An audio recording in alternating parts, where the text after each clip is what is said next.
Alex plays games _1 just redeemed first, tuning in before all the other gamers.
For real?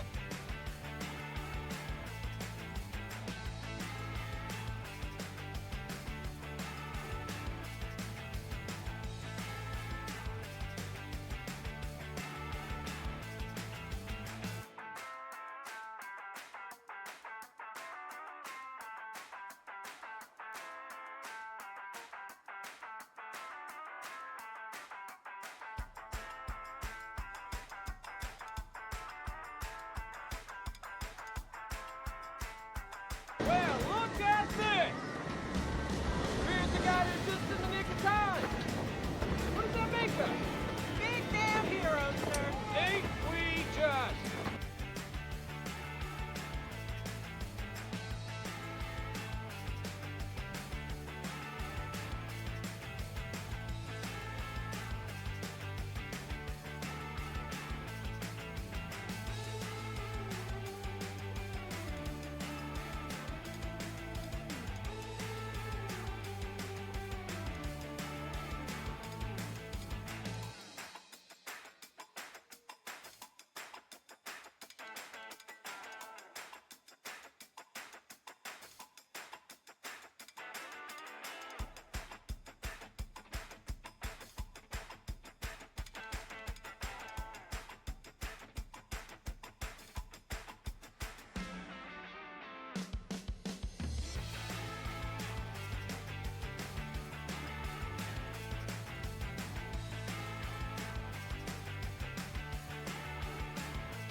Hi there, folks. Welcome to the stream. I hope you're having yourself a fantastic Thursday. Alex, congratulations on getting first. Thank you for letting everybody know about the raffles. Thank you for acknowledging my incredible pun game on the live announcement. I'm still in ads. What the fuck are the fucking ads fucking doing there, bruh? Have you not sold enough shit to my viewers? Have you not forced my viewers to look at and wonder whether or not they should invest in a banking investing firm during one of the greatest economic crises periods since the 2008 okay, here we go. Everybody's back. Hi, how's it going, folks? Welcome to the stream. I hope you're having yourself a fantastic Thursday. Thank you so much for joining us. Alex, thank you for letting everybody know about the raffles. TGC, that's one big viewer. You're about to start a workout, but make no mistake, I am here. Thank you for being here, TGC. Enjoy your workout. How's it going, folks? Oh, you know what? I'm a silly boy. going to turn that off, and I'm going to turn this up slightly, and I think, how's the audio?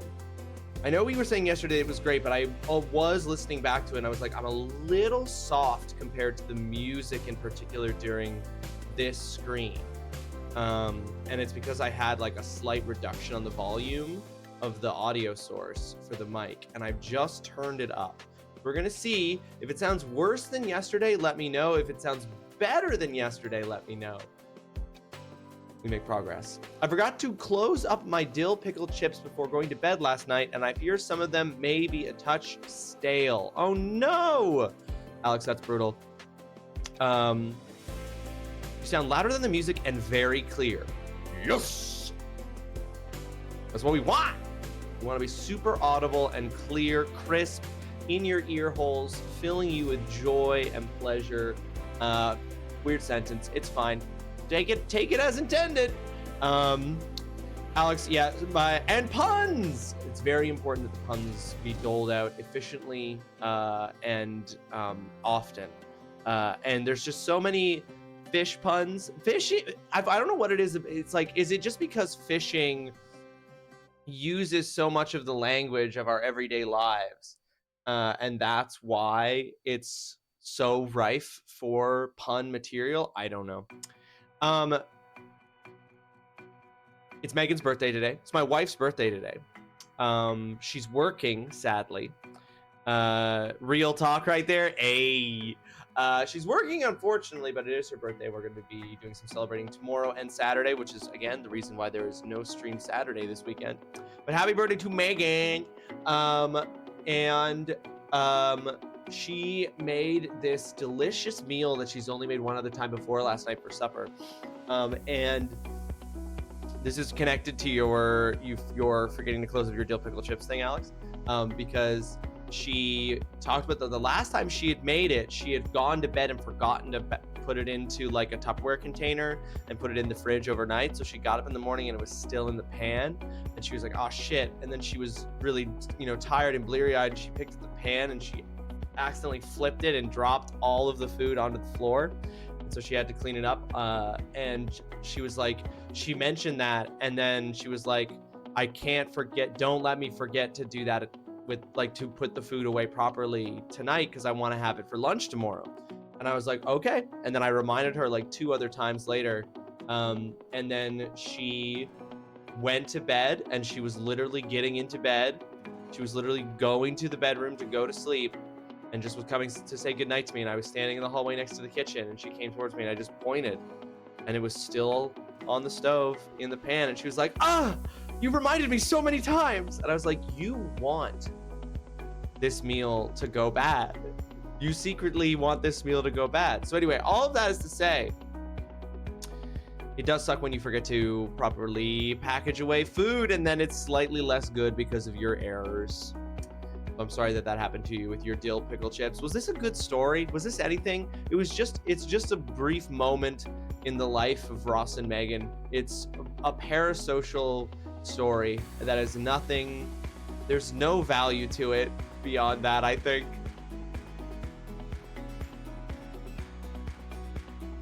All right, folks. It's Thursday. We're not going to see each other again after today until Tuesday next week, when we keep playing more Stellar Blade. Happy day of the birthing of Megan. As a quick correction of the spelling, Megan is spelled with an H. Meghan. Meghan. Which you wouldn't know. You can't hear that it's spelled differently. I like the dill pickle chips because it's just the top layer of chips that go bad. So I just shake the bag and be fine. But if I'd had popcorn, I'd have to throw the whole bag out because all of it would have been stale. It's something about the like structural design of a flat chip versus a round popcorn, because the flat chip, it does act as a shield, and the upper layer shields their brethren down below. But a popcorn, because they're all round, there's so many ways for the air to get all around and get them all stale.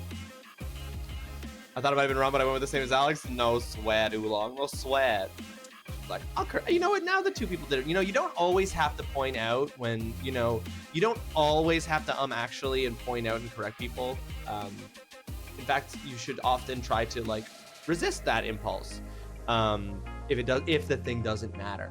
The spelling of my wife's name does matter if we're all spelling it incorrectly. So when it was just Alex, I was like, that's fine. Alex doesn't know. How would you know? But yeah. Don't know what our plans are for this evening. What we're going to do to celebrate, but we're going to do a little something tonight. Then we're going to go get drinks with friends tomorrow. So at least you wouldn't be wrong alone. Exactly. Gonna go get drinks with some friends tomorrow evening. We got a reservation at a restaurant. Their specialty, like this bar's, it's like a coffee shop / bar. It's a coffee shop like during the day, and then like at like 2 p.m. it also turns into a bar at the same time. Their specialty drink there is an espresso martini, which I've never had an espresso martini before, but Megan has. She fucking loves them. So we're gonna go there for some drinks with friends tomorrow, which should be good. And then on Saturday, her and I have a really cute day planned with brunch and going and looking at and buying some records. Even though we really desperately need to get a better record player. Yeah, it's gonna be very cute. She's gonna be very celebrated. My beautiful, brilliant wife. But when it comes into names, I feel it's very important to actually people, because like that's someone's name. It's disrespectful to be informed of how someone spells their name and to continue to spell it. Absolutely true, Alex. Absolutely true. But you weren't informed, and it was okay. You know. But now you are informed, and now you will know for going forward. So I rolled credits on Donkey Kong Bonanza last night. I rolled credits. There's a like post credits. Quest is the wrong word for it, but there's like a thing you can do post credits that's not just going and getting all of the rest of the bananas. Post credits of DK Bonanza, which I'm gonna do because I have a theory about something and I want it confirmed because it feels like it's very obviously the explanation for something that like people were really confused and worried about with DK Bonanza when it came out, specifically the timeline. I think that there's a full-on explanation for the timeline that's very, very obviously been given to us by the game, but they haven't like shown it outright, and I think that this like post-credits thing will show it outright. But anyway, I rolled credits on DK Bonanza last night. I was saying yesterday that the like back half, not even the back half, maybe like the back third is more accurate. The back third of DK Bonanza was really starting to slow down for me. It was starting to like be a little too slow. It was like I was starting to lose momentum. I was starting to lose. It wasn't feeling fresh and exciting as much anymore. The ending of DK Bonanza, the last like hour and a half of DK Bonanza, absolutely rules. Absolutely rules. There's like a gate. There's like a thing that it's like it doesn't say like once you go past this point it's the end of the game, but there is a like you have to meet this threshold in order to go into the final stage of the game. Everything past that threshold fucking ruled. It was so dope. It was so cool. It was genuinely fun. It like really showcased all the cool stuff that the game had done throughout. And even though it was still, as I was saying yesterday, DK Punch as the solution for everything, it was just like here's everything. Here's everything you've done in the game, all very rapidly. Yes, all of it is punch, but it's like, but look, this is everything you've punched in and just like very excellent platforming boss fights at the very end of it. So it really cinched the ending for me. I still don't think that I'm going to give DK Bonanza a 10 out of 10 when I do my like review, my Who Asked You review, but I do think that it really brought it back at the end, and like, oh my god, just such some truly cool moments. Holly, welcome to the stream. I hope you're having yourself a fantastic Thursday. I'm sorry you are so sleepy-eepy. I'm sorry you're so sleepy-eepy, Holly. Did you get anything approaching a better sleep last night? And remember, you can't say that you were unconscious for a period of time.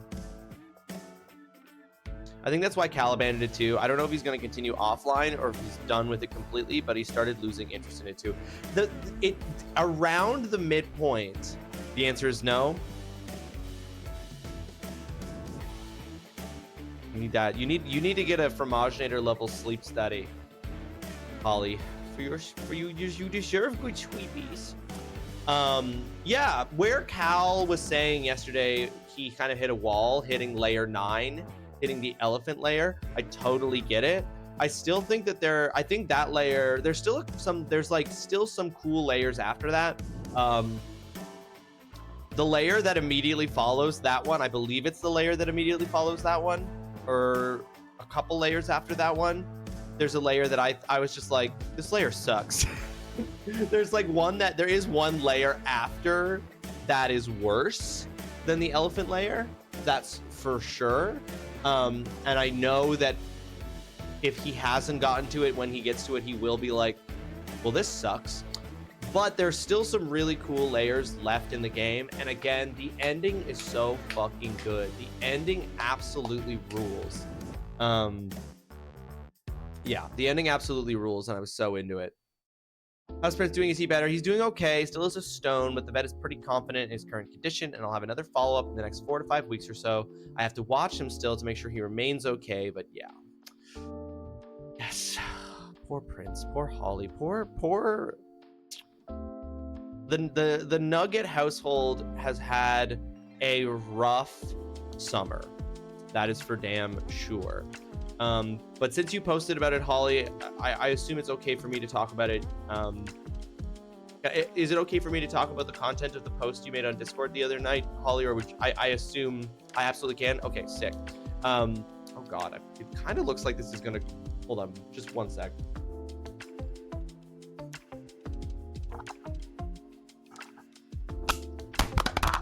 No, sorry.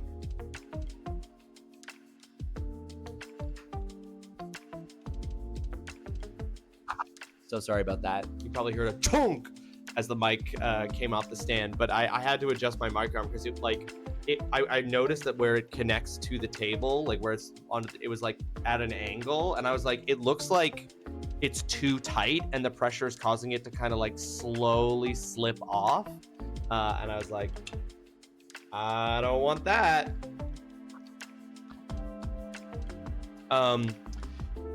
Holly posted in her Discord that there's a chance, hope, possibility that Holly will be returning to streaming in September, which is exciting because Holly's been on a bit of a hiatus from streaming with relation to all of the shit that's been going on with moving and yada, yada, yada, yada.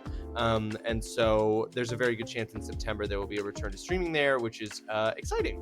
It'll be nice to see Holly able to make a return there to streaming in the wake of everything. Although, of course, that is, of course, based on Holly being good, because streaming is hard. Streaming is hard. Streaming is difficult, and bringing a energy that you as the streamer feel good about can be hard, especially when things are not going great. But I am very excited at the possibility and the hope and the eventuality of Holly's return to streaming. I can understand that I had a rough summer too, but it's all starting to look up now, so I have high hopes that I'll start looking up, that it'll start looking up for you too, Holly. That's very sweet, Alex. Yes, and it's true. You also had a rough summer, Alex. There's no denying. My rough summer. Hey, we know each other. Friends from work.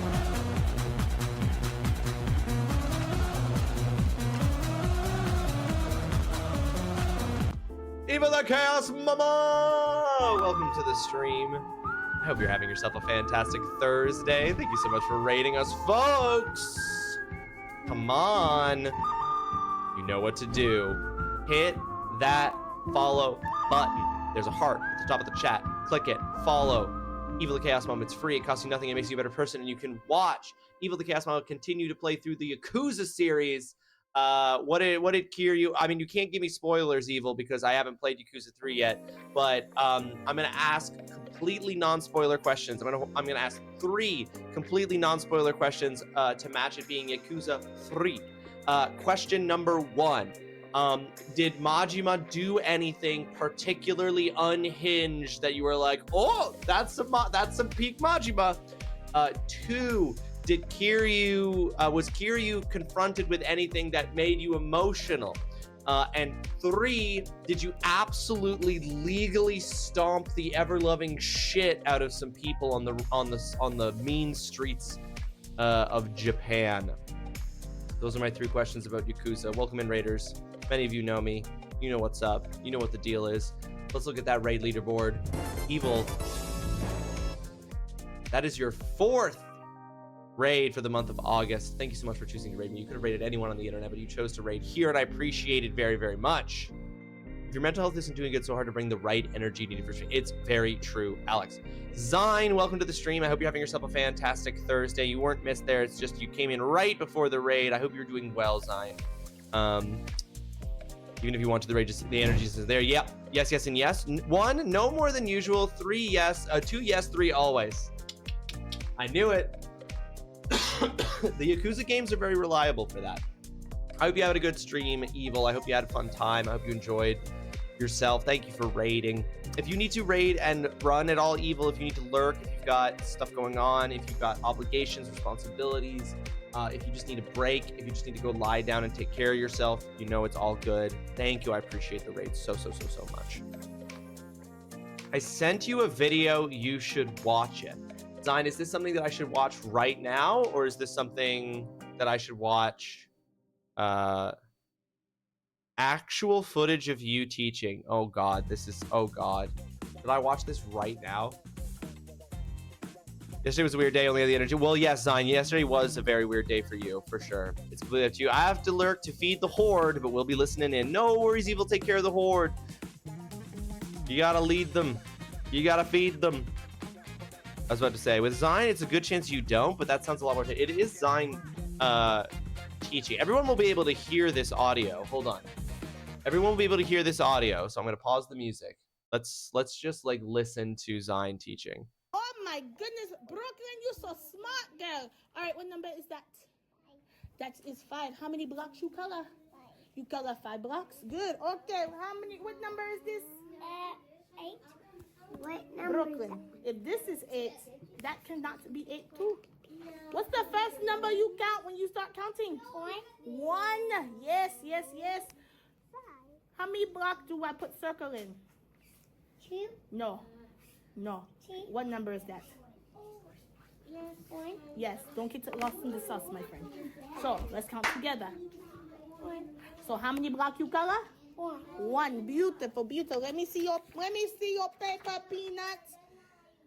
Peanut, I'm not going to lie. This looks great, but also you could write darker on your paper. Miss Garrett, my eyes go bad. I cannot see very well. I need you to write a little darker next time, okay? Okay? All right. Go put that in your cubby and then come back for your math. Jacob, you don't have to announce. I can see that you are done, my friend. You don't have to yell. Hold on. Jada Lynn, are you done? Okay, stop running your mouth and bring me your paper. All right, Peanut, look at this. All right, what number that is? 8. So how many blocks you color? 8. Okay, color 8 blocks. Count as you color. All right. Okay. Beautiful. Oh my goodness, Brooklyn, that looks so good. What number that is? No. You are right. It is 9. So how many blocks you color? You color 9. Okay, wait. I said Jada. Why are like 5 kids walking over to me right now? Sit down. Jada, bring me your paper. Jacob, you are done. Oh my goodness, fabulous. Oh, that looks so good. Oh, you remember when you first did this? It looked a hot mess. It looks less hot and messy today. There you go.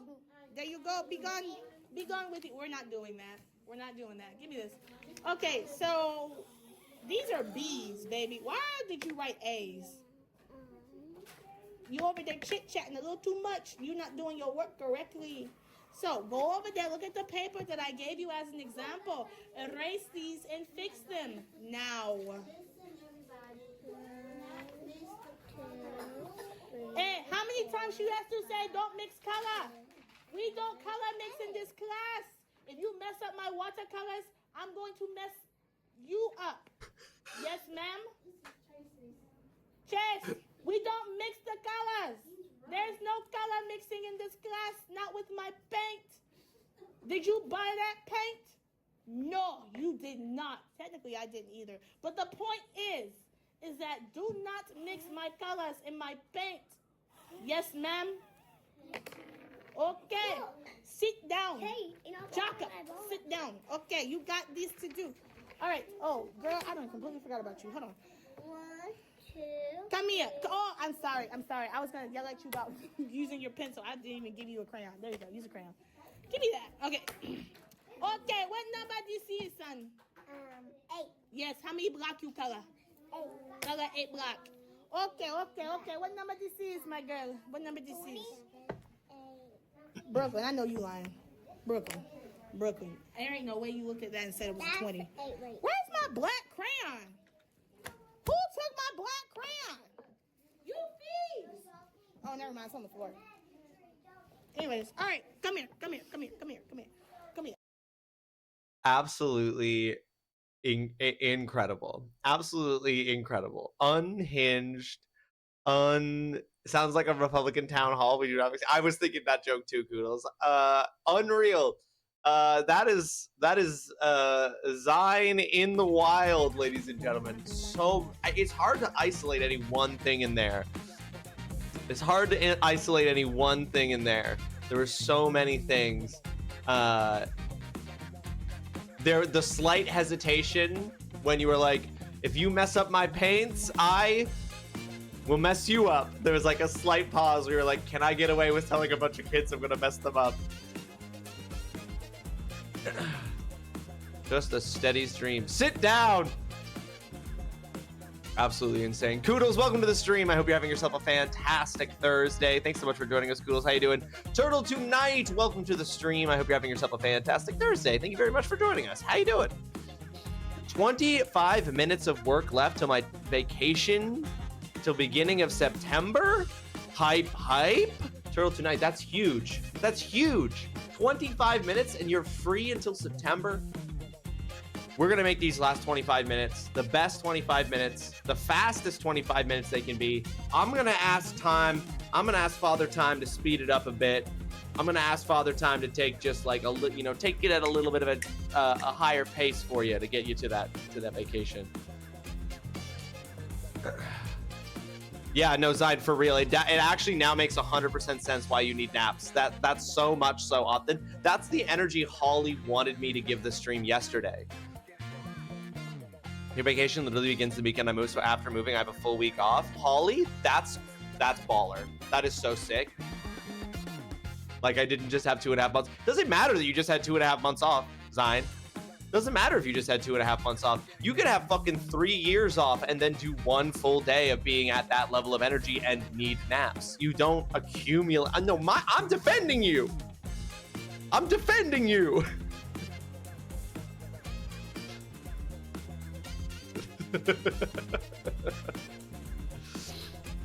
So funny when you were like, what number is this?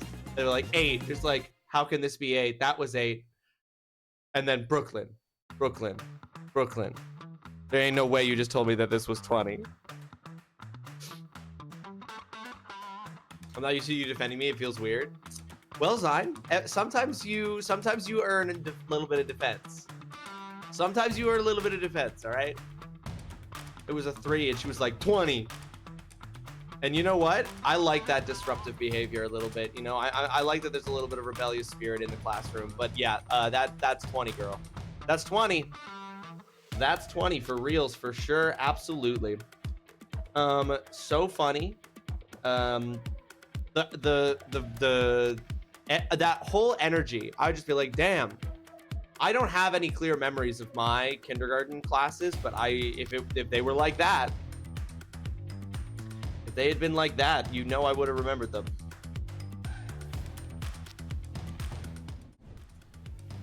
Folks, it's a Thursday.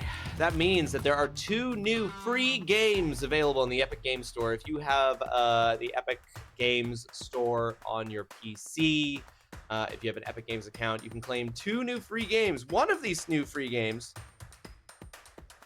Hidden Folks, you may recognize from being played on Into Glowstick's channel a couple months ago, maybe a month or so ago. Indy played this game, and I think it looks really cool. Yeah, Indy played this, and I think it looks really cool. And it reminds me of these like kids picture books, like find things hidden in the image picture books. And I think it looks so cool, and I'm actually genuinely excited about this game.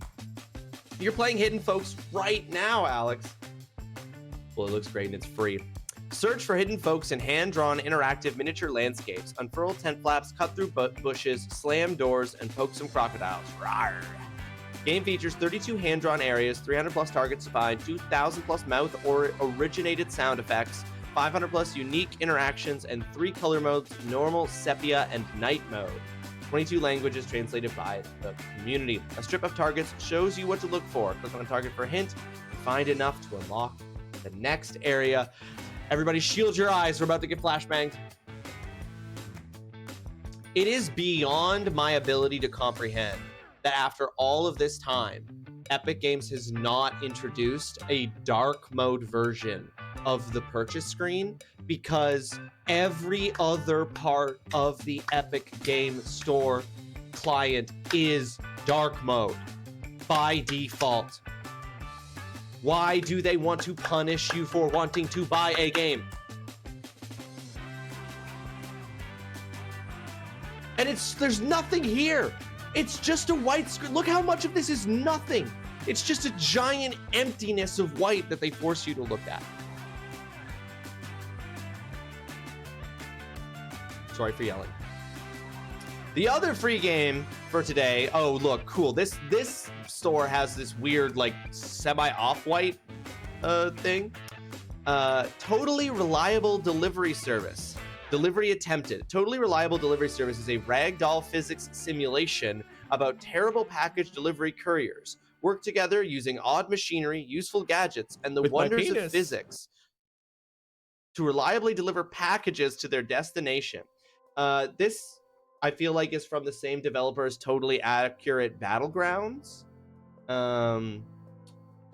Buckle up your back brace and fire up the delivery truck. It's time to deliver. Join up to 3 of your friends and haphazardly get the job done in an interactive sandbox world.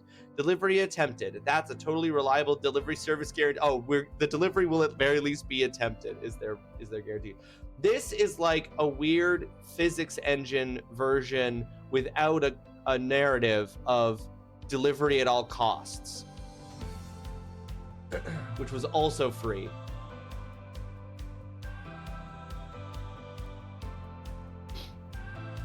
And one of the only games that I have downloaded on the Epic Game Store, as you can see, is Delivery at All Costs and Bear and Breakfast. When that game came out and was free, I was like, this is an absolute banger.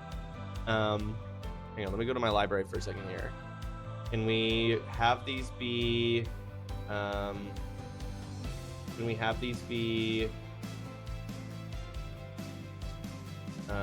oops. Hold on. Filters. Is there no option for me to... Oh, here we go. Sort by recently purchased. Yeah. Okay, hold on. I maybe don't want you to see my PC information here.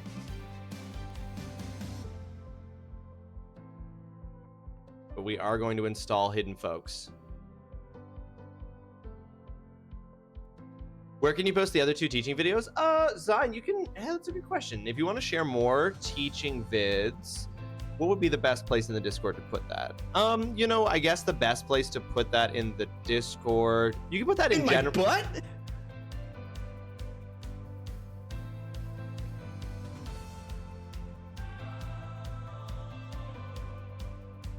Your call. You can put that in general stuff, or you can put that in hobby central, but I think that that's totally a general stuff kind of deal there.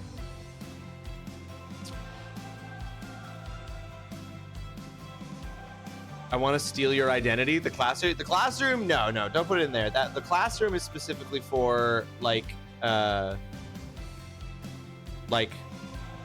education video, like videos that are like educational videos, or like articles about stuff like it's for more, the classroom is for more serious educational content, but general stuff would be a great place to put that. I think that'd be good. All right, we got our free games for the day, folks. God, that's Oolong, the Ebis and Butt Sniper. God, that infuriating. Like your unhinged book review? No. Butt Sniper is crazy. Oolong is a Peebus sniper and a butt sniper. I don't know what else to tell you. He's made his mark. He's chosen his identity. He's made his mark on the world. 16 minutes of uninterrupted Zine teaching. Amazing. All right, y'all. So because I rolled credits on DK Bonanza, I'm going to be moving on from that. I said that I was going to start playing Chrono Trigger offline once I beat DK Bonanza. So I will be starting Chrono Trigger soon, now that I've rolled credits on DK Bonanza. Like I said, I've still got a little bit of stuff to wrap up in DK Bonanza, but I was like, once I finish DK Bonanza, I'm going to move on to Chrono Trigger. So I'm going to be starting my first of the off-stream games that have been suggested by people, Chrono Trigger, very soon. So we'll be getting early thoughts, early impressions on Chrono Trigger shortly. I have so many games that I want to play at the moment, though, which is a problem. I have 1000 times Resist. I have downloaded and installed. That I want to start. I forgot. I have Blasphemous 2 downloaded and installed, but I forgot that that's actually a game that Cornelius has suggested for a future stream. I really want to play 1000 times Resist. I really want to play Dragon's Dogma 2. I really want to play the first Berserker Kazan. I really want to play Neva. I really want to play Pacific Drive. I really want to play Prince of Persia: The Lost Crown. These are all games that are currently installed, and there's so many games. So many games. The only game you want to play right now is Abiotic Factor. It makes your life easier.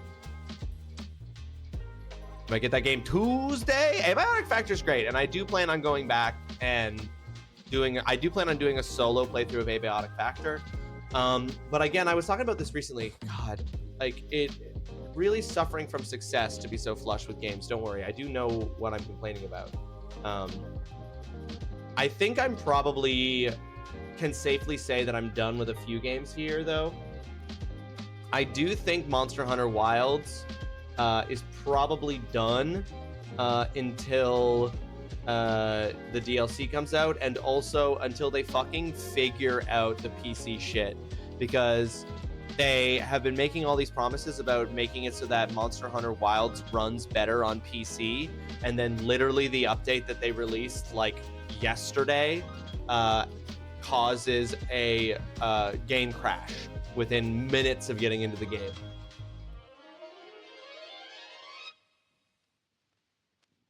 So Monster Hunter Wilds is really done. So my current games that I am playing in some capacity are Abiotic Factor, Stellar Blade, Assassin's Creed Valhalla, Remnant 2, and Marvel Rivals.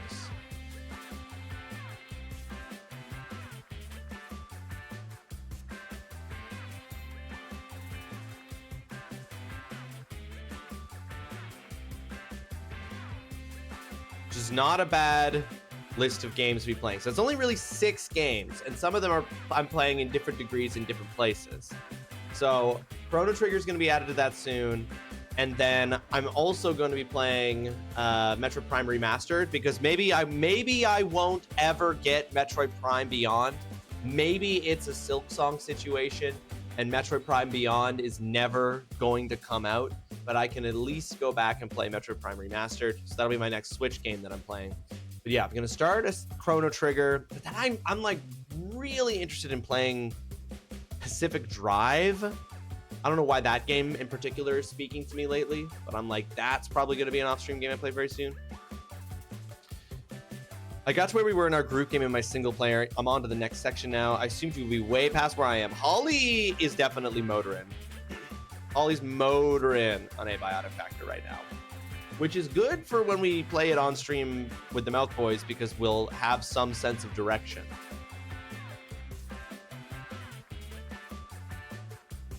Okay. I think we're just gonna hop into Stellar Blade. I think we're just gonna hop into Stellar Blade, y'all.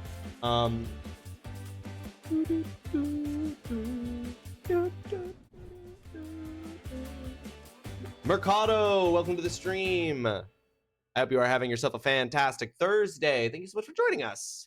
How you doing, Mercado? Welcome in. I see you've come in. I see you're interested in fishing. I see, based on your emote, that you are here for fishing.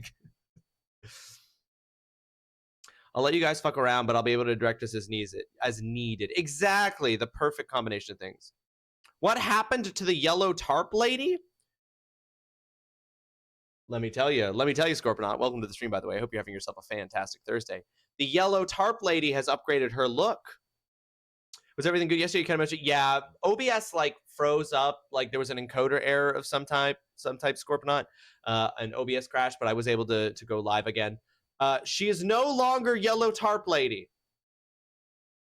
She is now got a different kind of fishing energy. Again, to be clear, this is still an outfit for fishing. I'm just noticing a detail, and I'm just noticing a detail about this outfit, and I think that detail is crazy. That was an idle animation they chose. We're in a different... There's no audio.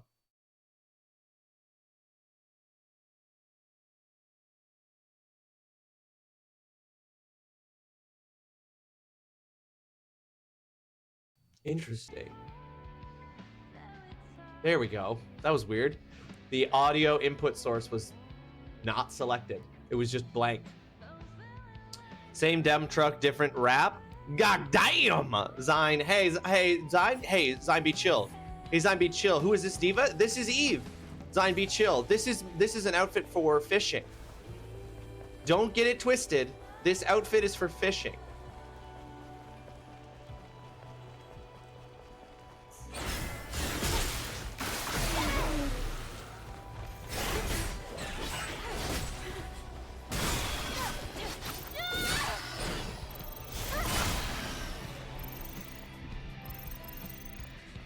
The tan lines. Yeah, Mercado, you have identified exactly the detail that I'm like, that's crazy. That's crazy that they included the detail of that.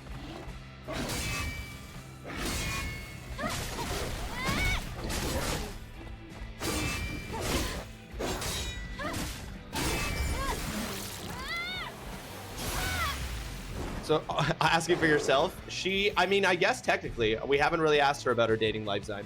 So it's honestly so interesting to me to see how people react differently to all these outfits. Like, mostly everyone is here for the skimpy, and I like the ones that cover her up the most. Well, the ones that cover her up the most are the most, like, cool, like, they're actually just genuinely cool fashion looks, right?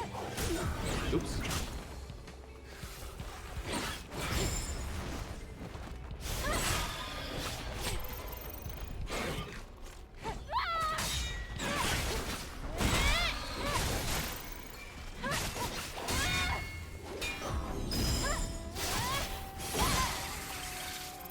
People just like the skimpy ones, Holly, because they're all horny perverts.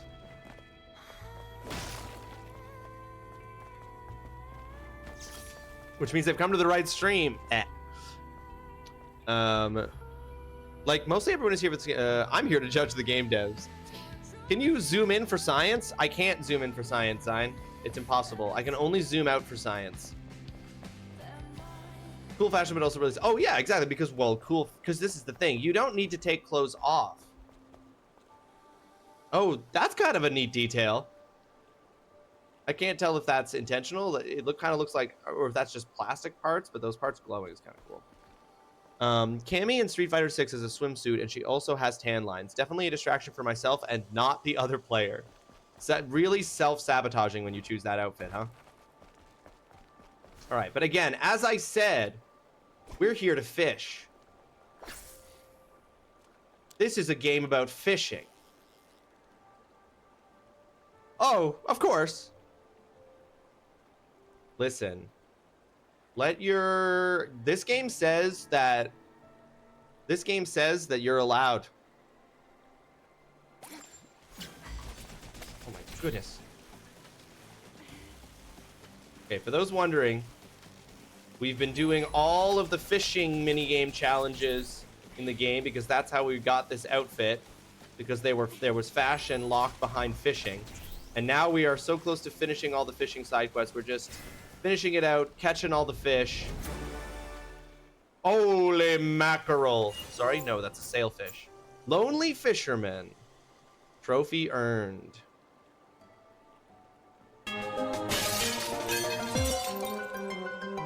You are enjoying this more than you probably should. Zine, you're not Zine? You're at work. Sailfish belong to the marlin family. They are characterized by their sail-shaped dorsal fin and are known as one of the fastest fish in the world. They can grow up to 3 meters in length. They hunt their prey with their sharp beak, so you need to be careful not to get stabbed when fishing.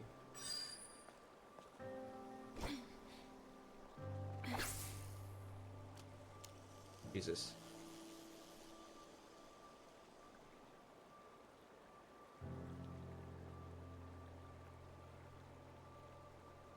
Heaven Smile, welcome to the stream. I hope you are having yourself a fantastic Thursday. Thank you so much for joining us.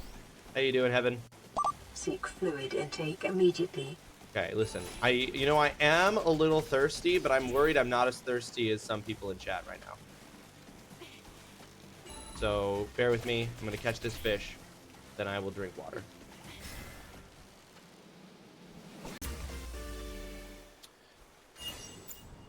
If you are fishing, would that make you a hooker from all the fish you have caught? I'm new to fishing terms.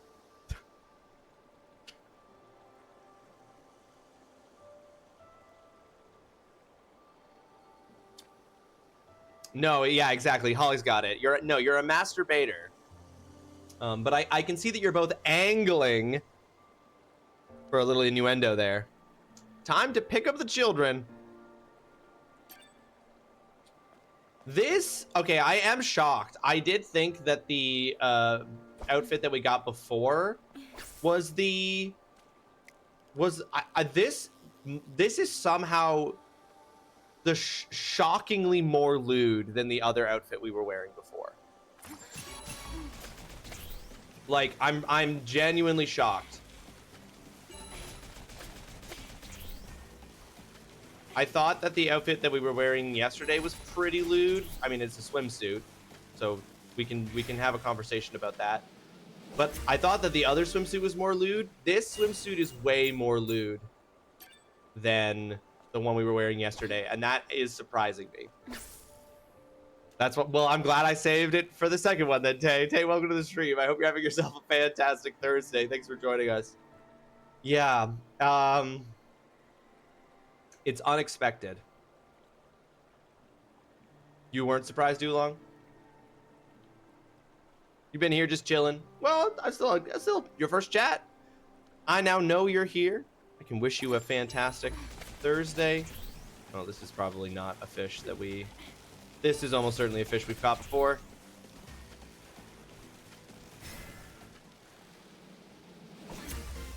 You did redeem a raffle, though?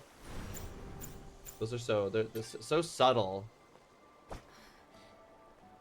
We leave for our trip tonight. You're leaving for your trip to Nova Scotia tonight? It's very fun, Tay. I hope you and Kyle have a lovely trip and a lovely time. I'm probably not going to get to go back to.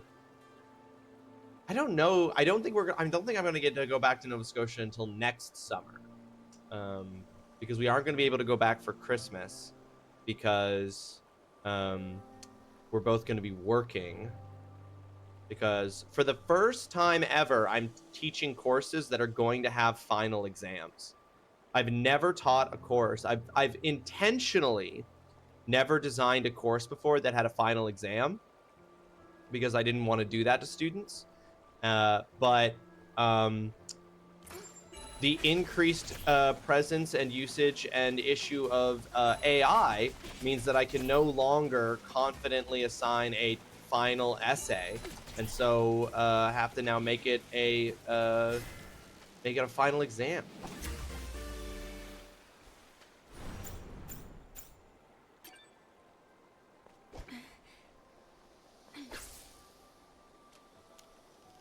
I thought you said teaching horses, but then my brain corrected me. I find the stallions the hardest to teach oolong. They're too rambunctious. They're too rowdy.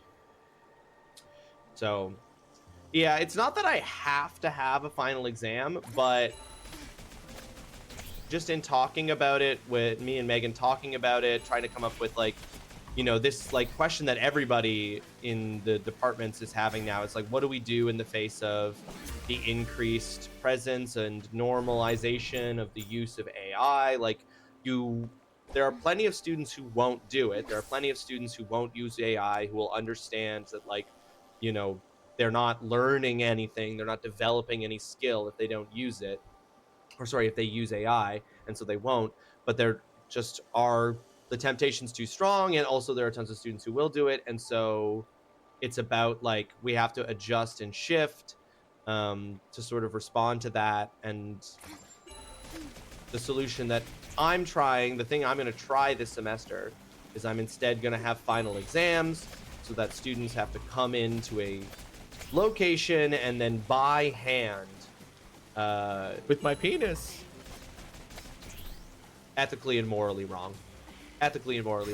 And then by hand have to complete a written assignment to demonstrate the development of the skills and stuff from the course. Oh, 100% they do, Tay. The final exam is going to be writing an essay, though. The final exam is going to be writing an essay. It's just going to be that they're writing an essay by hand in a room. And I'm going to have an assignment that they do earlier on in the semester where they basically have to like submit like a cheat sheet.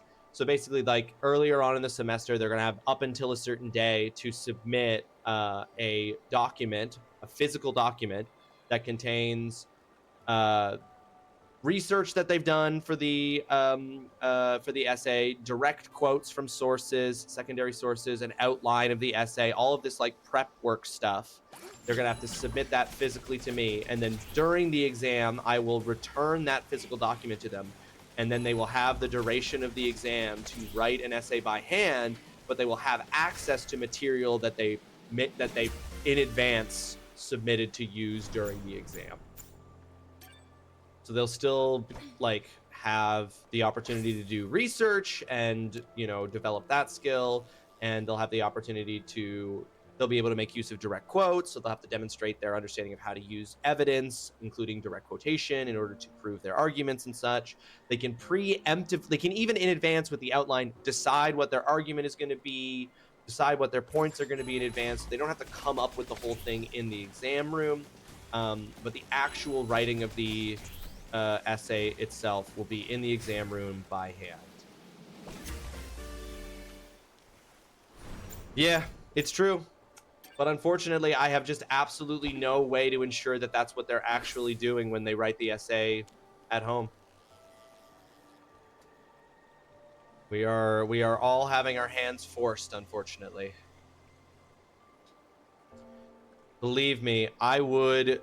And in fact, I've continued to not do it, right? Like I've done like last year, both in the winter and the fall semester, I didn't have final exams. I didn't do that. I had the students write essays like the way I always have done, where they wrote the essays at home and submitted them. And then I was forced to read essays very clearly written with AI. And I was like, I would rather get worse essays on the whole, because it's students being forced to write an essay by hand within a time limit, which is a worse way to write an essay. But I would rather get actual work that they've done themselves, actual thoughts that they've had themselves about the things they're being asked to write about, than be forced to read another essay that doesn't even bother to hide the fact that it is just AI garbage. And so that's where I'm at, and that's why I'm gonna do it this way. No, I totally know, Tay. No, don't worry. I didn't think for a second that you were being like, that's dumb. Don't do that. I completely agree with you. It is I do not want to do it, right? I am being forced by the circumstances in which we find ourselves. In my university course, most of my exams were essays, but I still had to sit in the big damn room to write them by hand. Yeah, exactly, Holly. It's like, unfortunately, what we're kind of being forced to do is we're being forced to go old school. We're being forced to go back to these older school forms of assessment that phased out because they're not as effective as letting students write essays from home, like with tech and time and everything. But because of like AI in the classroom and AI in universities and AI is being used by students, we're kind of being forced to, it's very Battlestar Galactica. We're being forced to turn to the past, to old forms of assessment in order to counteract these new obstacles to assessment now. I didn't even know the last time I wrote an essay by hand, maybe 10th grade. And science almost always had exams. Yeah. I wrote essays by hand in undergrad in my English courses for sure.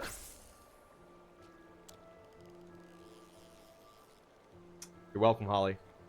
It's exactly the perfect reference. But the thing is, because of these things, I'm like, a lot of the time, I'm making the value of the final exam relatively low, right? Like, I'm making the value of the final exam no more or less high in value than any other assignment that they have to do in the course. So, like, the other things that they have to do in the course, which are also designed to prevent them from using AI in various ways, in class presentations, for example, in class discussion, those are all worth exactly as much as the final exam is worth.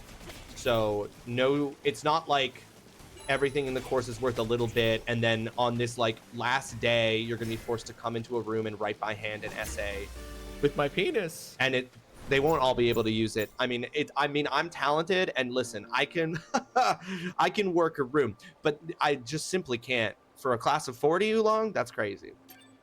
But it won't be worth any more or less. So it won't be a situation where they've like spent the whole course like doing all these tiny assignments, and then suddenly they have to come into a room and something is worth 40% of their grade, and it's writing an essay by hand in a time limit. It's going to be worth exactly as much as any other assignment is worth to try to like balance that all out. And AI isn't caught by cheating programs, right? Because the paper itself is unique.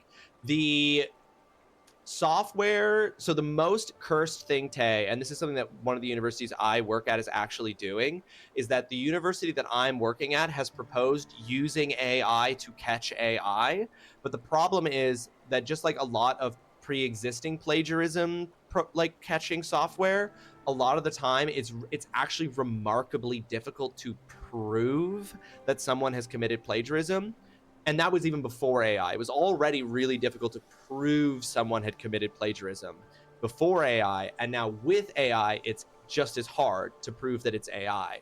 The thing is that before you would know a student was committing plagiarism, it's just that it would be difficult to, like, the process you would have to go through to prove it was long and difficult and often not worth it. The same thing is true with AI papers. It is, when you read an AI paper, you can tell it's an AI paper. It is bad in a different way than a bad student paper is. I've read enough papers. I can usually safely say, I think that this was AI written, or at the very least parts of this were AI written, or that this was AI assisted. You know what one of the funniest ways I can catch it is? The font color's wrong. When you copy and paste from ChatGPT and you paste it into a Word document, the font is gray instead of black. but it's really difficult to prove. It's so difficult to prove. And so it's not worth trying to prove it, right? And so I'm just like, I'm sick of reading them and not being able to do anything about it. So I'm just not going to give you the chance to use it. And that seems like the only way. Ew, presentations. I know, Oolong, but it's the only way. Again, I'm being, if there was regulations, if people weren't so eager to use it, we wouldn't have to do this. Now that's the costume we came here for. Jackson, welcome to the stream. I hope you're having yourself a fantastic Thursday. Yeah, this one, Jackson, this one is, this one's rough. This one, I'm really struggling with this one to convince people that this game is about blades and hoods.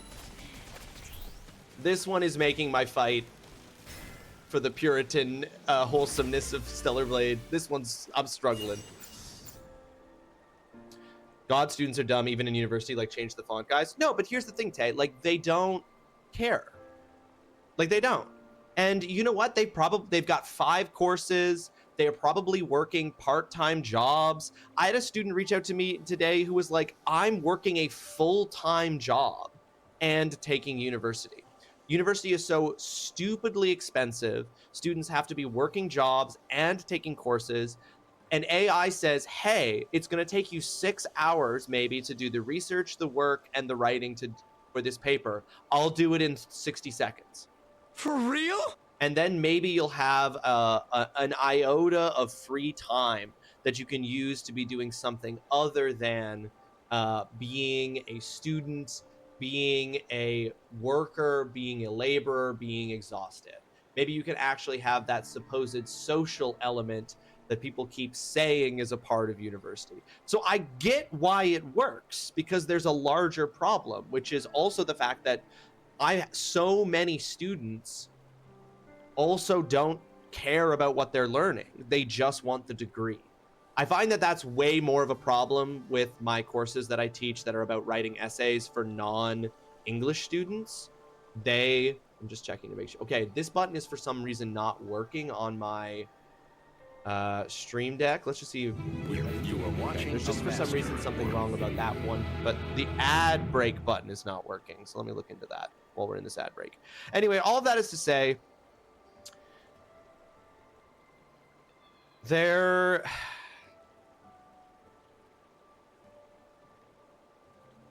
oh, what the fuck?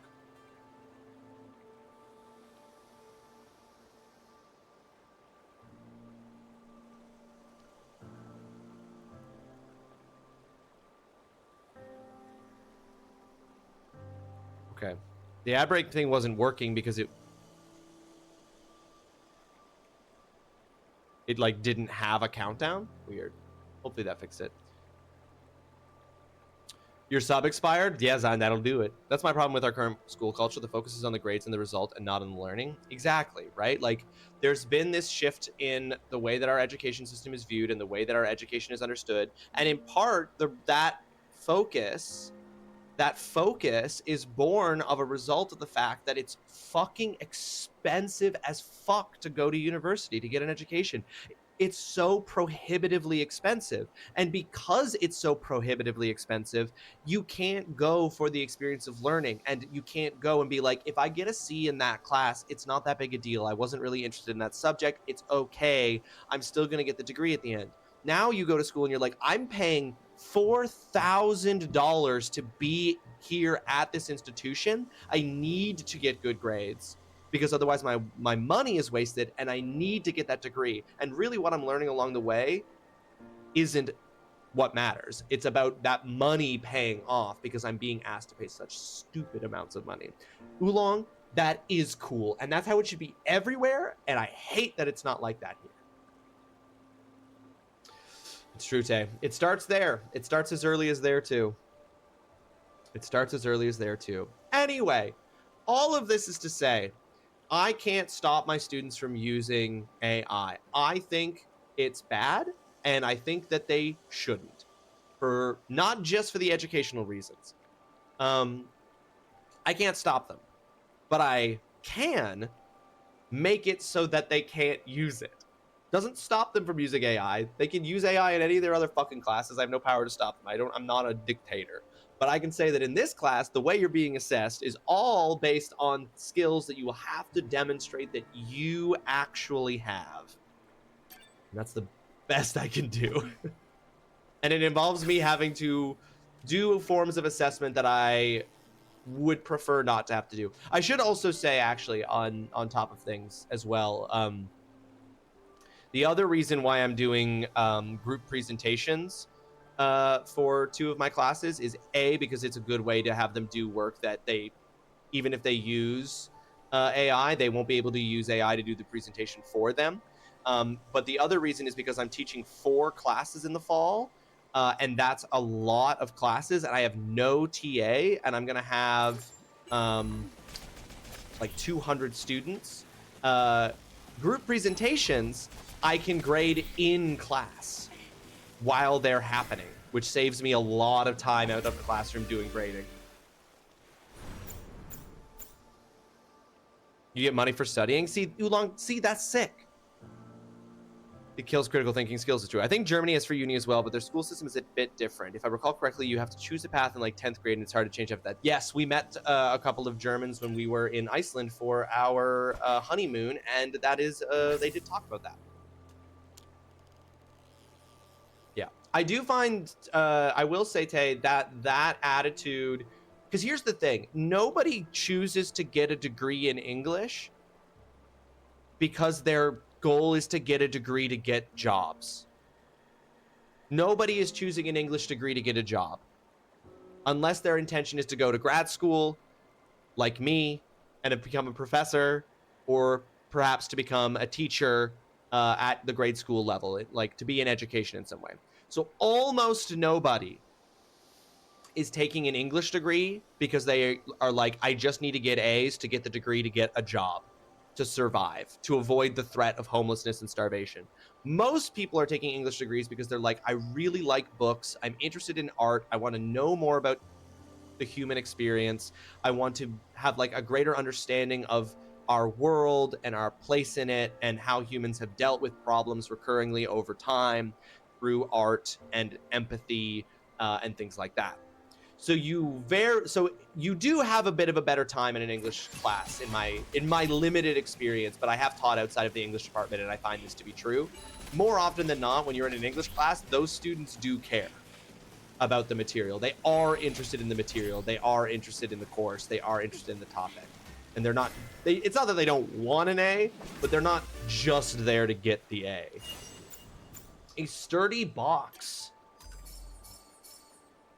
full of a bunch of items. Exactly, Tay. Even if the presentation was written by AI, they'd still have to give that presentation. They would still have to cover all the subject matter that the presentation has to cover, and they would still have to be able to engage in discussion with the class about the topic. So it's an option. It works as an alternative. I'm talking about grade school experience. Like, the students just want to get an A or go to go to university or impress people.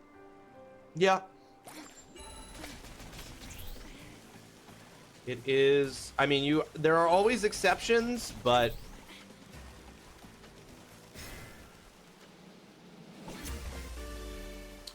Mama Turtle Bear, welcome to the stream. It sounds to me like you are having yourself a fantastic Thursday.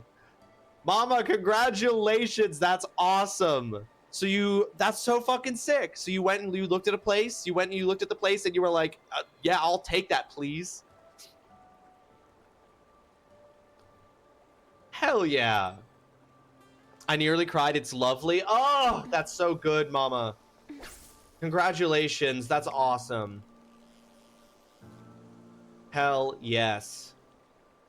So happy for you. It's been a while.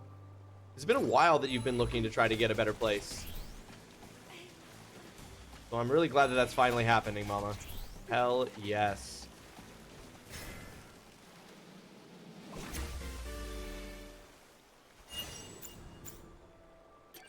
We're not really catching the fish, but that's okay. It's all right. And we got a 255 stream streak. God, it's a good day to be Mama Turtle Bear. Oh yeah, Mama. That's awesome.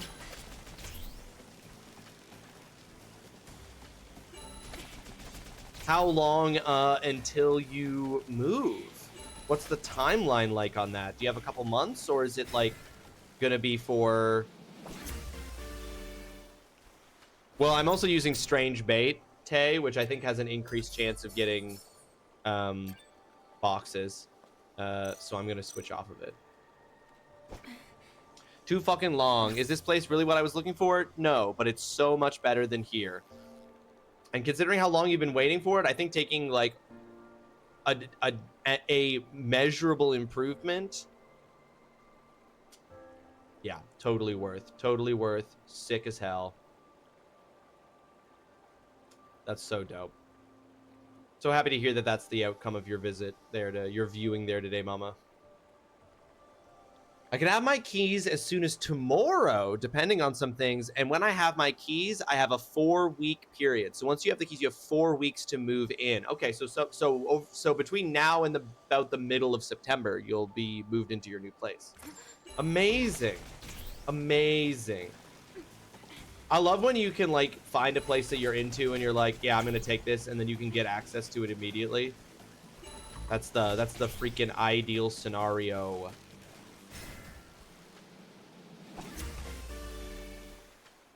But yeah, you get the keys immediately, and you've got like a nice leisurely pace to it. You don't have to do the situation where it's like, okay, my current lease ends on this day and my new lease starts on this day, so I have to move in these 2 days, in this 48-hour period.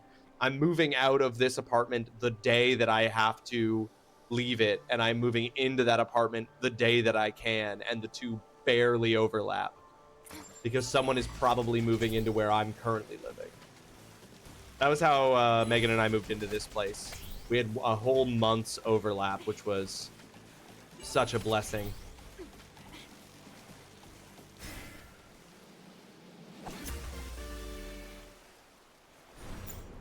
It hasn't fully sunk in because you waited so long and it's all happening so quickly. Oh, for real, Mama.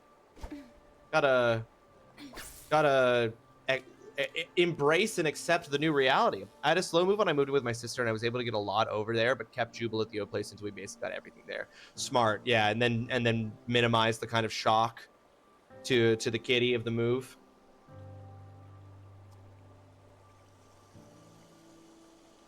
Okay, I'm pausing real quick, and just give me a second. I'm gonna check to see if the cats are still in the sunroom, and then close it if they are not.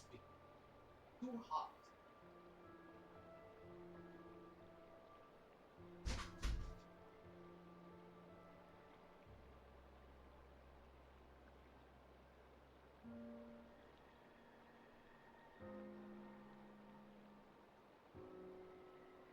Classic Pudge. Right at the beginning of stream, he yells at me to open the door to the sunroom because he wants to go out into the sunroom. And I'm like, no, Pudge, it's too hot. And then he goes out into the sunroom, and I saw him come back in like 2 minutes later because he was like, damn, it's too hot.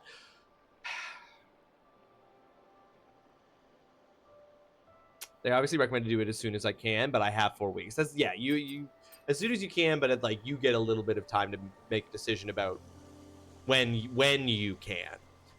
He's so good though. Like even when I first got him, he was exploring everywhere. When we moved here to Canada, he adjusted so fast. If only he liked other cats. Yeah, that's unfortunate, Day. Jubal is a lone gunman. That's a terrible comparison. Just a loner.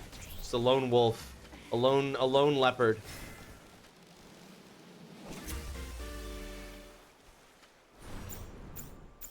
He's got massive only child energy.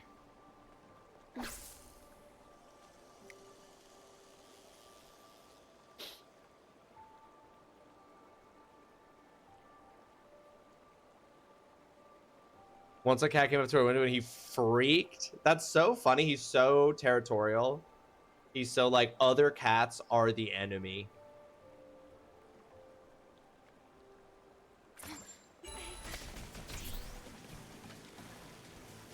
I think Zine was like freaking out because I referred to Jubal as a lone gunman.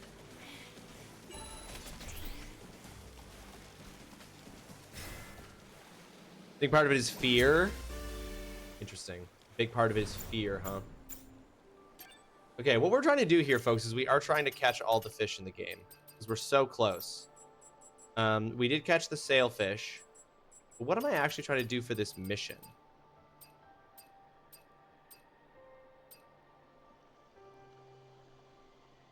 Oh, right. Hidden cave used to be a fishing spot. Only on his last fishing day, he dropped by the cave and left a gift for fellow fishing mates. If you're a fishing mate, you can become the owner of this gift. Right there. I'm actually supposed to be looking for a chest in here.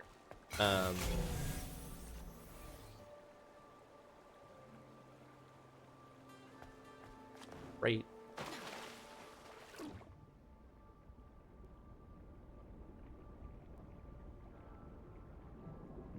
He was a stray at one point and he's scared of everything outside. That will do it. As an American, those are trigger words. Get it? I do, Zine. I do. What did I just get? What did I just get? I looked away from the screen, so I didn't see what I got.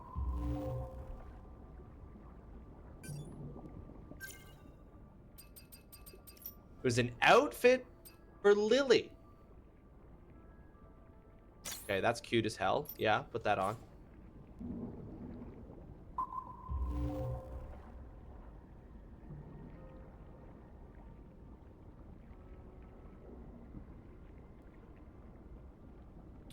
This might not be the right cave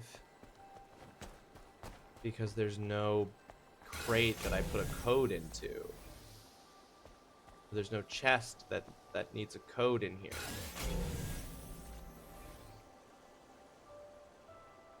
No, except that it says it's... Oh, there we go. It was underneath me when I was standing on that one. Okay, that's why I didn't see it.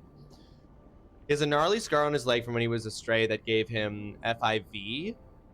Where'd you get the code? I got the code just from a side quest. It just gave me the code.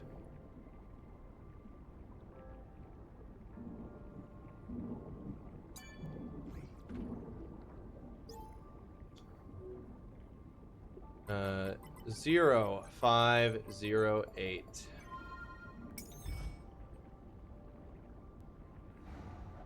Fishing data could be useful for catching bigger fish. Best fishing data. Sure. Let's travel to the bulletin board. You wonder if I had it, you probably won't go back to this game. I mean, what I just got from Matei was just a better way to fish. I don't know how my cat is going to be with the move. He's been here his whole life, and when I got him, he only came from upstairs. So, he's never known anything but this. Boom, shake the room, Rossley. Breakmaster Jake, welcome to the stream. I hope you're having yourself a fantastic Thursday. Thank you for joining us. How you doing, Jake? Hope you're well. You do know he doesn't travel well, though? Where is the fantastic bait? I will reward you handsomely if you leave information here about the fantastic bait. Memo. Fill in 20 entries of the fishing codex by catching 20 different fish and visit Clyde.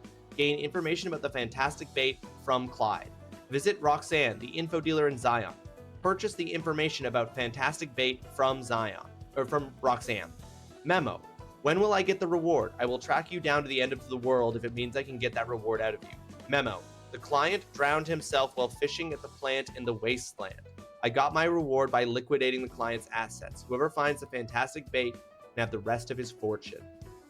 Okay, so I need to have 20 fish. Combine these notes. I can get a hold of some fantastic bait. Okay, how many fish have I caught? 6, 9 is 15 plus 5 is 10. So I've caught all of. Okay, so I just need to go to Clyde. Oh, sorry, sir.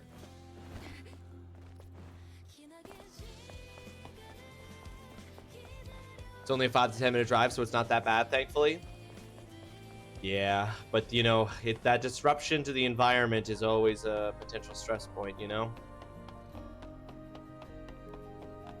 I've accidentally taken the long way to get back to where I need to be. Oh, no, I haven't.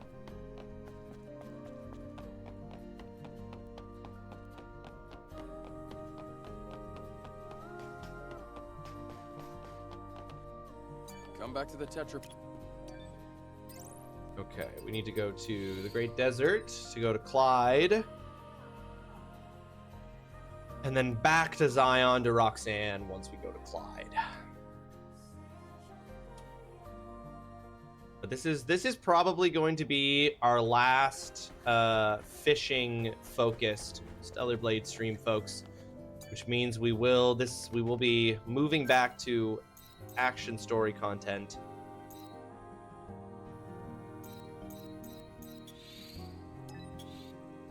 Maybe he'll be fine with it. Many cats do need an adjustment period where they just like hide. That is what both Pudge and Pico did when we first moved into our old place and we first moved into this place. And I had never lived with cats before. It was my first time living with Megan. It was my first time living with Pudge and Pico. And I will never remember Megan asking me where the cats were after we kind of had like, you know, moved in. It was like it was like day 2 of moving in. We had brought the cats from her parents' place where she'd been living.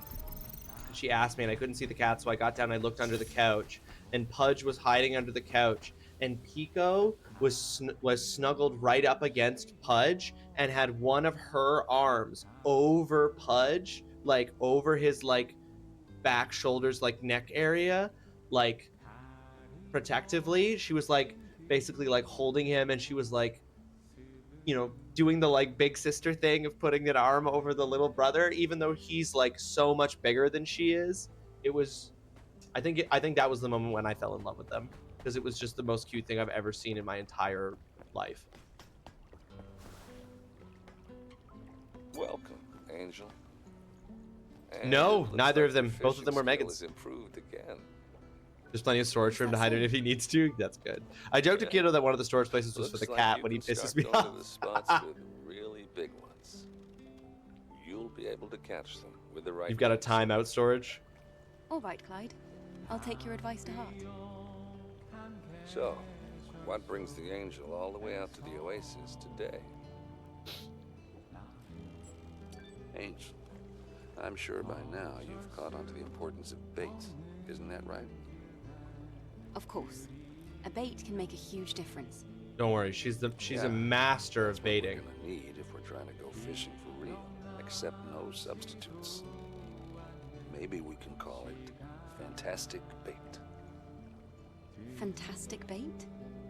Yeah, and I only have one. Like, this is so close to just making the joke of being like, the only thing better than fantastic bait would be master. If you manage to get your hands on that, I'll let you in on the location of the best fishing spot I know. All right. Is she one of those Jubilees who's driving you Fantastic crazy bait, lately? you say? Maybe I'll get lucky.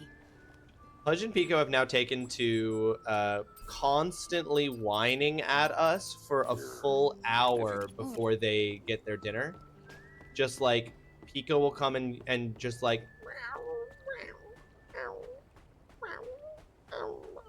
for like a full hour before they get supper, and Pudge will just sit and stare daggers at Megan if she's working from home.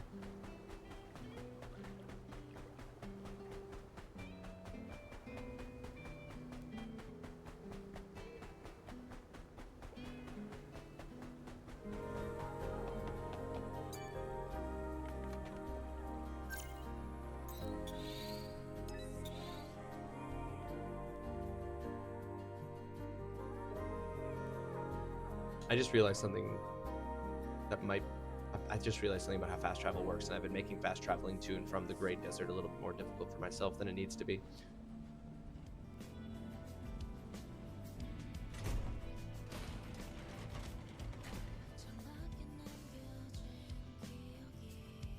You need a nap? Well, Zine, after listening to what you were doing for 8 of the 16 minutes of the footage you captured, I don't blame you. I would also need a nap.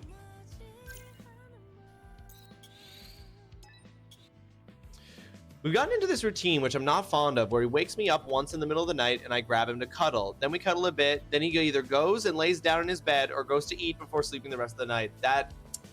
Now, it does sound to me like there's a bit of some positive reinforcement there that may or may not be responsible for that habit in some way. And I don't think you don't know that, Tay. I think you do know that. I'm just like, I'm identifying a source of maybe the issue. He's just got a lot of thoughts he wants to share. Oh, whoops, I'm supposed to talk to Roxanne. Roxanne, Do you have a moment? For me, it's in the mornings. This will obviously Of course. change with kiddo going back to school, but What so brings I have such time a to function in the cute morning. angel Kiddo stays in fluttering his on by room, today? and as I'm sitting trying to enjoy my coffee, the cat will be I'd appreciate screaming if you at stopped kiddo's talking like door. that. If you don't pick him up, he meows until you do. Yes, Gotta get the yes. spray bottle, Tay. You gotta get the spray bottle.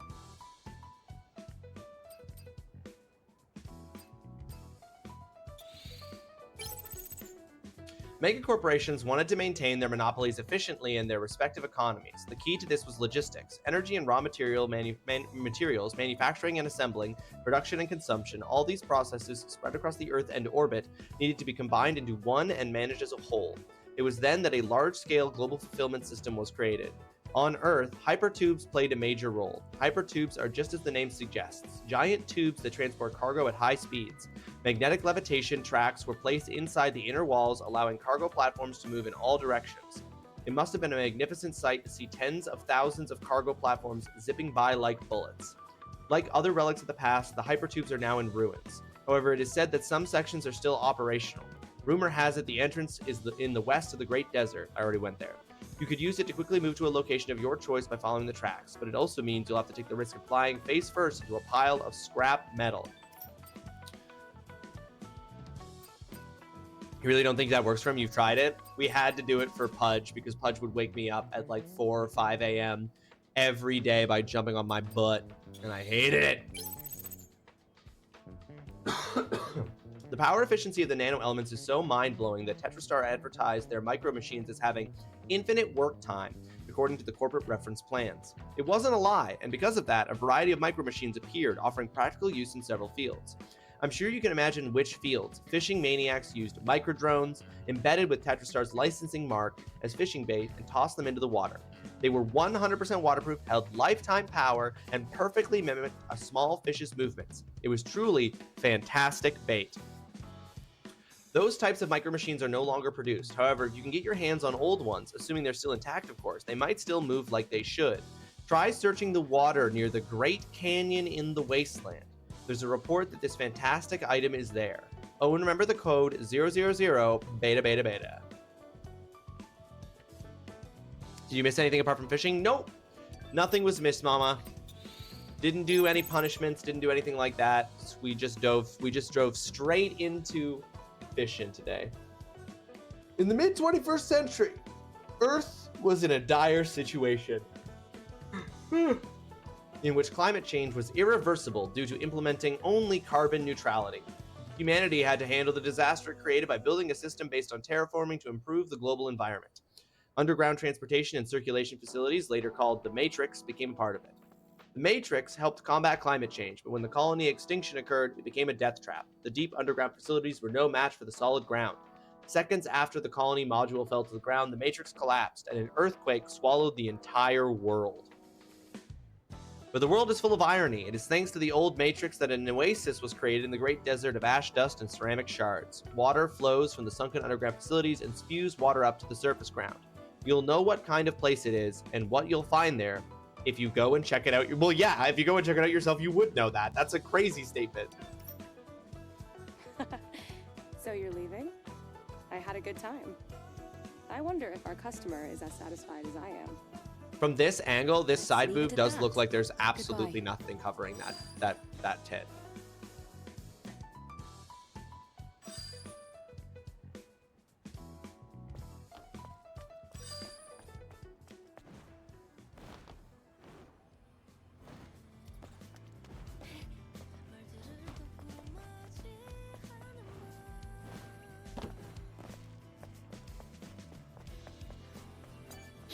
Okay.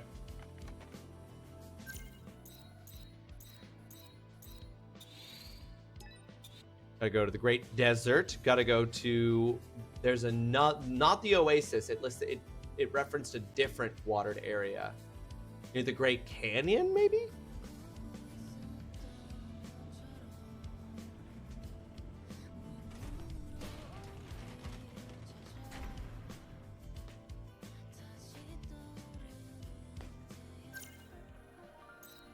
Great Canyon.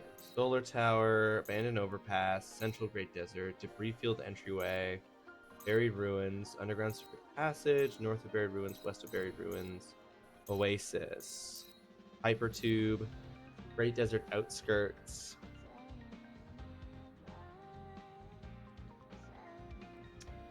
Hold on.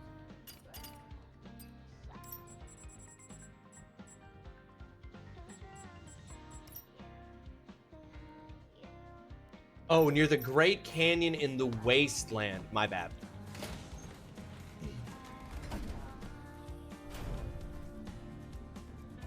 Great Canyon, not Great Desert.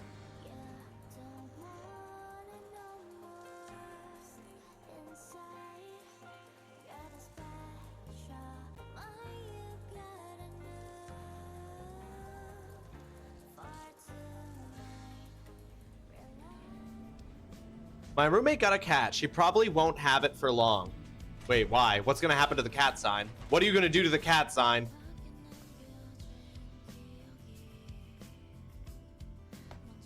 You're gonna evict the cat? Why?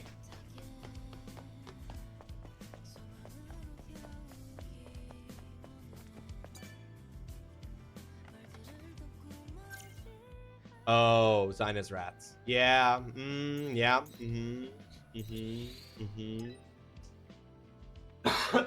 Yeah, that checks out. I'm in the weird mentality that it's the day we leave and I haven't packed, but like we also don't leave the house until 9 p.m. So like I don't need to pack yet. I know that feeling, Tay. You're just like, but I feel like I should be more prepared than I am.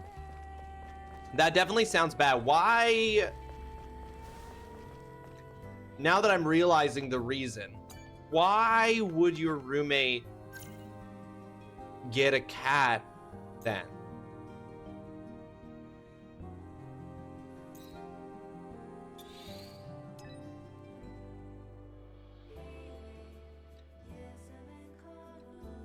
She keeps the cat locked in her bathroom for like 12 to 14. That's also bad. That's not good. That's being an extremely bad pet parent. Why is she doing that? Why did she get the cat if you have rats?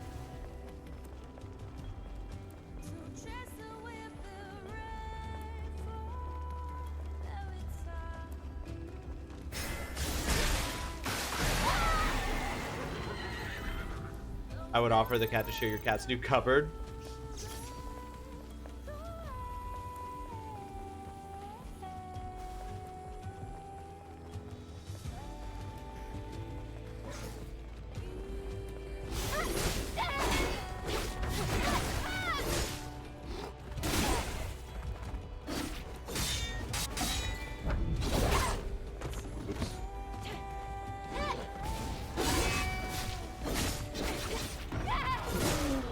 Taking this enemy seriously.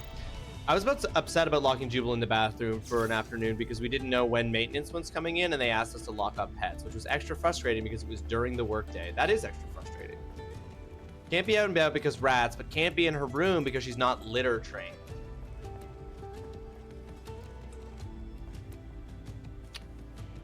Yeah, but yeah, who's gonna... Is the toilet gonna train her?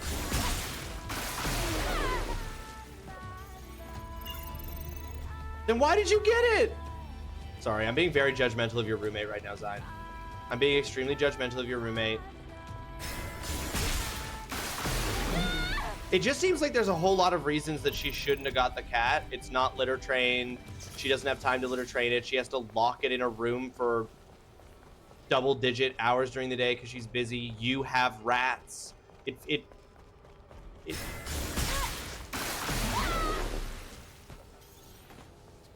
Yeah, cats don't always auto-use a litter. They ain't always that smart, unfortunately. This is a lot of people. I would like you all to back off.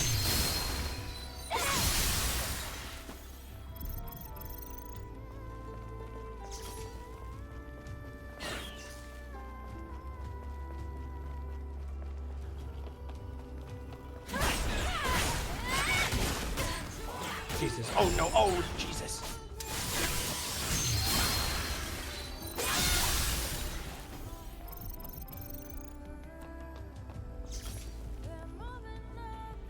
A lot of it can also be due to the environment they're in. Huh. Our cats growing up did that. I never even considered it. One of them, though, wouldn't use it if it was anywhere close to full. Oh, yeah, our cats don't use it if it's close to full.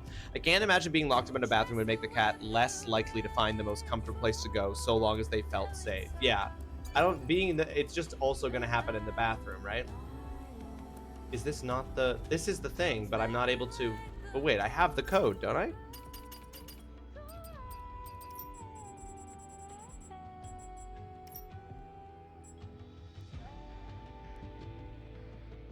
Zero, zero, zero. Is this not it? But this is where the marker says it is.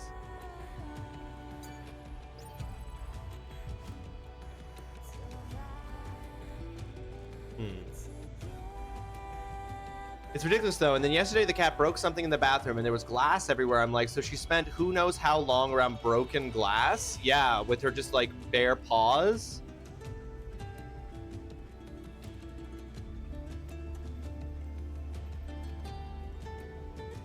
This is bad. This, what you're describing, Zion, is a bad situation, and I feel very bad for this cat.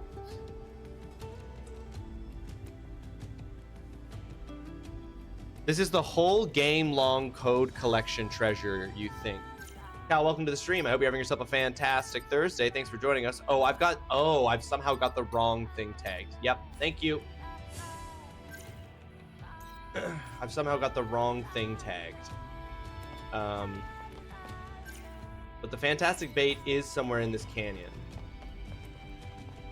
Running to a meeting, but there's a quest where you need to collect everything before getting this treasure. Yeesh. I probably will never open that then. Have a good meeting, Cal. Thank you for saving me from myself. Yeah, both Pudge and Pico. I don't know if Megan had to train Pudge, but they were both adoptions. And they were, so neither one of them needed training as far as I know. So we're having to talk today about it, and I'm telling her that she has 2 weeks to do better by that cat or it has to go. I mean, I even think that 2 weeks, quite a generous timeline given what the cat is dealing with.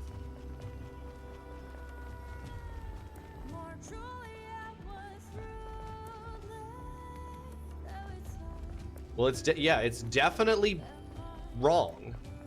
And it like, oh, I'm sorry, you don't have time to take care of your cat, so you lock it in a bathroom for 12 to 14 hours a day because you're too busy? Well, guess what? That you being too busy doesn't make that okay. That's fucked up.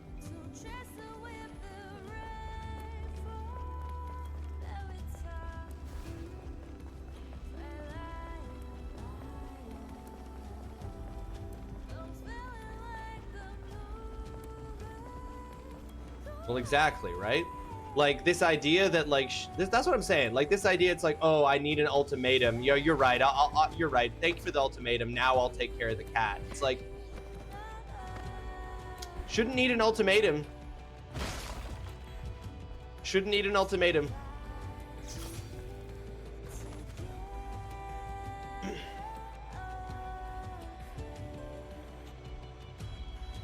Well, there you go, Alex. Exactly.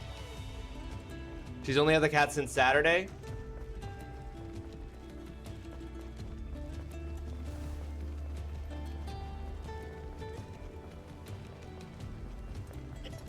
I'm really struggling to find.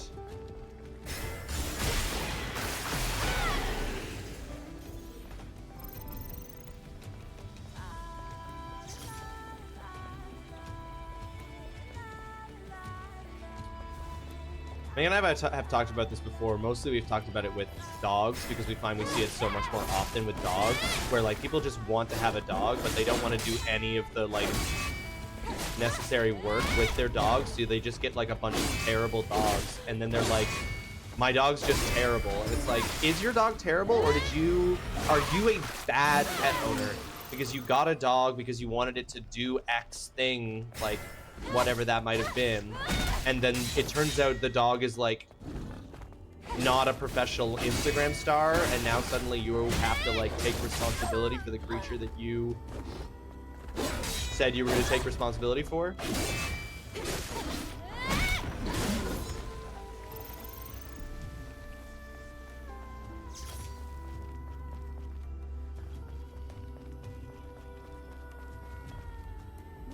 Oh, don't even get me started on that. I've a dog sat for some families, and I'm like, wow, you didn't do anything to train this dog properly. That's why I won't get a dog. Maybe selfish, but at least I can admit that, and I'm not getting one. Yeah, it's a lot of work, but people are just like, I just want a dog, but like, I'm just gonna let the dog fucking fend for itself. Like, I'm not gonna train it. I'm gonna take it to the dog park. It's gonna fucking attack the other dogs. I don't know, that's some crazy shit. Litter training a kitten should be the first thing you do when you first get them. Wanting a cat for the sake of wanting a cat, but not wanting to do any of the work looking after it is basically abuse. I hope she gets her shit together and does right by the cat, whether it's giving it up or actually looking after it. Well, I think the same is true of, yeah, cat or dog. It's true in both cases. Wanting a cat, wanting a dog just because you want it, but you're not like... It's not a fucking Roomba.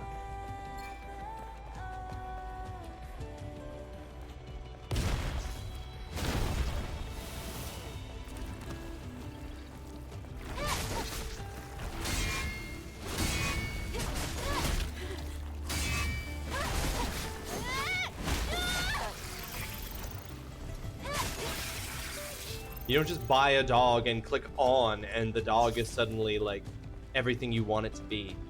Same for a cat. You don't just buy a cat, press the on button, and suddenly it's everything you want it to be.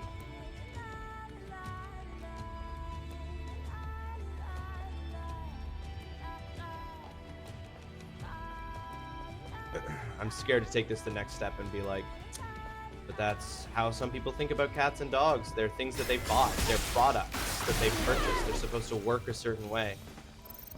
Honestly, sometimes I think people feel that way about their own kids.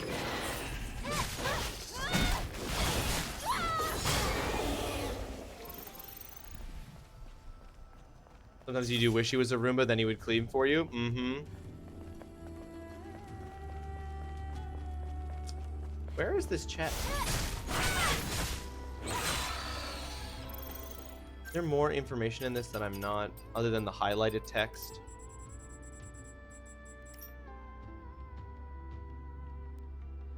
Nope, that's the Oasis. Try searching the water near the Great Canyon near the Great Canyon. So maybe not, so not in the Great Canyon. The water near the Great Canyon.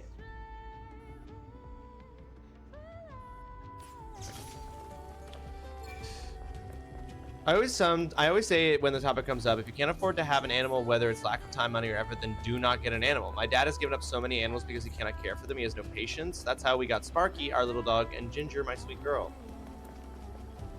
Yeah, you would think.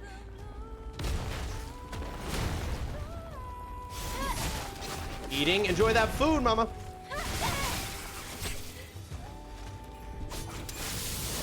Where am I in the main story? I'm about to go... My next main story quest step, Tay, is to go to Abyss Lavoir.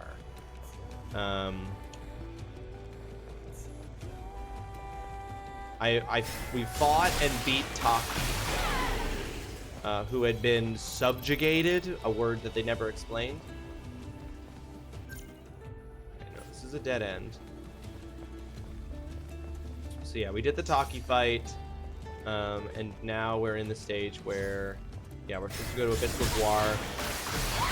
We're like, we have some vague idea that we're gonna go after the Nitiba with black wings, who is the one that Taki sacrificed herself to stop from killing us.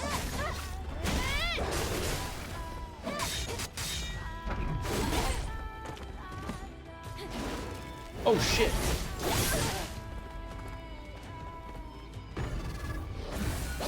Wrong direction. I'm forgetting how to fight because I've been doing nothing but fishing.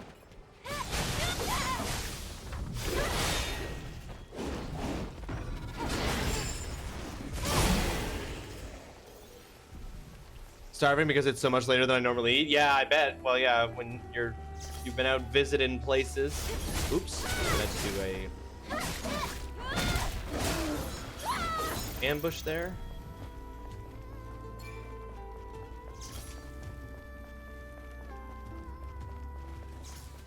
Oh, did you? Oh, you saw me? Tried to sneak in an attack. I shouldn't have.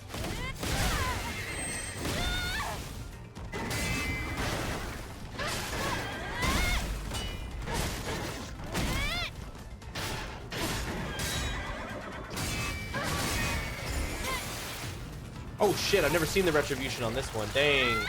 Or wait, maybe I haven't, I just forgot. I probably haven't, I just forgot. This, I'd hate to think it would ever happen, but if something ever happened to me and I could not take care of my cat well enough, I'd be devastated, but I would do what's best for him, not me. Wouldn't just wait to the point of someone coming and taking them away. Thankfully, right now, I don't have to worry about it. Yes, very much thankfully.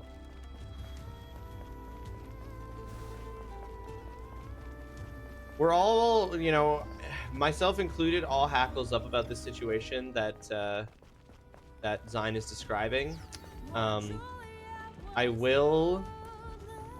We probably are in more of a neglect situation than an abuse situation, right? Probably. Not that neglect can't become abuse, and not that neglect isn't a kind of abuse. But we're definitely in a neglect situation here.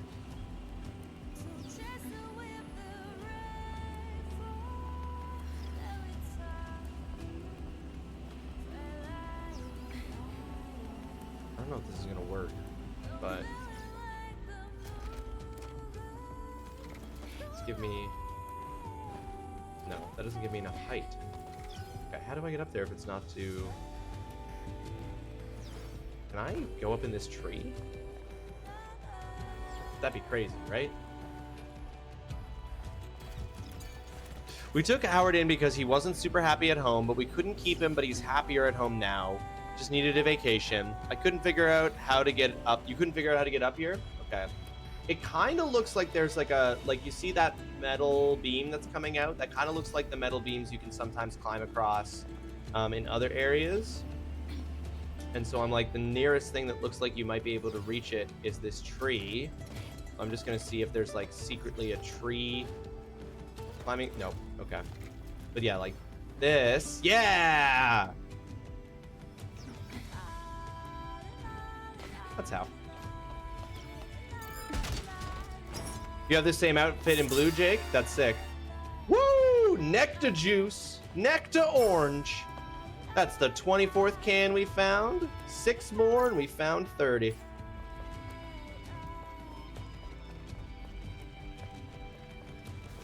You're pretty sure that didn't turn yellow when you scanned it? Does it turn yellow if it's if it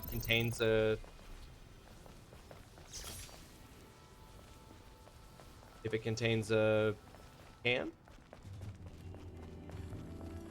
Oh, the rebar. Oh. It turns yellow because you can grab it? Yeah. He's blinking yellow.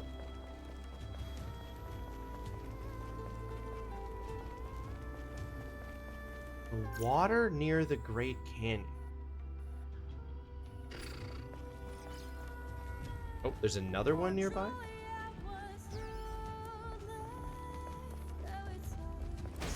It breathes really well. I mean, it's really easy for something to breathe when it has 100 points of entry. That's beautiful. I love that for you. Love that for you, Jake. Oh,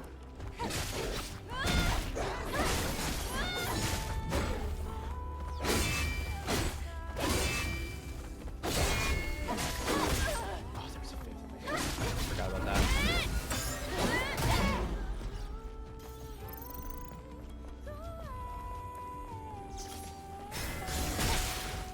Well, the gauntlet has been thrown.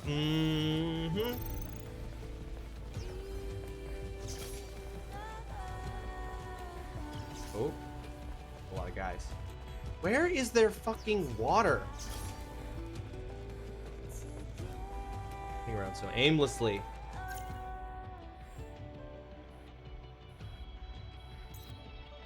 Western Great Canyon. Eastern Great Canyon. Okay, this is a much. Okay, I think maybe I'm just in like entirely the wrong area. Maybe I need to go to the other side. I think I might. Yeah, this canyon is the whole southern range of this map. I must just be on the wrong side. Let's Let's try, see if that's the case.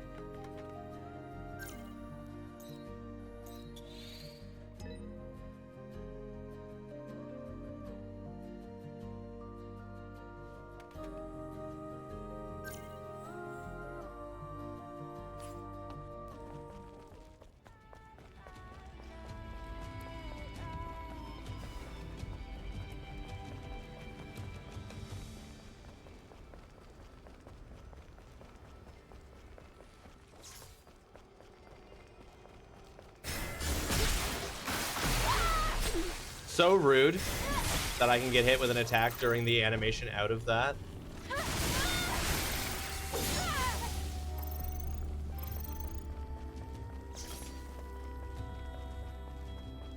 You know roughly where it is on the map if I need a nudge? I won't say no to a nudge. Oh, I've never seen this enemy type before.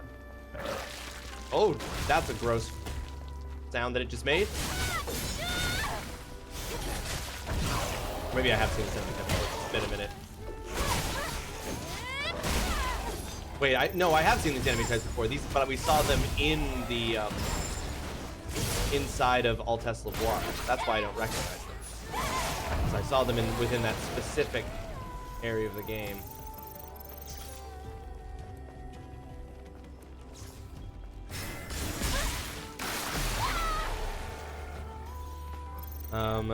Show me map when you can. It's like a big bulby bit over east. This? Right here? Yeah, okay. Sick.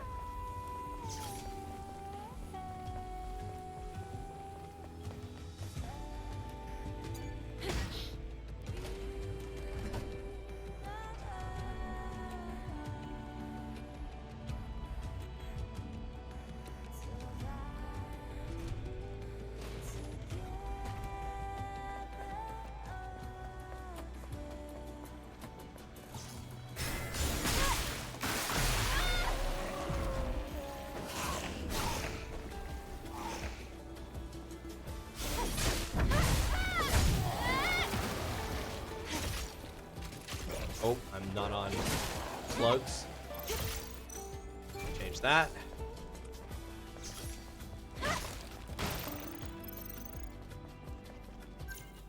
This way and to the right. Unless it's down below and to the right?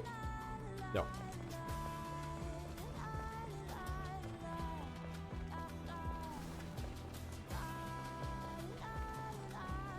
Oh no.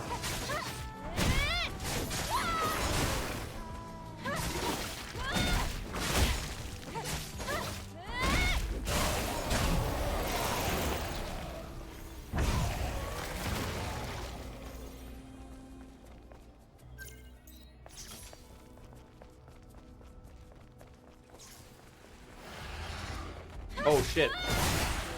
He knew I was here.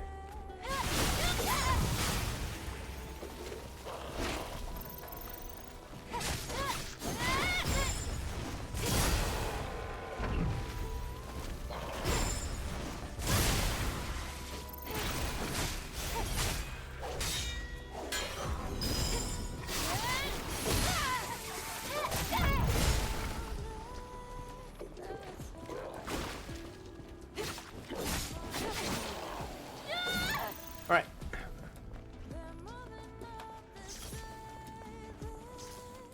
Just one guy. Hey.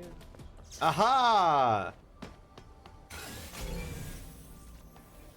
Alright, where's the object? We were here before.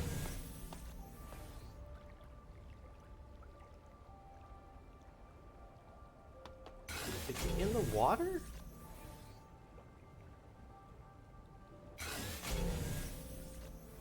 Doesn't look like it. Okay, let's just go through this.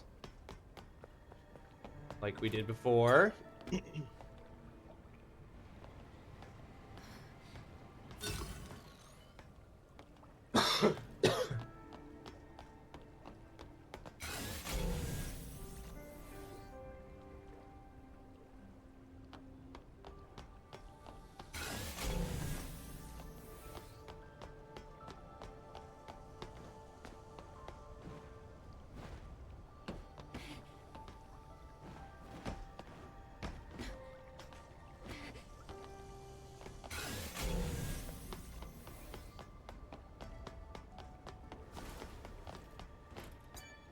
There's a chest that I opened down there, but that's not open, so that's clearly not what we're looking for.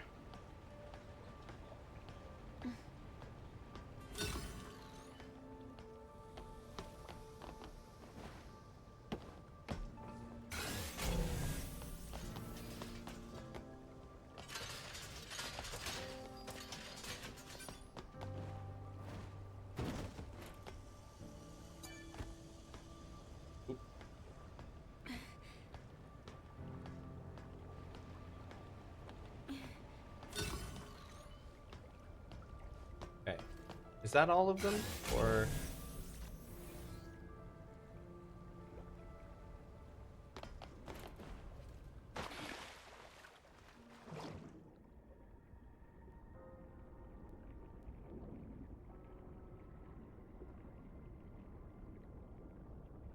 I think maybe it's down here. Right, because I remember coming all the way down here before.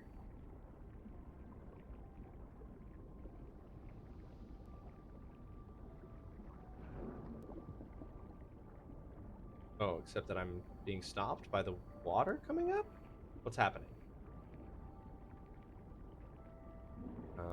Okay.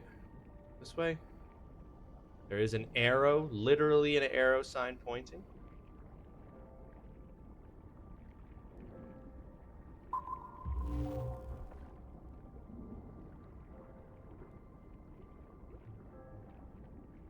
Oh, there's something. There's a crate. Okay.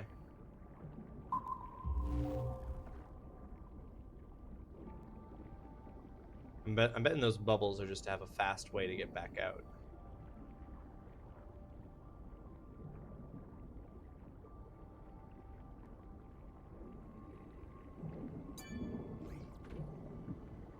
Okay, here we go.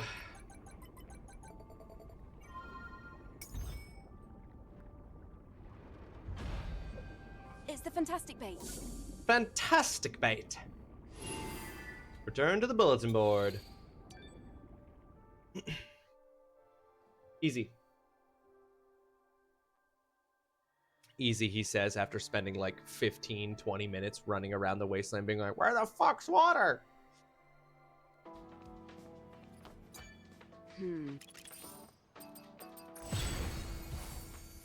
6,000 gold. Okay, leading us with the Fish of Legends. In my father's journal, I read about the whale shark, a legendary fish. He wrote that the fish is as big as a house. He had not seen it himself, but he heard it from Clyde, who witnessed the gigantic fish. After learning of its existence, watching the whale shark became my father's sole... Catching the whale shark became my father's sole purpose. He even set aside his responsibility as a scavenger to fulfill his goal. If whale sharks are prospering out there, it means the earth is healing, right? That's why my father was after the huge fish, to give hope to the people of Zion. Even though I share the same goal, I know that I'm not a good enough fisher to catch it. If someone catches a whale shark, please scan it and send the data to me. Memo, according to the journal, only the fantastic bait can lure whale sharks. Fish as big as Adam's tetrapod. Interesting. Now, I gotta go to Clyde and ask Clyde, because I believe he said he would tell me where the best fishing location in the game was once I got the fantastic bait.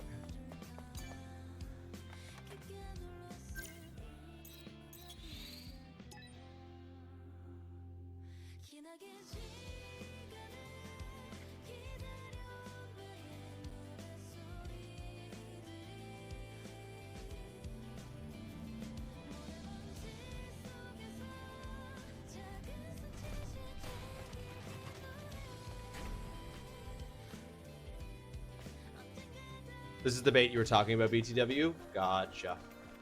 Okay. The game changer bait.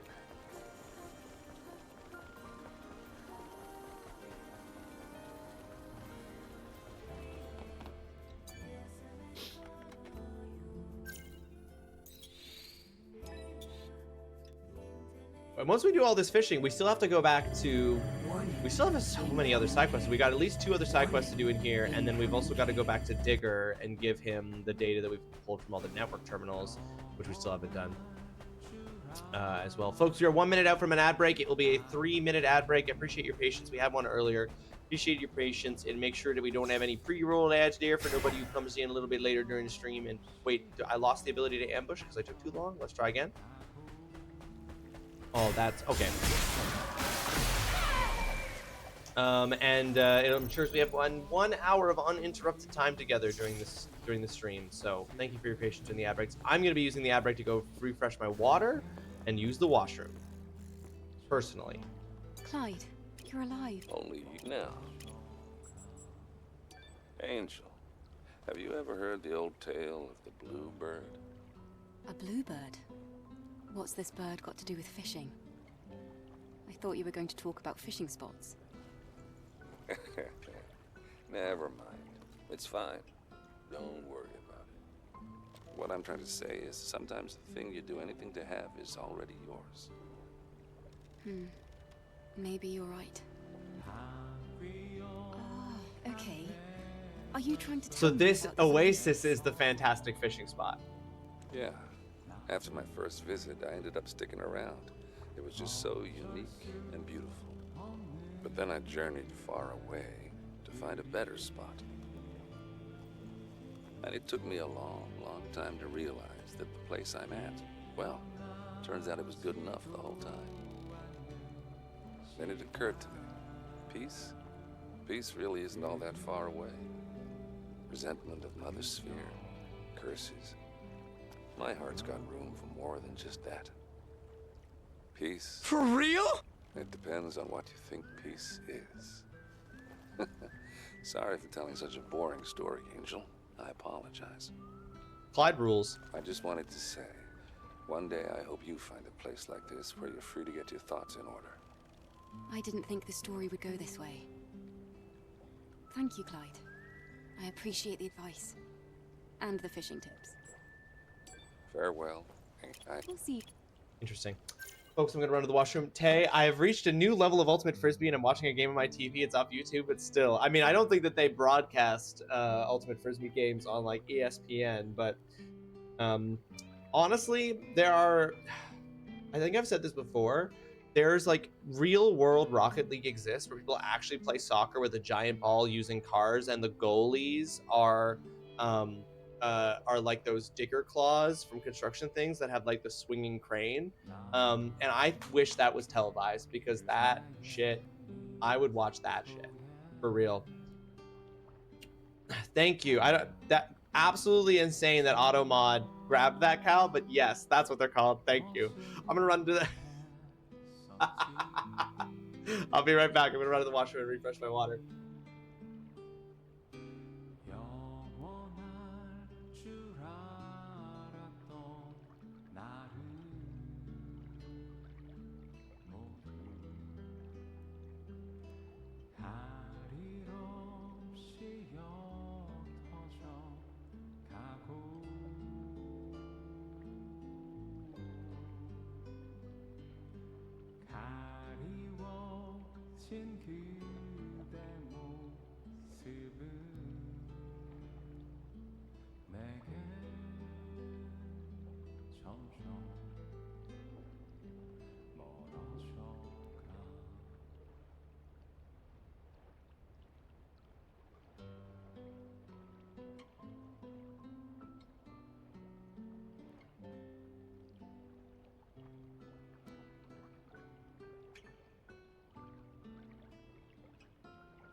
Get back, hose!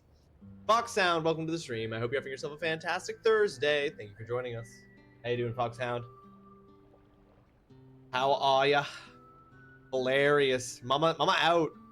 Mama saying bye-bye. Today's been a wild day. You're tired? What's going on? What happened? What has made today particularly wild? Catch a whale shark. Okay, so is the implication is supposed to be that the fantastic fishing spot is here. You just needed fantastic bait. I have one fantastic bait, but wait, it doesn't get used. It's just endlessly available. If I'm not mistaken.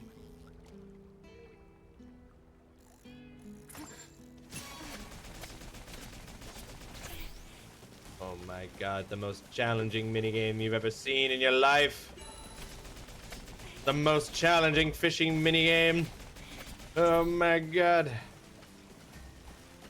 It's gonna be so funny if we pull a fish the size of a house out of this oasis. It won't even make sense.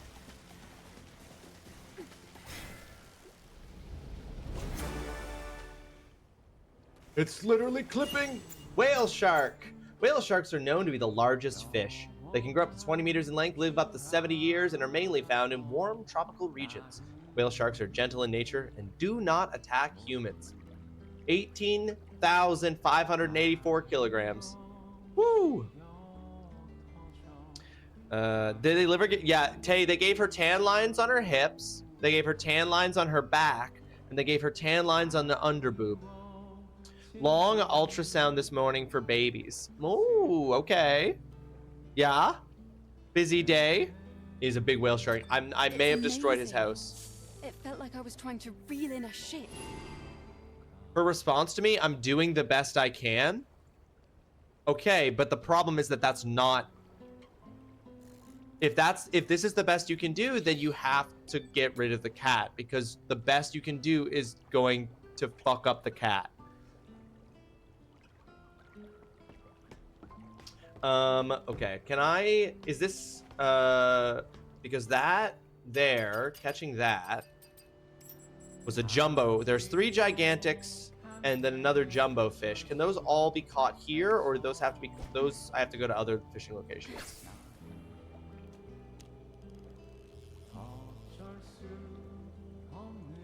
I told her I care more about the cat's well-being than her feelings, and I gave her the business. Good sign. Championing this cat.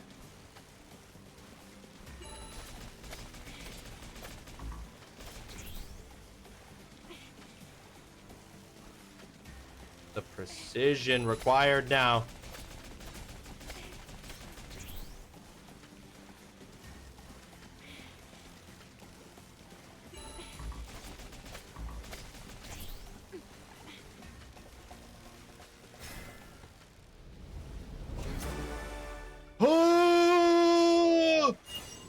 A Dunkleosteus.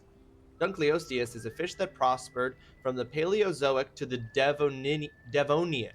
It's similar to placoderms, a primitive fish. It can grow up to 9 meters long and is widely known as the ancestor of all vertebrates. 1,552.3 kilograms. I told her that the friend who gave her the cat is a bad friend. What outfit we get from that? From catching this? We've got all the outfits that we can get from this on Zine. There's no more outfits, so we're still just rocking this until we catch... We're rocking this until we catch all the fish. That's crazy.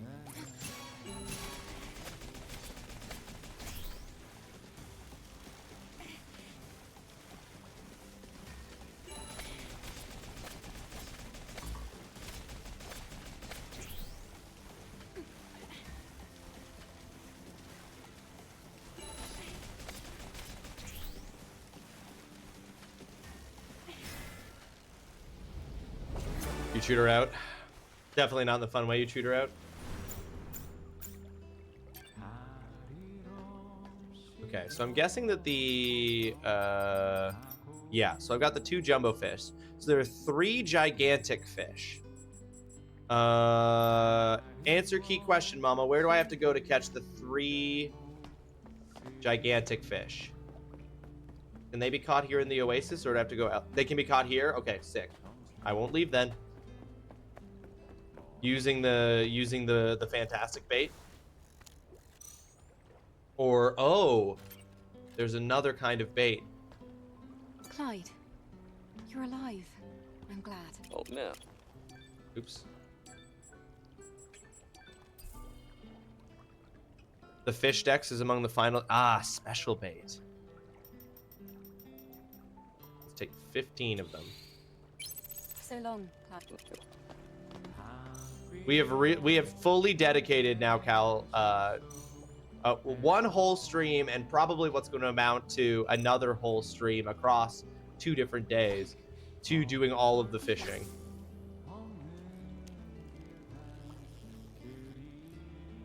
How do all the fish live in this tiny oasis? How does Eve fight in some of these outfits? This game is full of impossible and wonderful things. How you fit all that in them jeans?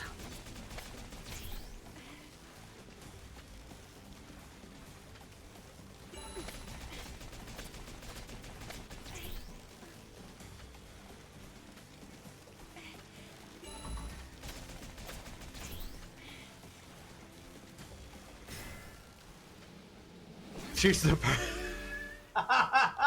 she's the perfect organism. Incredible, Tay. Yes, she's the perfect organism. Arowana. The key element of an android is that an android is part organism.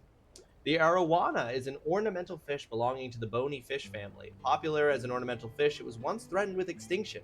It has been successfully farmed and is now a common large tropical fish.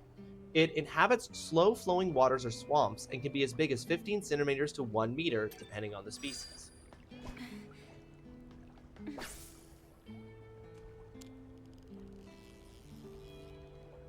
Thought that was a cyborg.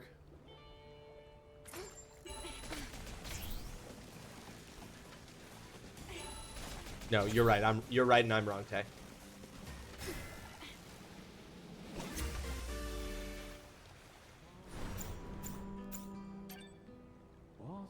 But I do get the impression that she's a cyborg. Like, I feel like all humanity are cyborgs in this, not androids, because like that's real skin.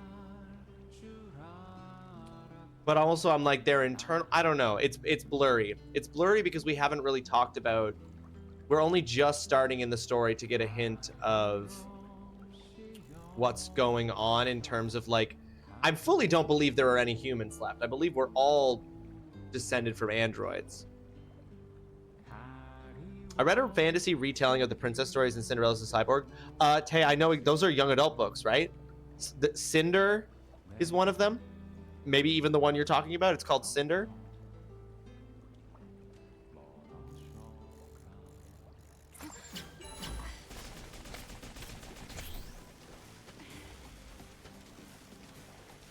Yeah. Best policy there, Tay. Best policy there. I think I know exactly what book series you're talking about, Tay.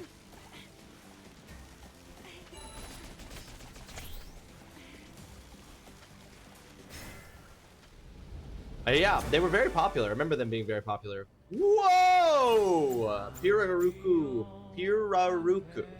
Piraruku is the largest freshwater fish in the world. It inhabits the Amazon River, Orinoco River, and Guyana. The fish grows up to 5 to 6 meters. It is characterized by sticking its head out of the water and storing air in its bladder to breathe. You have them on your shelf right now? I remember that was a series that I always thought about picking up, but I just like never ended up grabbing it. But it was a very popular YA series when I used to work at a bookstore. I haven't seen them as an adult, but I feel like they hold up. I bet they do.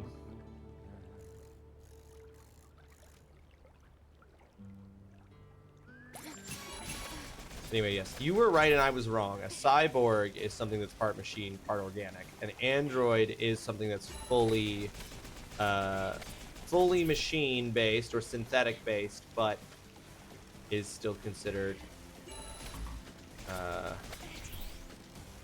well, in sci-fi often gets considered to be alive anyway.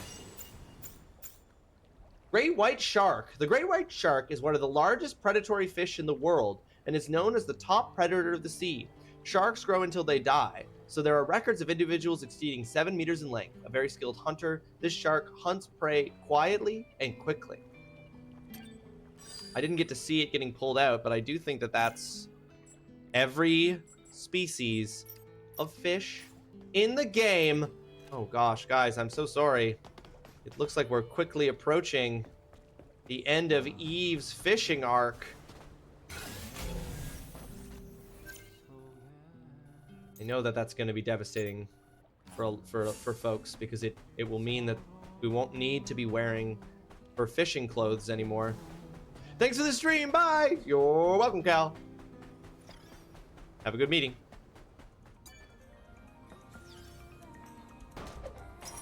I honestly didn't know sharks grow until they die. That's crazy. My mom read them when I read them, and she liked them. I didn't see what new can that was, but we're at 25 cans. You feel like we can keep... I don't think we can. It's a very specialized outfit. It's specialized and designed expressly for fishing. Plus, we have so many other outfits we still have to look at and we still have to wear. So keep the fishing codes. Let us be free. But I'm saying what you are describing, what you two are describing is the lack of freedom. The freedom not to change your clothes? I don't think so. Eve's got other outfits she needs to try on. So Francis's brother was hiding in these ruins. It isn't that unusual, Eve. But I guess it is pretty remarkable to have survived this long, coming from 807. Let's just deal with the fanatical brothers and be on our way. Okay. With the fanatical brothers. I am not going to be putting on Midsummer Alice. I'm pretty sure I already did. We unlocked other outfits.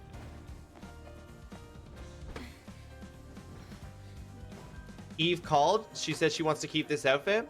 Oh yeah, can you put her on? Can you put her on, please?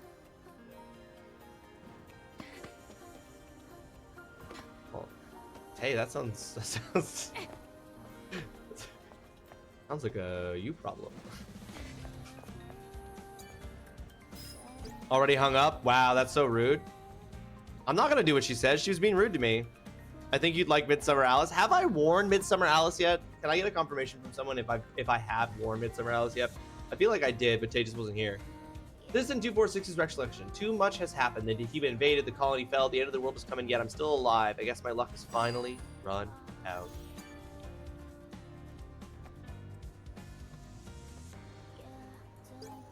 I heard it. I heard the voice of truth. I got my hands on the angel's hologram device and was given my first lesson. They said that they realized the origin of all sins after they fell to the ground. This was a coincidence, but at the same time, fate.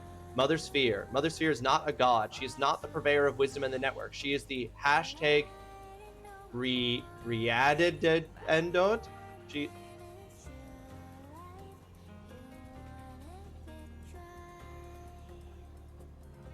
Praise the voice of truth. Praise the Ad Aeon. I will no longer yield. There's no time to waste suffering with trials and hating Mother Sphere. I will leave to find the teaching of the Aeon. My destination is where they came from. I found their angel's egg. It's located in the far west of here. I will follow the, like a drop pod? What does this mean? The voice of truth. I'll consider it. You left coordinates. Well, You wear Indy's favorite when she's not here, but when she's here but not mine.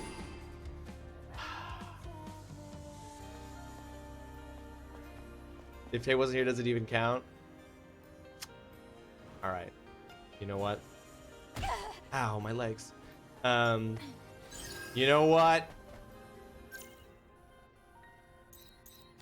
You know what? Fine. Ow.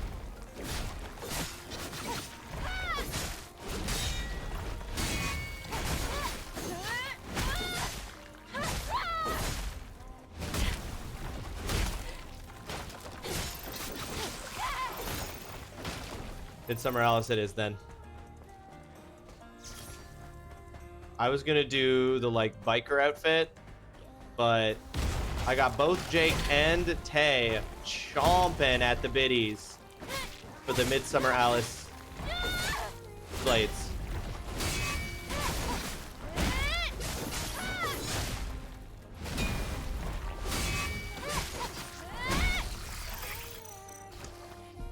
The videographer of the Frisbee game keeps looking at the clouds with the camera.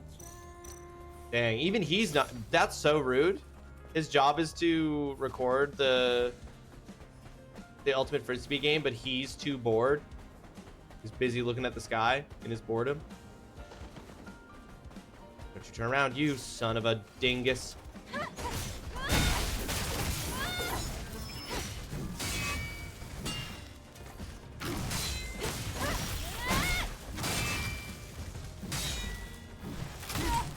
That was weird.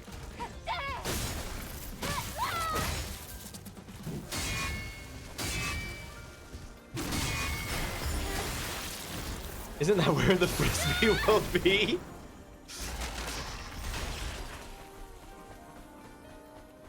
Now, I don't play Ultimate Frisbee, so correct me if I'm wrong, but they do go in the air. I'm given to understand.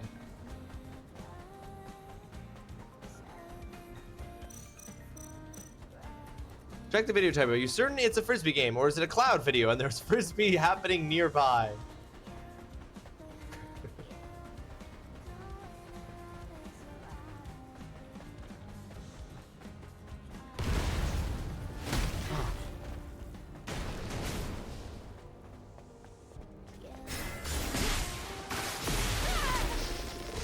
I want the ambush so I can get health back.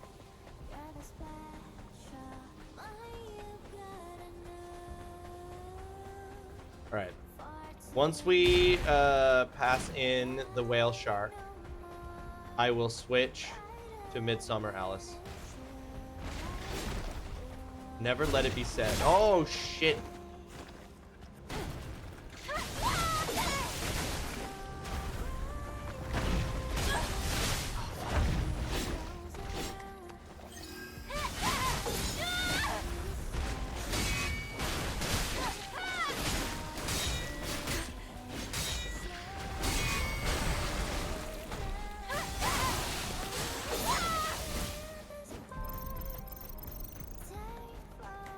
It may be halftime. That might be why he's pointing at the sky. They just kept recording through the halftime. Oh, I fucking hate these things.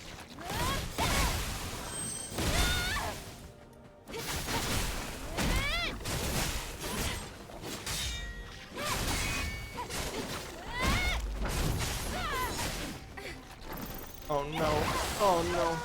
He just likes her current outfit so much. Is that a drop pod? I do not have controller vibration on, no. I gotta hang.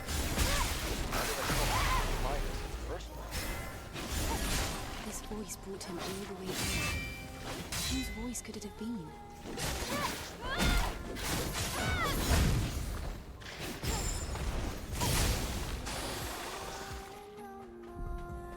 It's up with you can feel the vibration when they're underground. Oh. Well, just like the adaptive triggers, I also have vibration by default turned off.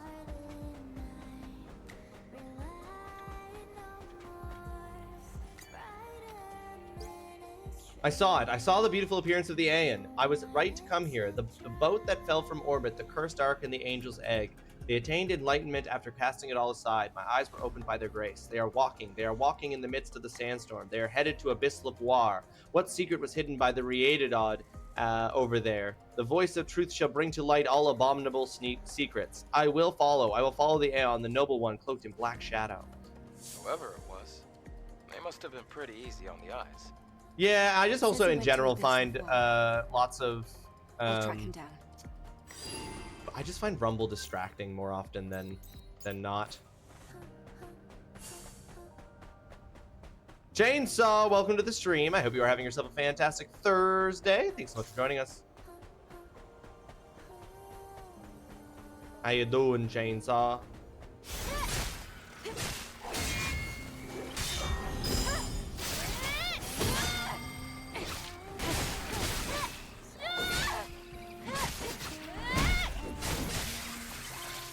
Was up on E33-2 let you know a grapple was nearby. Oh, I didn't even know that.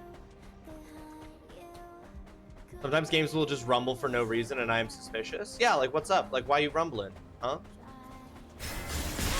I decided not to go to work today, so I'm doing great. Oh, you decided to just take the day off? Are you feeling unwell? Or are you just like, nah, I don't want to. I can and I will.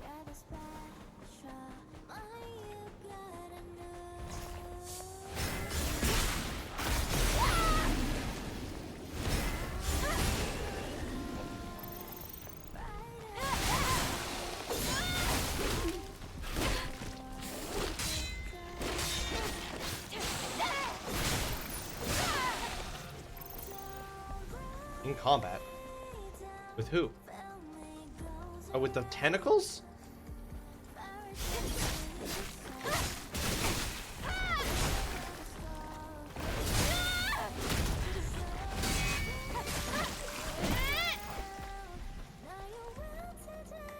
Cal thought about not working today. Well, you guys got a trip to go on. I had a rough sleep because my left leg was hurting for some reason. Oh no. Okay, I'm sorry to hear your left leg was in pain. I hope that's all good. Sounds like as good a reason as any to take the day off.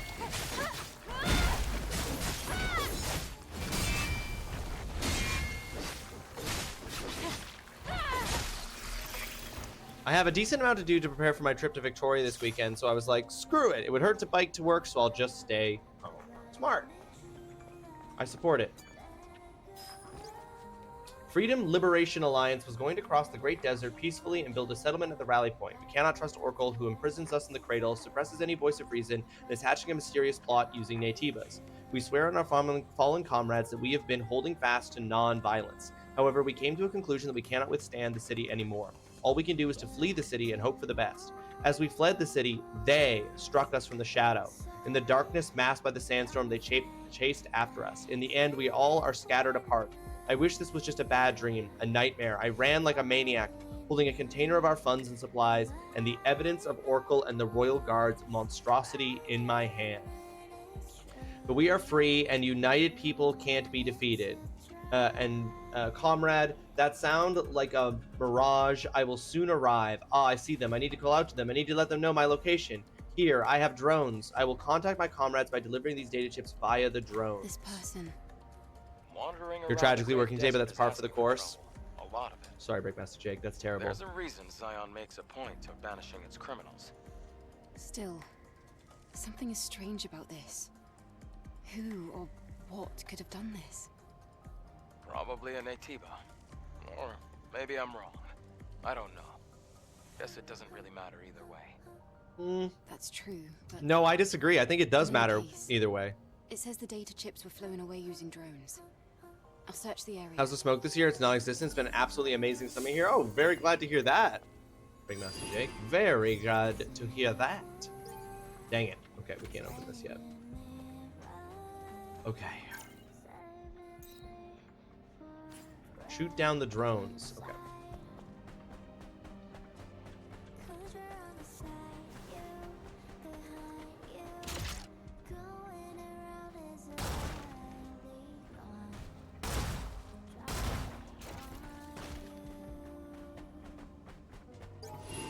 The truth under the city of Zion. No one can hide the truth forever. Though my comrades who were after the truth suffered mysterious deaths, we won't stop. The Royal Guards are transporting Naytiba blood through the Great Desert. They claim it's strictly for research purposes. We have obtained multiple pieces of evidence that there are living Naytibas under the city of Zion. The cradle, blood, Naytibas. What is the truth behind all this? The guards are hunting us down. They call us traitors and they mean to track us down to the end of the world. Until the truth is out, we will protect the evidence we collected with our lives. A united people cannot be defeated. I expected as much. We, the Freedom Liberation Alliance, have acquired decisive evidence about the Royal Guard's atrocity. They are using every possible means to imprison people in the cradle and brand those who resist as traitors and purge them. They hide behind the excuse that we are running out of energy, imprison those who resist or complain in coffins, and eventually will take over Zion. Should this truth be revealed, Oracle and Royal Guard's tyranny will end before the strength of united citizens. These people risked their lives for this. I'm not sure what they were thinking. Well, whatever they were thinking, not everything is black and white. It It's all open to interpretation. Well, there's nothing more to investigate. Hey, if we're heading back, why don't we visit that restaurant again? It's possible we could have missed something. Every part of this, I'm just like, the reactions that Adam and Eve have to this, I'm just like, I don't know. I don't know. I still realize I still have questions relating to Zaya. Maybe I just wasn't paying attention well. Can sometimes be it. You can, especially when when so many details are like hidden in fucking like data pads you might not get. How are you involved? I know those people never made it back from the Great Desert. I see. So that's what happened. The truth can never be concealed. Have you not noticed something's wrong with Oracle? People settle for order and feign ignorance. What do you mean? Are you sure everything you believe is true, Angel? That is all I can say. But remember, next time, you might end up in our shoes. This guy risking being apparently like exiled and urged by the guard with this kind of talk. Okay, and now we're gonna go this way, and we're gonna turn in our last question mark fishing quest, and we are going to A bulletin board? change out of this outfit. Legendary fish badge. Okay, that didn't give me any kind of trophy, so I guess it's just done? It's just over? A memento received after completing a request. Got the legendary fish badge. There's no trophy from that. Okay, that's fine. All right, outfit change time. And because both Jake and Tay insisted,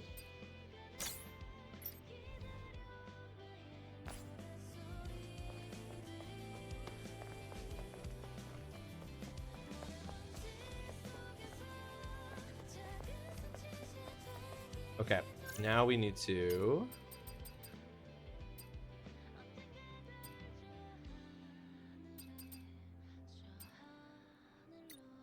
make a delivery to Digger. Boo, no hood. I know, it's a little unfortunate that this outfit in particular is only about blades, mama. It's a good outfit.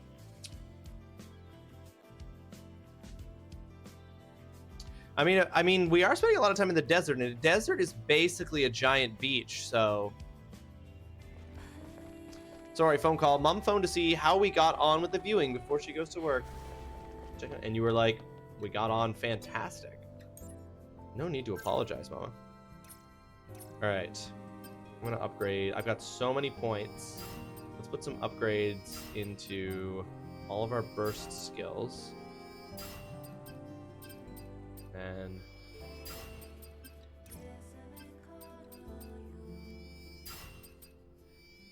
max out our talkie form if we can here. Not gonna have enough. I'm gonna be one short. That's fine. Although I think there's a reason people who live in the desert wear more clothing. You think? But remember, these are androids. So for all we know, their skin has been naturally naturally, quote unquote, has been designed to avoid sunburn, and they don't get skin cancer. Digger, what's on your mind? I was conducting a thought experiment on Zion and its citizens. I wonder, what do they consider themselves to be? What are they thinking about now that they're disconnected from the network? If I could somehow ask... I know the actual move is going to be stressful, but I genuinely can't wait. I know exactly what you mean, Mama. The excitement of the move, but also, yeah, like the knowing it's going to be hard. Day, I would guess. The same as anybody else. If you're so curious, why not just ask them? Nothing's stopping you. It is not that simple.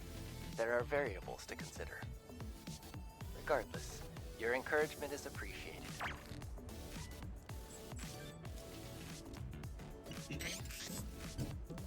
Perfect. Eve, I'll finish configuring the device now. Now, I just need your help with one last thing. What now? It's a simple task. I need you to enter the network code and activate the communication node. And I will be entering standby mode for the network connection. Right. If you insist. If anything goes wrong, it's not my fault. Understand? Your concern is appreciated, but I don't anticipate any serious problems. No, the tragedy is that it looks like Breakmaster Jake might be missing. Oh shit, it's pipes again.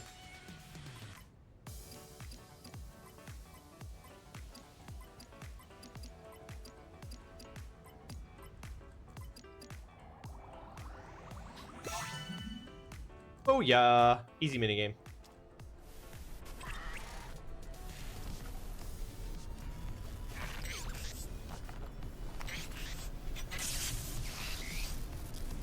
Oh no.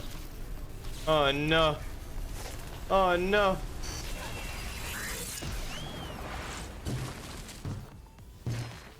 Whoa. What's going on? Digger, you okay?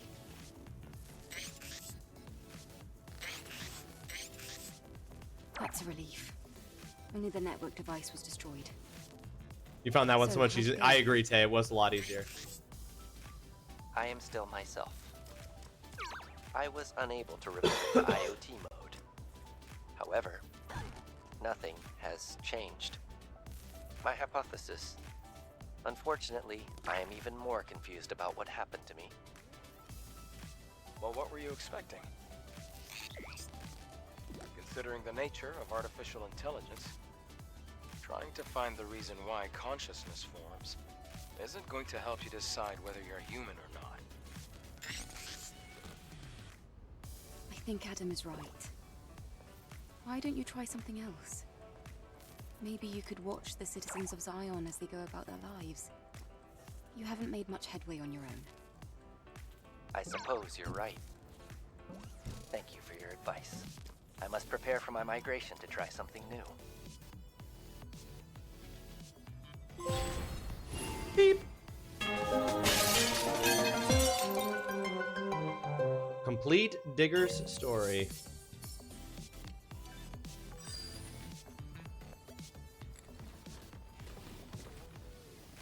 A lot of stuff.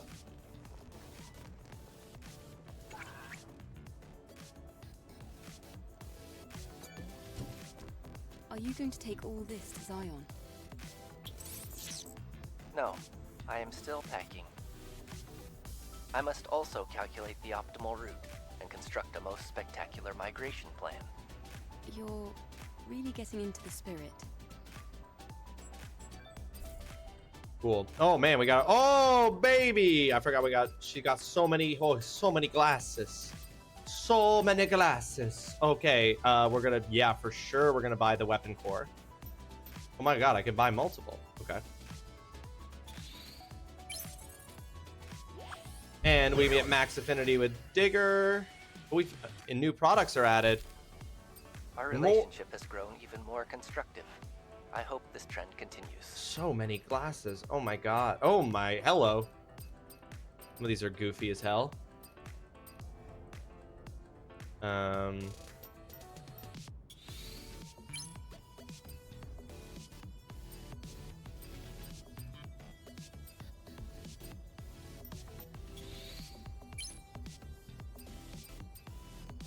If only there were pit vipers. I guess I can't have everything, right? None of these are better than what I'm currently wearing, though. Like, the glasses I'm currently wearing are the best glasses in the game. But, like... I'll buy.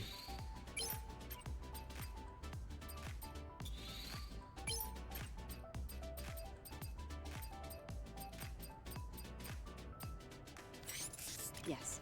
You're in. Thank you. Okay. Will he... I suppose he might move to Zion for future purchases. Okay. What else we got here? Take photos of the hidden fish. Open the container with the passcode. Investigate inside. Oh, right. That's the one that you have to go through fucking everything. Find the treasure chest in the Great Desert. Find an abandoned yellow bus on the collapsed overpass. That's right. Go to Matrix 11, search the wine cellar, continue to track Felix's records.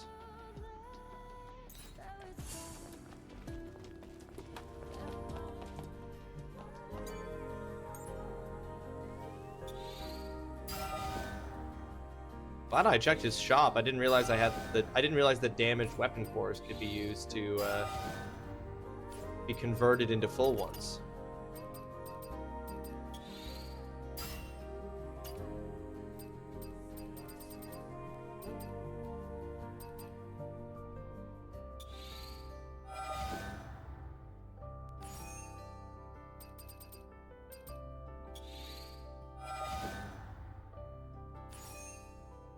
I'm looking forward to getting the option to have multiple exospines.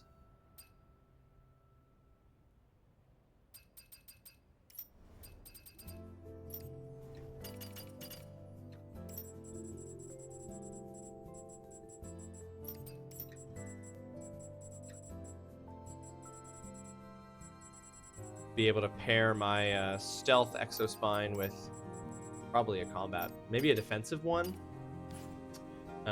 Okay, fast travel. We are going to fast travel.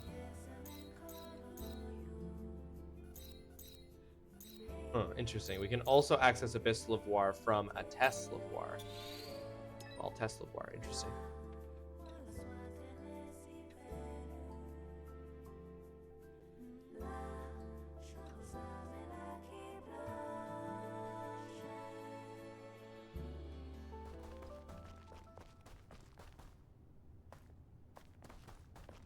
Like the high heels in this outfit. I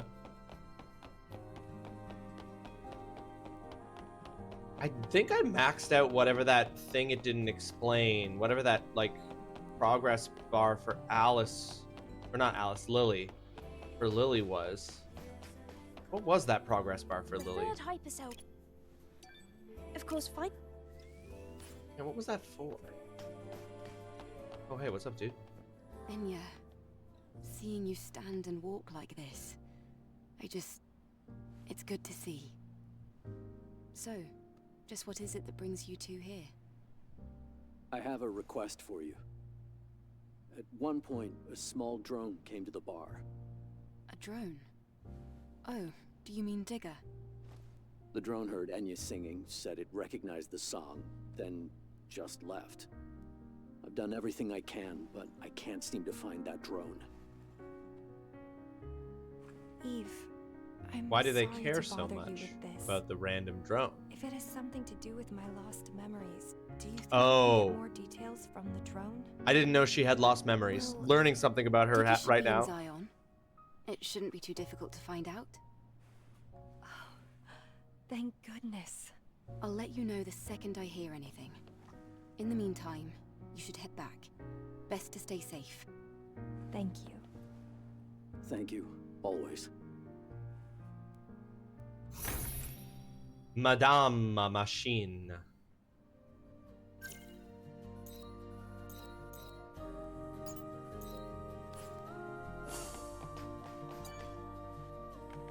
This is the this is the outfit here. I'll give you since I did it in part for you there, Jake.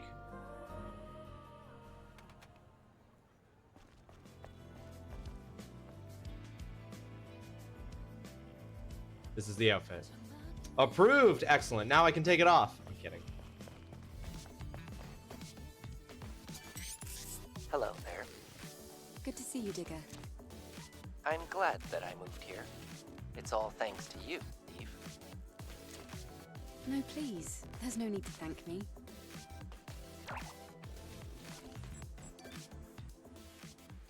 Digger, you were the one who spoke with Enya, right? Yes. Artistic activities are truly amazing. It was my first time hearing a song. I feel like my understanding of human culture has improved considerably. I heard you know something about the song. I would like you to tell me more about it. Yes, Eve. You're a very special guest, so I'll tell you. The information actually has to do with Enya's song. I traveled through many different regions before settling at the Scrap Plains. I collected 149 petabytes of data during my journey. That's so much data. When in Zion, I discovered there was a person there who sang a song that matched previously recorded voice data in my audio archive. Different singers can sing the same song. No. The data similarity is so high that it leads me to believe it's the vocalization of the same person. I acquired this data from a location called the Opera House. It is now known as the Buried Ruins. Now I've told you everything I told Enya. All right. It's all starting to make said sense. ruins. I'm glad to be of service. They've been saying it so much, I've been drop holding by off, again. but I gotta pop it. Wait, if she told Enya that, why did they need me to come and talk? Go to the Opera House.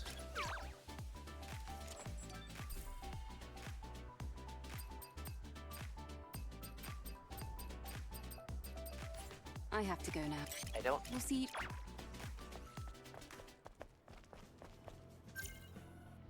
Okay, what are we actually doing here? Go to the Opera House in the Great Desert. Okay. Gosh, there's a lot of side quest stuff. There's so much side quest stuff, love. Lovey.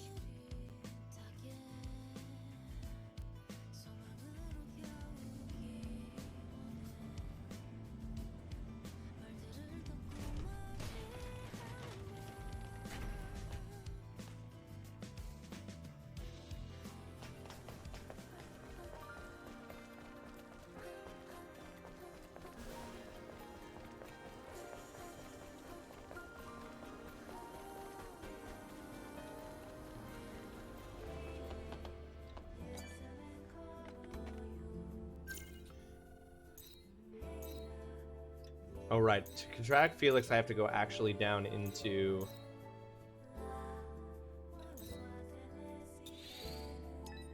Abyss Lavoir, so I'll have to hold off on that side quest for the moment.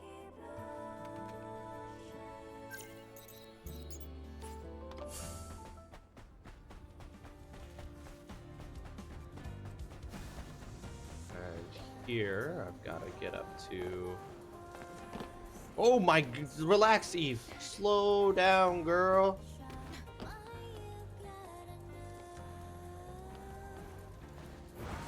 Oh, is that not considered? Okay. Okay, so I've got to come at it from over there.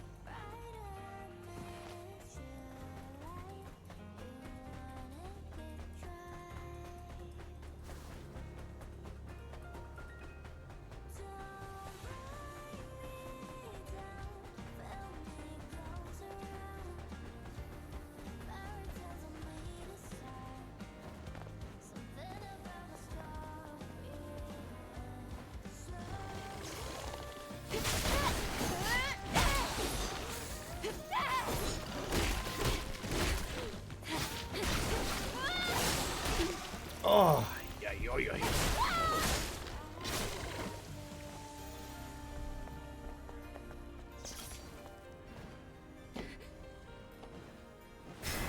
Oh, wait, wait. What? What? Oh, I could have... Oh, I had the option to ambush.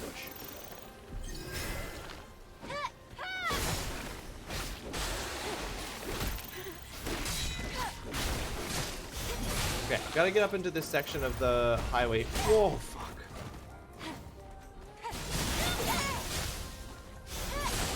Gotta get up into this section of the highway, but it looks like it's... Okay, hang on. I gotta go look more closely instead of just, like, jumping at the thing and being like, surely Eve will grab something.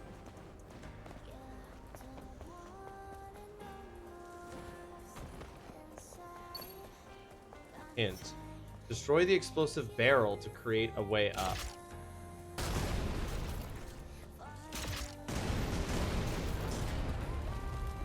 That was actually a very helpful hint, because that was like a kind of unique interaction. Okay.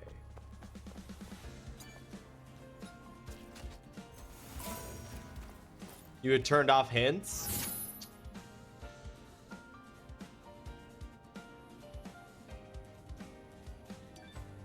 I suppose this is my client's treasure. Your client's treasure is a new bikini. Have you finally seen the barrels while scanning? Should have done that. No, don't send me back yet. Because we're gonna go do this one.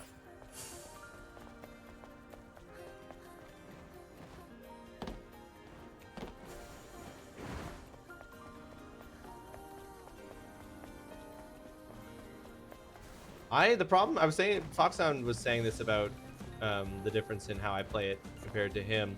I've never used the scanner. I just don't bother. And I really should use it more. You literally get upgrades for it. It's a part of the game. It's supposed to give you ideas about how to do things. I just don't use it.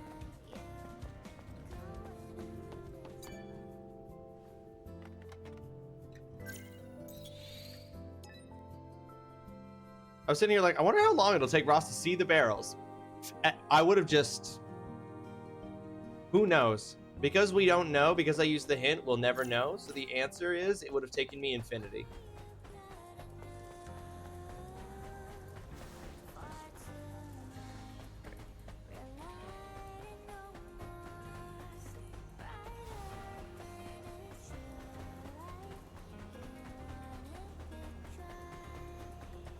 I didn't use it for a long time, but then I started using it in this area because it was so hard to tell if I'd been somewhere or not. That's legit.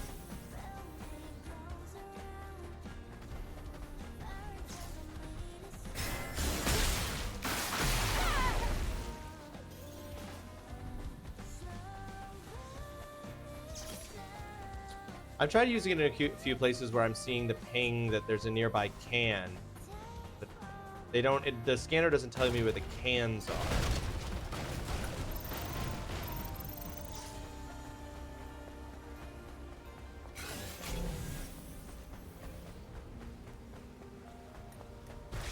Oh, Jesus.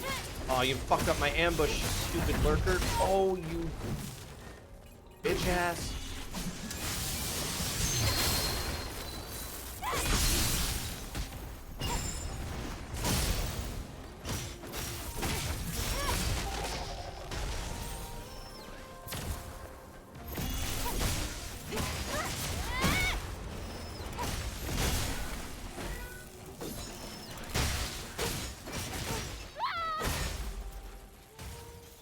Have I explored the city at all? I have explored the city some.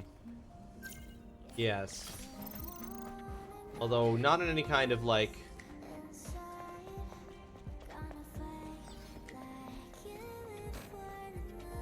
Okay. There's a can in here. I just need to know which of these to put it on. Anything that might give me a hint. There's 3. Oh, here we go. 12, 2, 13. Okay.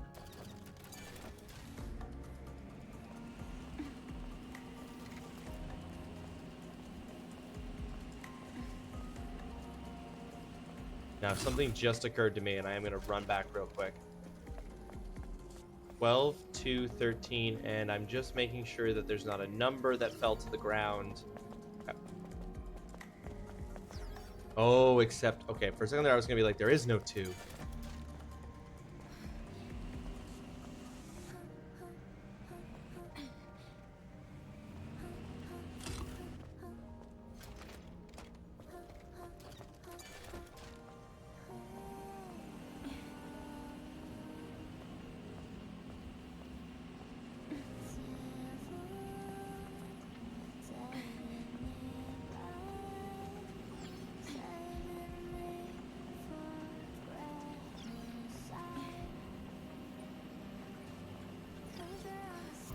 Why are these numbers so random? It's a great question. Behemoth Black. Energy drink original. Quick, slip that into my butt cheek. All right, 4 more cans. And I will have the So that side quest completed.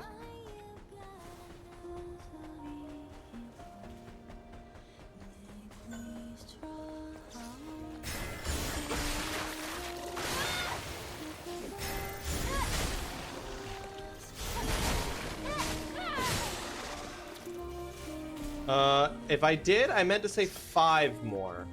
And I probably just misspoke.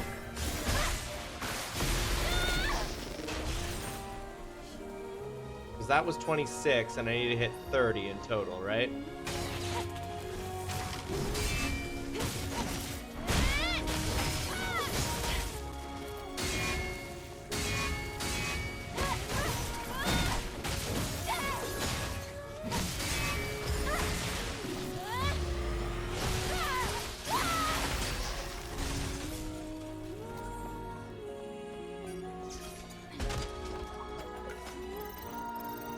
We don't know how these natives be turned into stone. And why for some of them it's permanent and others not. Alright, this feels like this is a little bit giving me boss fighty energy.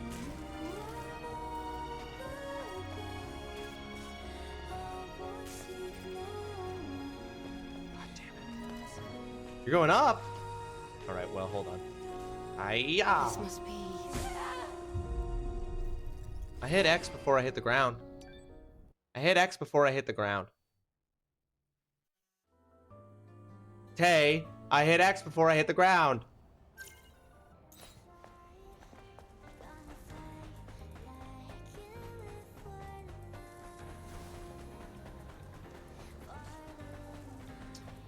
How long roughly would you say you break for? I usually break for like...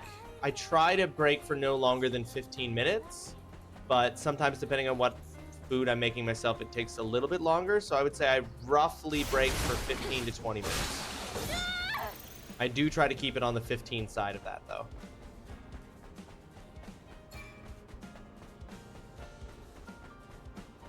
Damn, these fans, they always be chasing that ass. I mean, those hoods. They be chasing those hoods. You, Jesus!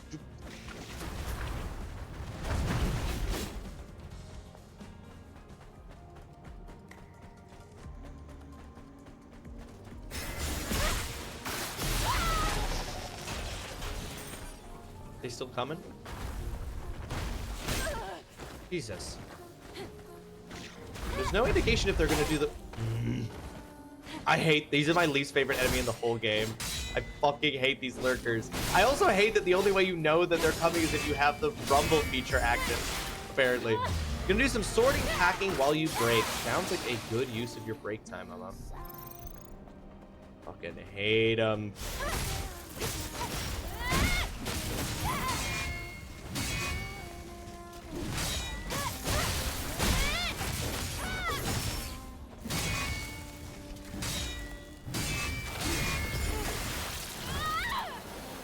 Not when they're behind you, Tay.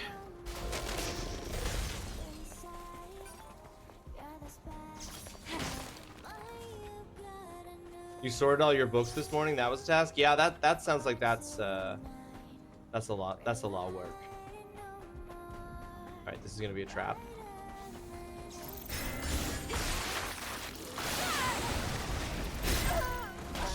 I fucking hate him. Oh, you suck ass.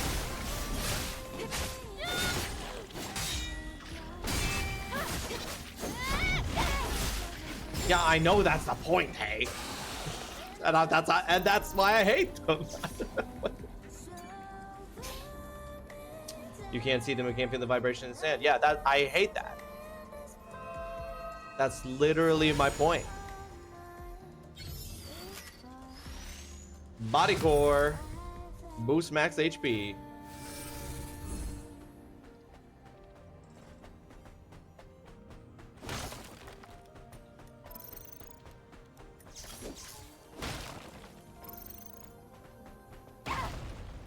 Nope, I am not the Lisan. I am not the Lisan Al Gaib. I do not know what's going to happen. All possible timelines do not unfold before me. Warning, incoming game. The kids fed the rats today, no tears. Nice. All right, getting our healing particles into Eve's booty hole.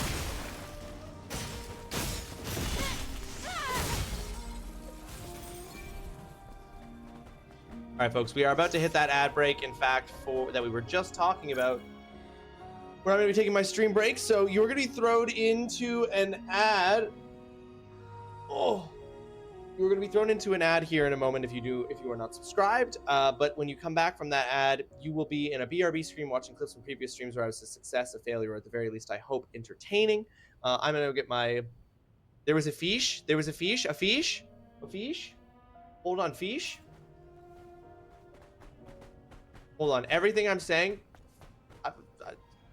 It's fish time. Not that kind of fish. Wrong kind of fish.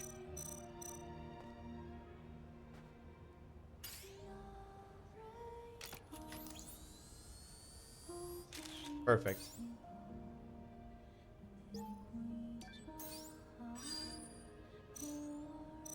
I guess I'll leave that out. Check in with yourself. Do you need a snack? Do you need water? Do you need to stretch? Do you need to pet a cat? Do you need to take care of business? Whatever the case might be, use this ad break as a chance to check in with all of those important parts of your own life while I go get myself some food to re-energize, reinvigorate for the remainder of stream. Thank you, folks. See, Ross, it's an outfit for the crowd. Listen, name an outfit in this game that's not for the crowd, Tay. They're all crowd pleasers, okay? I've just enjoyed particularly resisting this one. Enjoy these clips, folks. I'll see you soon. I suppose establishmentarianism is just the belief in the church and state being connected. Disestablishmentarianism is the belief that they should be separated, and anti-disestablishmentarianism is the rejection of the idea that they should be separated, which is slightly different from establishmentarianism, which is simply itself the belief that they should be connected, not necessarily the belief that they shouldn't be disconnected.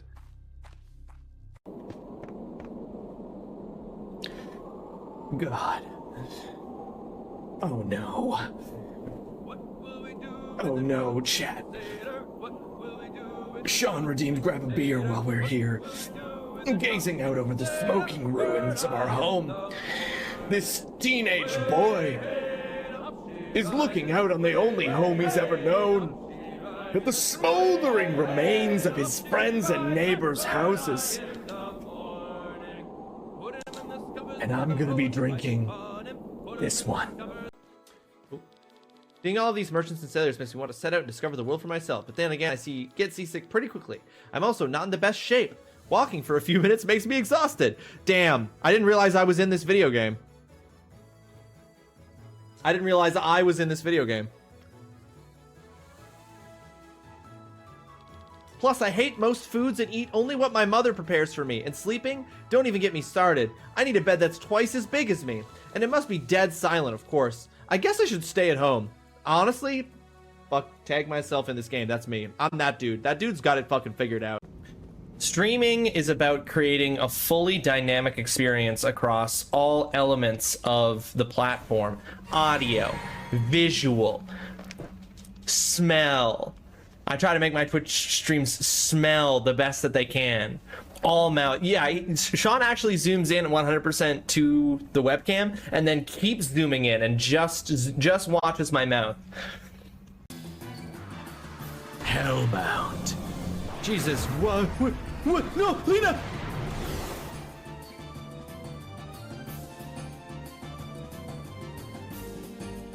Oh God, are we already in hell? Is that why she didn't go anywhere?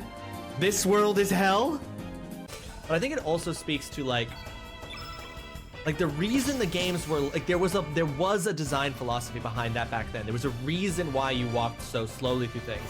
Some of it was probably hardware limitations. Some of it was probably like memory and processing limitations. And then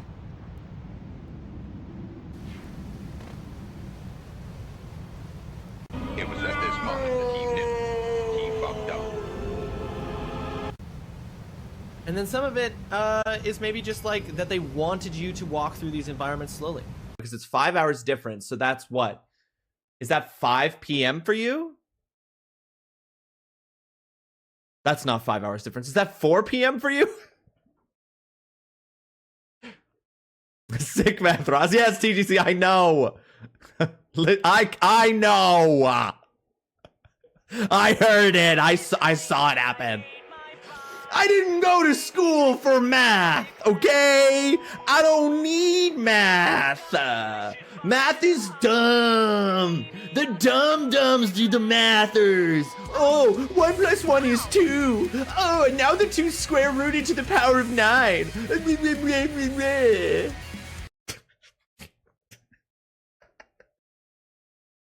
The Benevodon, along with the creatures of darkness, simply disappeared without warning.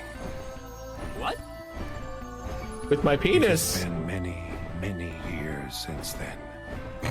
The world recovered, but alas, the Benevodon of darkness disappeared without warning. With my penis. I believe the monster may have once again. Oh, and you need to stop it. There you go. What? Why did it go back behind me? Oh, was it not correct, game? They didn't like where I put it, I guess.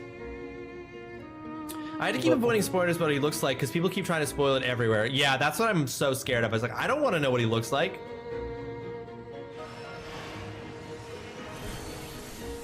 What? Weird. What is happening? So weird.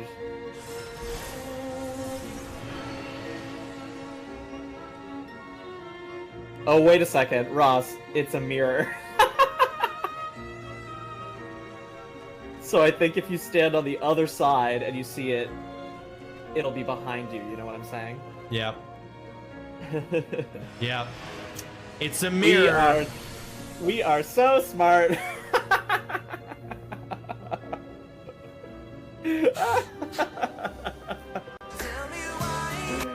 So good at video games. It's a mirror, he says. Also, what am I doing with Moonveil equipped? This is easy mode. And I really play Elden Ring, so I never use anything that would make the game easier.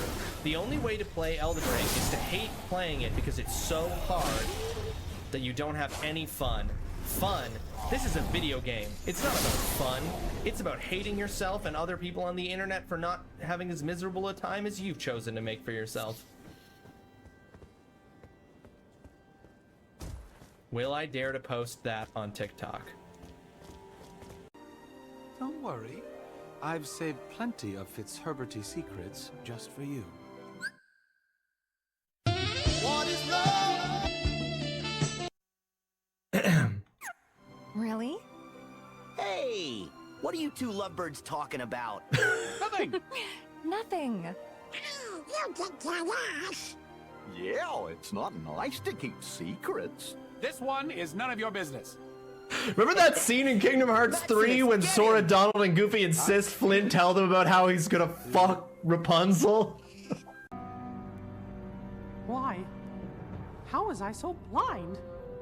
Right, Mickey. I should How have did you not seen see this it. coming? As soon as Maleficent started gathering the 7 princesses of heart.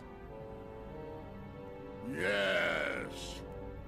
They were all my doing. Yeah, Mickey, how did you not see this coming? How did you not see that Xehanort had plotted by traveling through time and speaking with all of the versions of himself throughout time to determine the exact course of actions that needed to occur for him to meet here with 13 versions of himself so that he could fulfill a prophecy to recreate the events of the Keyblade War, thus forging the Keyblade and gaining access to Kingdom Hearts? Mickey, it's right there in front of us. How did you not see this coming? Huh? Did you see that snowman? Snowman? Yeah, and here's the funny thing. He was walking and talking. Huh? You guys have been to worlds where literally, like... Snowman can't walk? You must have imagined it. They've been to worlds where animals talk. They've been to worlds where toys are alive. But Sora says, hey, there was a talking snowman walking around. And Donald goes, I, an anthropomorphic talking magical duck, say that walking snowmen are a fucking lie.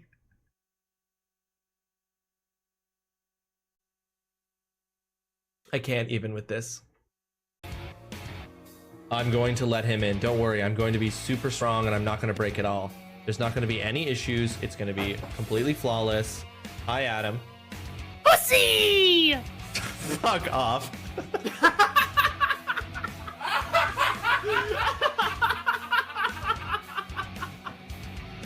I was like, what am I gonna say?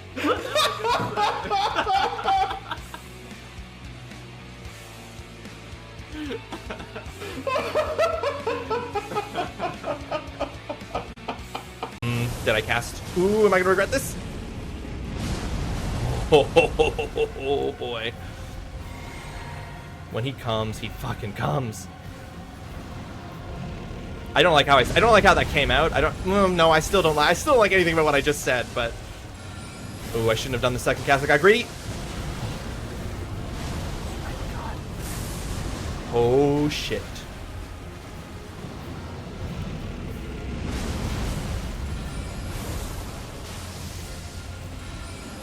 Oh, dude, chat. Fuck yeah. You are watching a master at work. Second try. Hell yeah. Appears to be a really good tasting drink of some kind. Everyone seems to be drinking it so fervently. It must be delicious. Do you want to share a bottle of Merlot with us? It's made from loquat berries and moonstones. It's just a juice, but it tastes great. To be clear, children playing this game in the year 2000, this is just juice. It's definitely non-alcoholic. Don't give us an M rating. Or you don't even have to drop Colleen Wing or Lady Deathstrike. You can just drop MODOK and take out a whole hand of Murasame shards. Da Ken? Get him! Alright. Da Ken it is yet. I'm just Ken. Anywhere else I'd be a 10. But first you'd have to boost me with the Nova or a Okoye.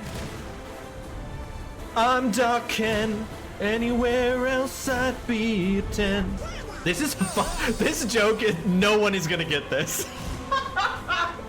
I'm playing Kingdom Hearts 3, talking about a Marvel Snap season, and singing a joke of a Ryan Gosling song from the Barbie movie. I hope you all followed that bit. See, I think that there's actually something kind of novel for people on Twitch who are looking for people playing Elden Ring. That yeah, all these people out here on New Game Plus, no hit runs, all that kind of stuff.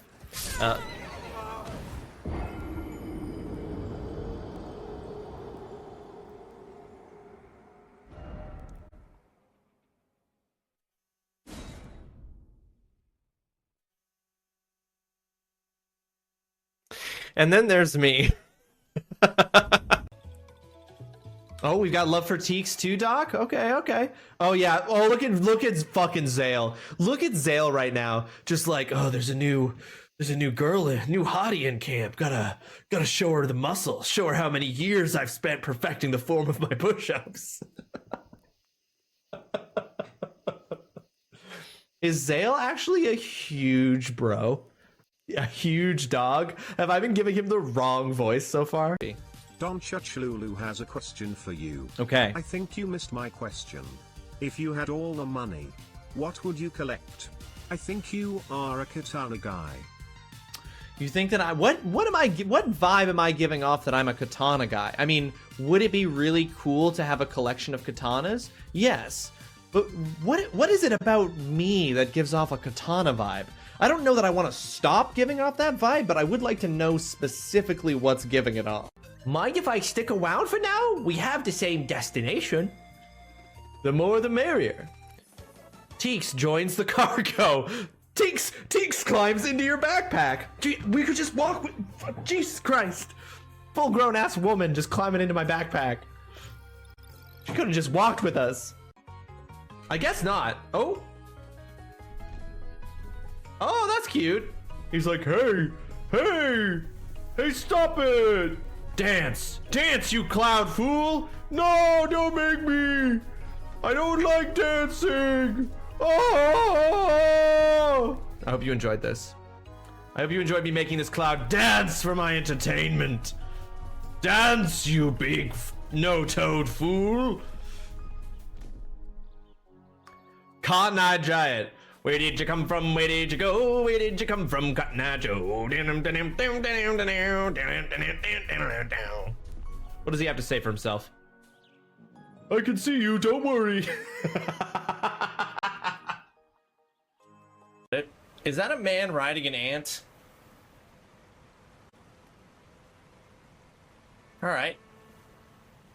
Hank Pym's down here. I'm gonna be dealing with that. Coming in. What's up, Kangas kids? David, welcome back. Hope you've been good while you've been gone. With my penis. No. Hope you've been a good boy with me. Nope. Nope.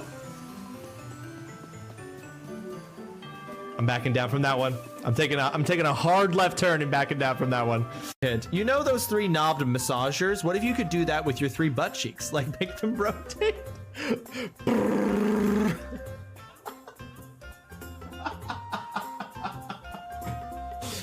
So what you're saying, Koodles, is triple butt cheeks go brrrr.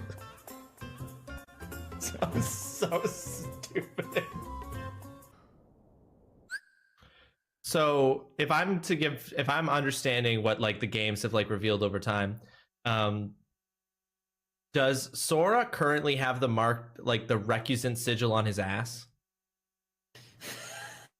See, apparently yes, but yeah. But as you brought up before, I'm led to believe that recusant sigil on his Dream Drop Distance outfit must have been special in the sense that they put it there. I don't know, right? They put it there somehow at the moment that they like intervened in their like mastery exam.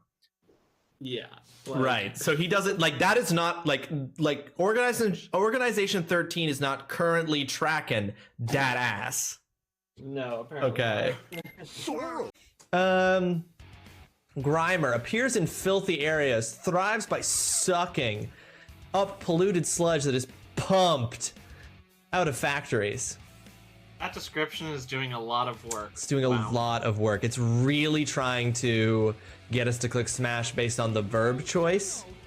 But I imagine it's kind of like fucking yogurt. I mean, do you say less? I was gonna say, do you disagree? That's a pass. But we got a lot of lovely lurkers in chat today, and I appreciate each and every one of you lurkers. So don't you worry if you haven't cast a vote. Democracy. This honestly, Adam, you're worried about the turnout of these votes, but I would say, given that if you're saying there are 14 people here and only 4 people voted, that's probably a bigger turnout than the last Canadian election.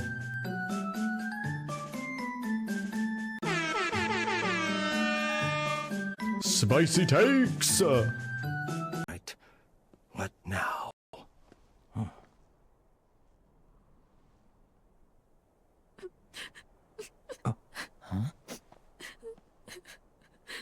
God. We finally get Roxas back and we're dipping on him.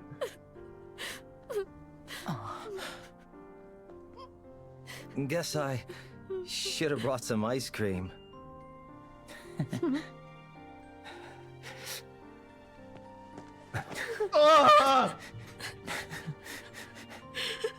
I love them. Why do I love them so much? Oh, my feelings. Sora. What?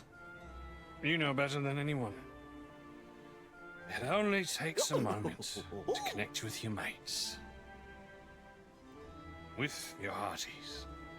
Shrink up me. No! There's always enough time. You take that one back! And I'm going to find them. No! Jesus Christ. I was just trying to move to a different part of the arena so I could reposition and keep going here. Gotta be honest, this fight is a joke in combat. I think they might have... Fuck. That's gonna be so far away to get those runes. Hey, it looks like you're having trouble with this part. You ever think about lowering the difficulty?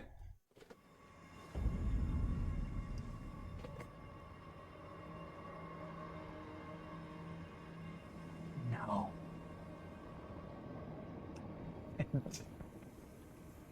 I've never thought about it. Not even once. Yeah, we're literally, yeah, as always, we're literally killing God.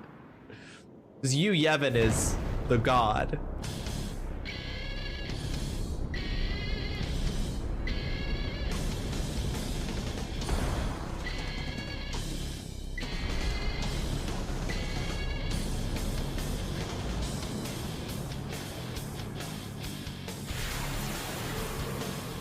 I promise this will be quick. Holy shit! I was not expecting that. Bring back the opening song of the game. Fuck yeah! God, look how ripped he is. Long. You know people are just going to use the thrice hole for sex stuff. Okay, Koodles, yes, but we can't walk through life. We can't walk through the world, walk through our lives, just constantly not inventing things because people will use them for sex stuff. Listen, no matter, you can never fully sex-proof any product. You can never fully sex-proof any product. I'm gonna put that out there. It doesn't matter how much time you spend in the R&D. It doesn't matter how much time you spend in the planning phase, how comprehensive your PR campaign is. No matter what product you make, you cannot guarantee that it is sex-proof, and we shouldn't let that hold us back. The fish liver consists essentially of a parenchyma tissue, usually formed from double layers of liver cells separated from each other by capillary-like blood spaces called liver sinusoids. Huh. We now all know a little bit more about fish anatomy, courtesy of Bean Boozled. The nasty jelly bean eating game. It's like Planet Earth for your taste buds. Wow, is that like some sort of like Pokemon cat thing down there? Wow, look at that. She giving them the white people smile? What that? Whoa. I hope this works. The tension is high. My heart is pounding. This is not a Unalesca moment, but it is not a moment. You know what I mean? Man, turn-based RPGs are pretty good, but I don't think they make those anymore. Fuck, I love a turn-based RPG. Why is Dragon Quest the only turn-based RPG in existence? Now. And of course Persona. Oh yes, Persona absolutely crushing the game.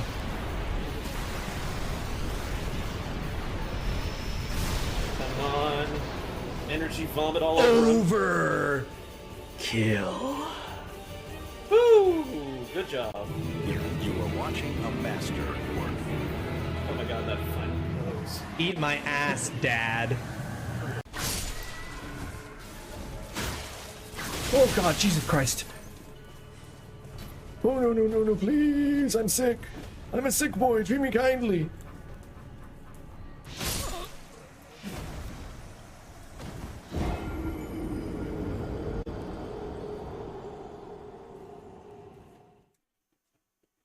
Fuck this shit, I'm out. Don't think I can get it. But we're gonna do this.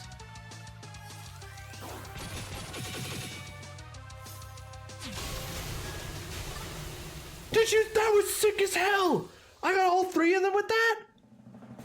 Oh, damn it, that's cool. You are watching a master at work.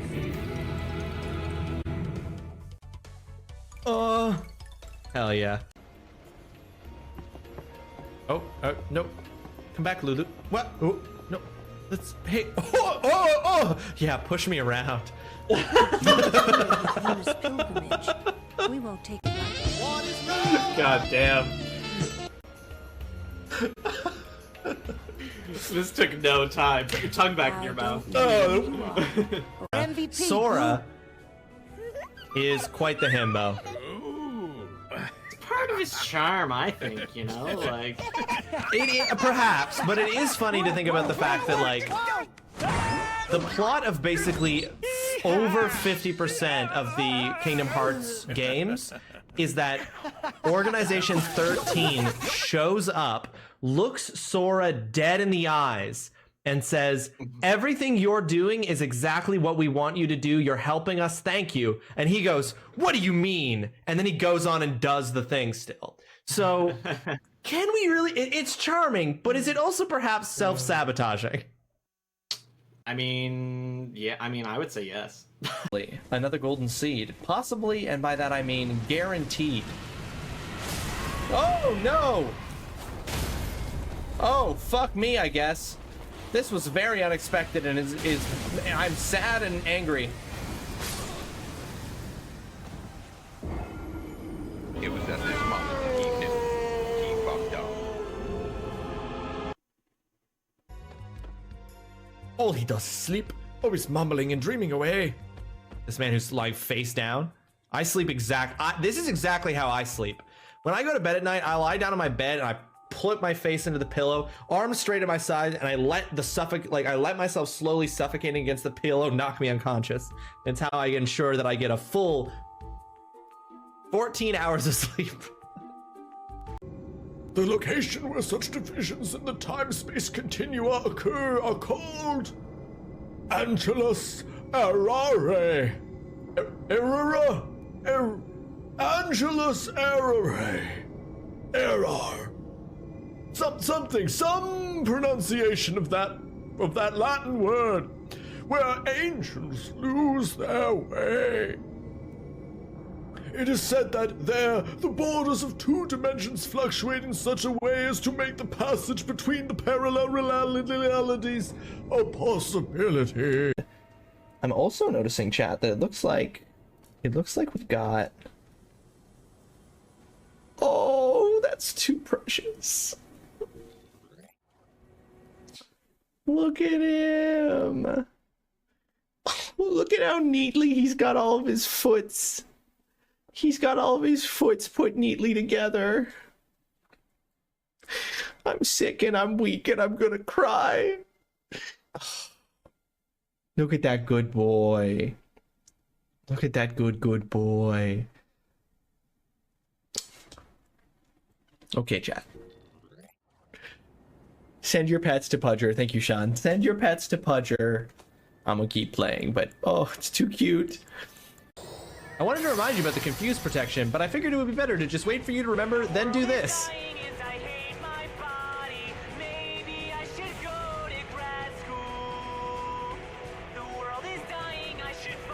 What a devastating... God, what a devastating, like, fighting game champion level of combo that was, TGC. Well done. Absolutely rolled me. Taman, when you said 64 Falcon, I was like, is that some sort of custom version of the Nintendo 64? I need to touch grass. But you said a 64 Falcon, and my first thought was, that must be a video game thing. No, it's like 3 of the originals. Jason and Trini are obs not around, RIP. But Rita Repulsa is now Robo Rita, obviously. After this much time, every bad guy eventually becomes... Every bad guy... You know how there's the expression that you either live long enough to see yourself... You either die or live long enough to see yourself become the villain? There is a equally true statement, which is that once you become the villain, it's only a certain amount of time before you become a robot version of yourself. It's inevitable. Every villain's arc is they either die or they become a robot version of themselves. Prove me wrong. I'm a gardener. I'm a seed. Oh, I feel bad. It looks like I shoved this kid out of his wheelchair. It looks bad. Guys, I don't know how I managed to do that. I don't know how I managed to do that. But it looks like I tried to shove that kid out of his wheelchair and it actually did. I didn't mean to. Oh God, this is a hate crime. Oh God, no. In case you noticed the double eye patch there, that's because Keenathan can only do magic while blindfolded. Discovered his powers as a kid when he put on a pirate costume while he was already wearing a pirate costume.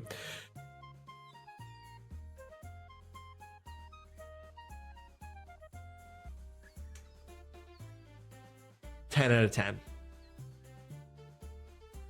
That's so stupid. That's so stupid, and I love that so much. Discovered his powers as a kid when he put on a pirate costume while he was already wearing a pirate costume. 10 out of 10 joke. I am 10 out of 10 joke. See how easy we had it? Yeah, that was good. We had it all.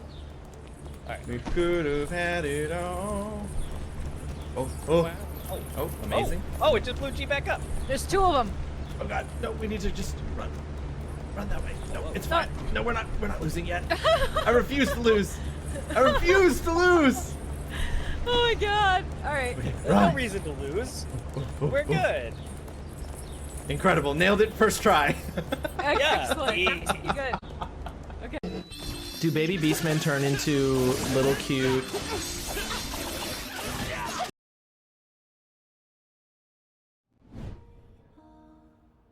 Hi, folks. Welcome back. Sorry, that was a longer one.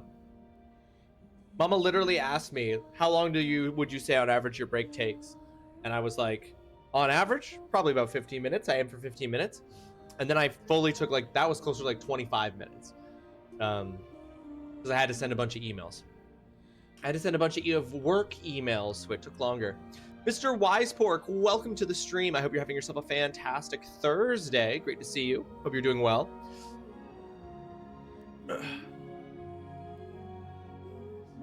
I also found out there was some coffee in the coffee pot that I didn't have earlier. Hutcher, I'm not opening the door to the sunroom to let you out in the sunroom. You're just gonna come back in after 2 minutes, and then I'm the one who's gonna be too hot. Hutcher, your meows are built on a throne of lies. You're saying you want to go out into the sunroom, but you're lying.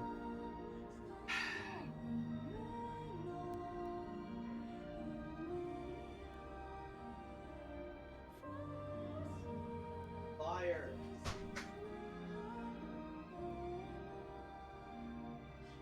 Coming one?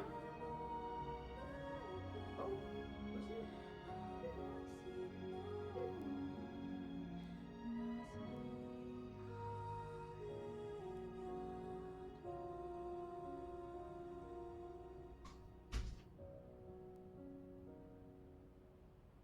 He doesn't even want to go outside.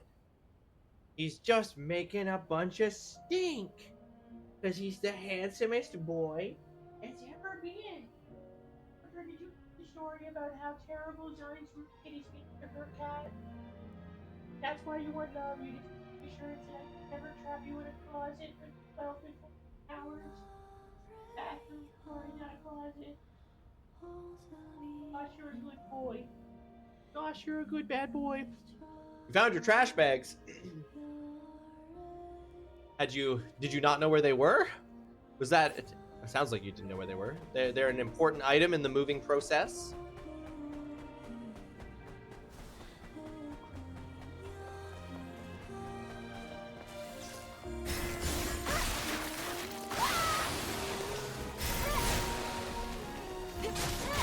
Also, that's such a rude thing to call. Too late. It's far too late for me to be like, wow,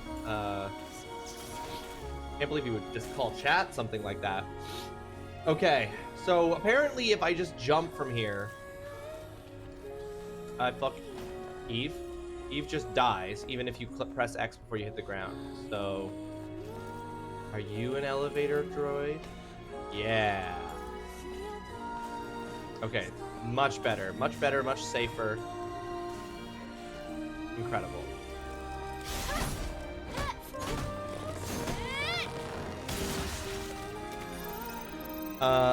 I know that's possibly a weird thing being excited about, but I lost them this morning and it was driving me crazy. No, I totally get it. If you needed them and you didn't know where they were and you were like, where the fuck are these? Need to wake up. Your condition during rehearsal doesn't matter. Today's performance is the real thing. All you have is acting and singing. Oh, and my fans. Shouldn't forget about them. I'd better make sure there's nothing to be embarrassed by a century from now, huh? Though it may be a problem if I'm seeing this in 100 years. Anyway, I got this. Beyond fate. What a strange message.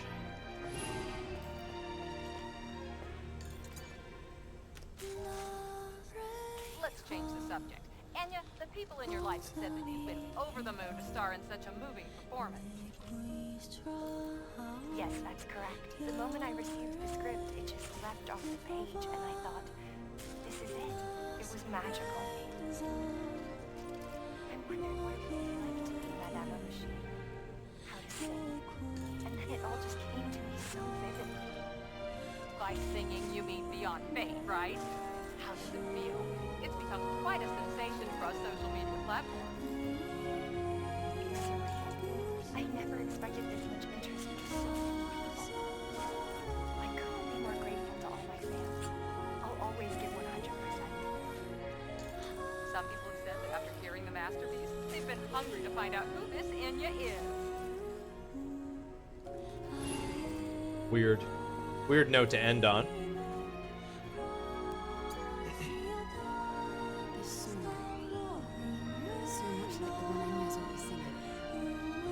Yeah, the music feels so much louder right now. Is the implication that it's diegetic? Like this music is actually playing in the world?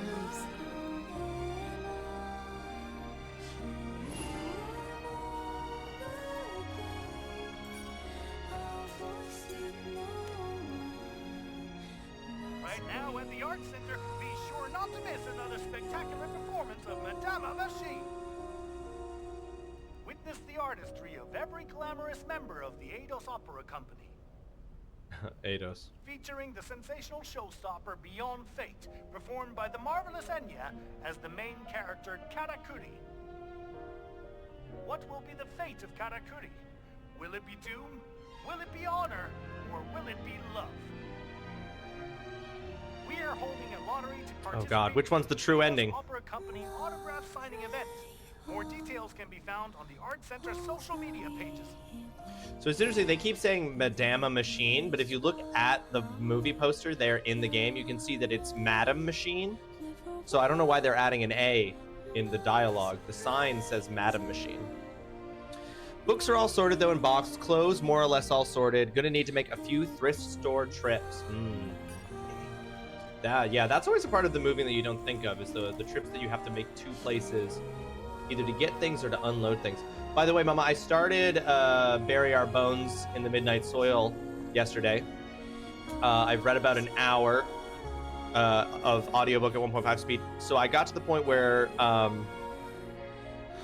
Maria has just learned that Isabel is gone because the Viscount married her off. First thoughts, this book is so... I'm really into it, first of all. First thoughts are, this book is so much about female pleasure, female desire, and is using the idea of like hunger, like as this like metaphor for that. This idea of female hunger, at least that's the impression I get for the first hour, which... some very spicy stuff happening in that first hour while I was biking.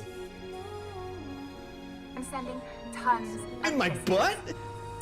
Very sapphic, and I love it. I'm super into it. I'm very much enjoying it so far. Rinvello, welcome to the stream. I hope you're having yourself a fantastic Thursday. Thanks so much for joining us. But yeah, so far I'm like, this is cool. I'm interested in these characters.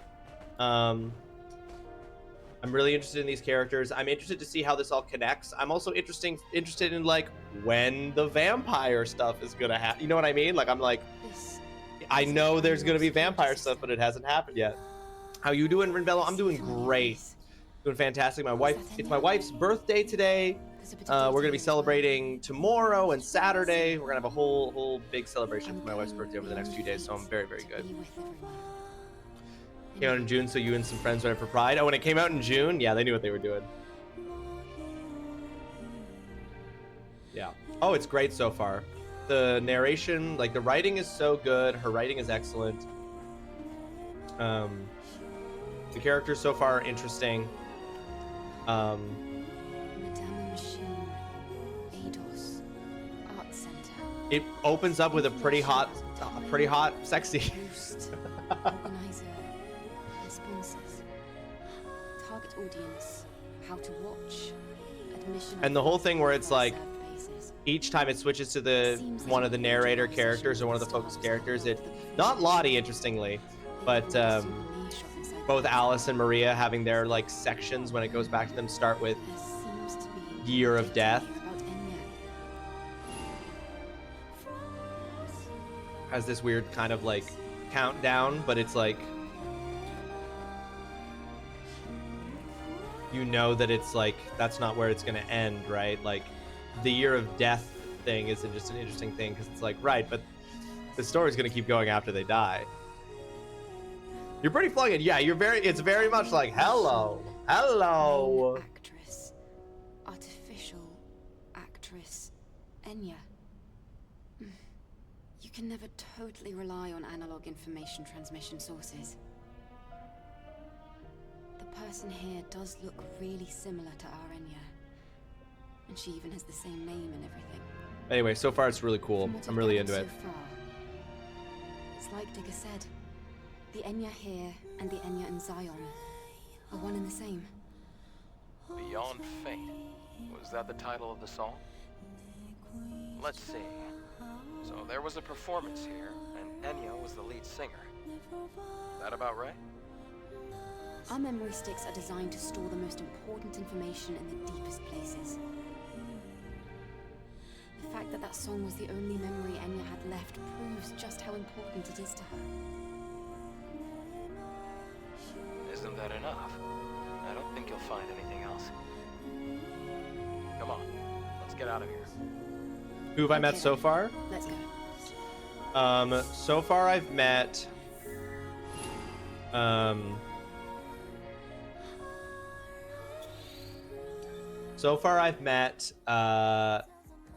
Alice, Lottie, obviously, Maria, Isabel, the Viscount's parents, and I think that's it, really. I don't think there's really any other characters. I mean, I guess there was the like old woman in the village when Maria was a kid, and I guess her family, but it said she never sees them again, so I don't think I care. I'm all that worried about her family. Beyond Fate. How did everything go? Well, it's about you. About your life before. It might just be speculation, but I think it's safe to assume Digger is right. I also found out the title of your song. I'm listening. You used to be an artist, in a broader collection of artists. But this was the most important clue. You were featured in a piece titled Madame Machine. The song you sang in it closely resembles the song you sing now. The song's title is Beyond Fate. Beyond Fate? Is that so? Yes, though that's only part of the whole picture. It's okay. This is enough. Are you sure about that? I still have more to share. Beyond Fate. My past self could be urging me with those very same words. To try and make peace with the past I've lost and accept what I have now. It seems as if my obsession has troubled many people. But now, I have someone looking out for me. Isn't that all that really matters? Well, I suppose you're right. Eve, thank you. You've done so much for us. All right. Take this data. What is stored there will help you fully restore Beyond Fate. Okay. Thank you, Eve. If I may, could I maybe ask you to sing that song for me now? Oh, I'd be happy to.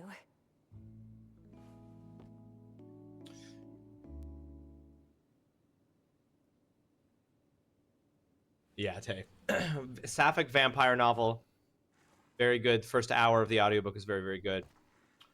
I'm into it. And also V.E. Schwab rules. I'm just like immediately reminded that her stuff rules. Someone you were thinking of, but I haven't met them yet. In which character's story, Mama?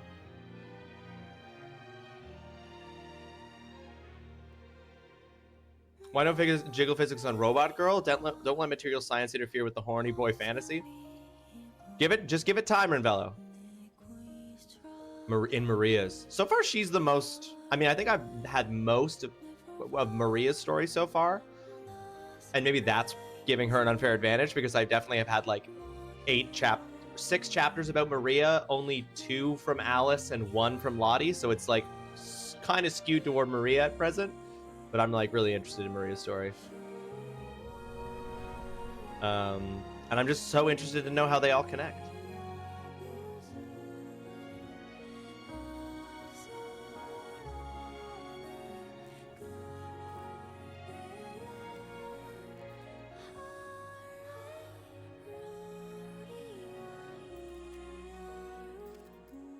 You haven't read any of her stuff yet? I don't remember what the first V.E. Schwab book I read was. Let me look at her full bibliography.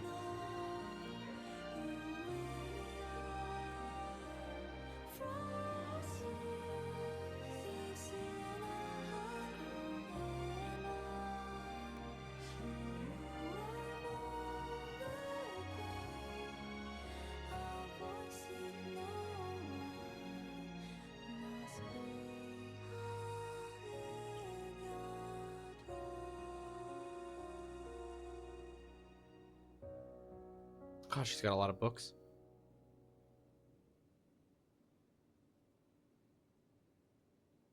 I think the first thing I read by her was A Darker Shade of Magic. Then I also read Vicious.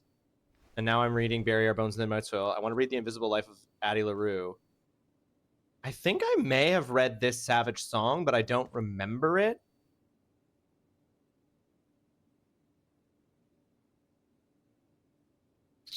She's got a lot of... Look at this. Look at this. Cassidy Blake series. City of Ghosts, Tunnel of Bones, Bridge of Souls. God. Oh, some of these she's written... Oh, those are written as Victoria Schwab. And then other books she's written as V.E. Schwab. So she's written under 2 different names, which are still both her name, but for some reason styled differently. Interesting.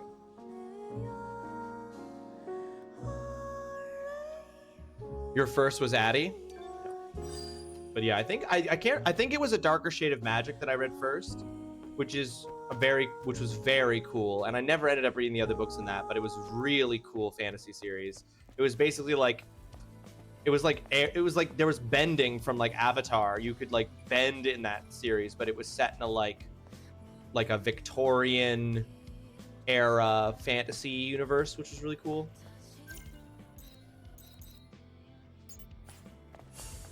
And then I read Vicious. And then now I guess this is the 3rd book by her I've ever... Because I don't think I did read This Savage Song. I feel like I was looking at This Savage Song, and that might have been a book by her that maybe I started and stopped. So this is my 3rd book ever by her. A lot of women will use initials instead of their full name in order... Yeah, I know exactly what you're going to say here. In order to appear male to the audience, which increases their sales. Yep, which is dumb. Not them doing it is dumb. The fact that men won't buy books written by women under the assumption that those books are going to be about women's stuff that they can't get anything from. Fuck that shit. And the fact that that succeeds, it's like as soon as they don't know they're buying a book by a woman, they will buy it and read it. But oh God, who shared this? I have this I have this fragment of an anecdote. A friend of mine, I can't remember who, years ago, I remember us talking about books and talking about this. And a friend of mine said that their dad was exactly that kind of person, where their dad loved reading, but he wouldn't read anything written by a woman. He would only read books written by men. And when my friend asked him why he did that, asked him at some point, why he did that, his response to her was, because women are writing books for women. So I don't read books that aren't written for me. And I just don't think that that's true. But I also don't think, but I also don't think it's not true, because I'm like, yeah, probably women are writing books for women in the sense that they're writing books. They're writing for people, but it's just that they're writing for more than just men. Like, they're writing for more people.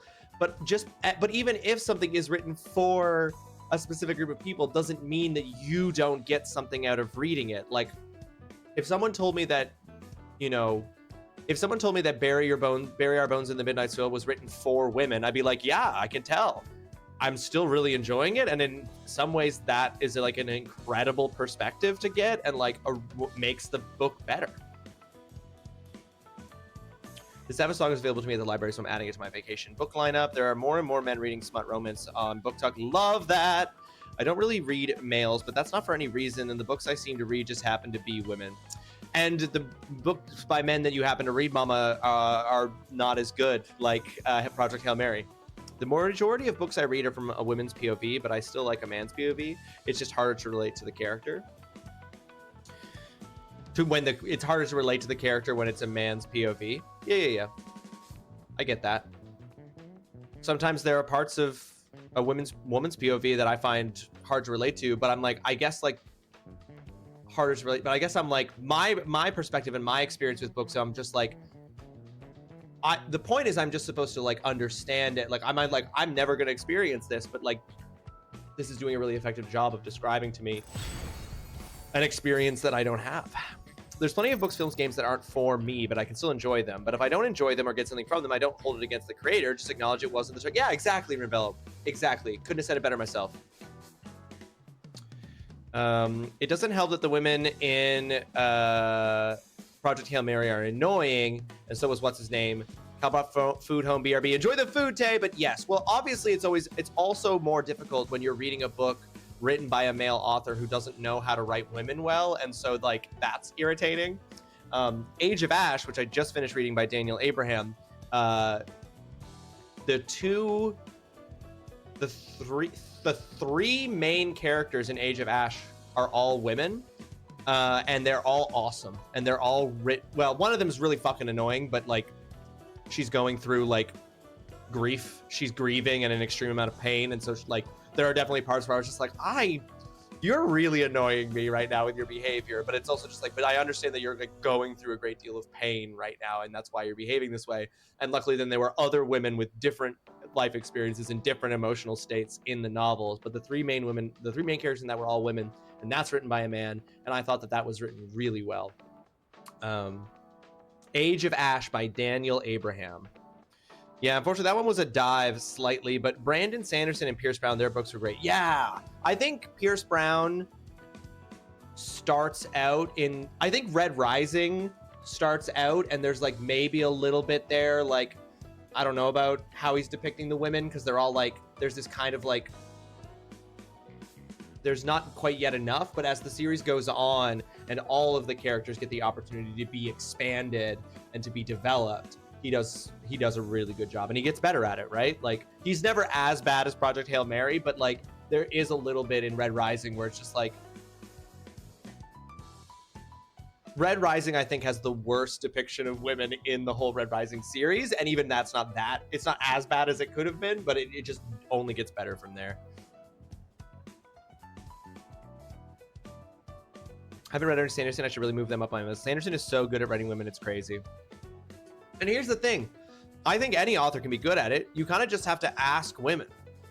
Like you just need to have women giving their perspective and giving their ideas to you, and not just one woman, but multiple women giving you like advice and perspective and stuff. And you need to speak to women like to get their perspective and ideas so you can incorporate that. And I think that like, have people reading your writing that are women. Like more than one. Don't just have one woman read your writing. Sanderson is also a Mormon, which makes it kind of crazy too that he's so good at it. Brandon Sanderson is a Mormon. That is news to me. I did not know that. And I suppose that doesn't necessarily, I mean, I definitely am also with you, Foxhound, about why you're like, that's crazy that he can do that, and because it's just not what you would expect for sure.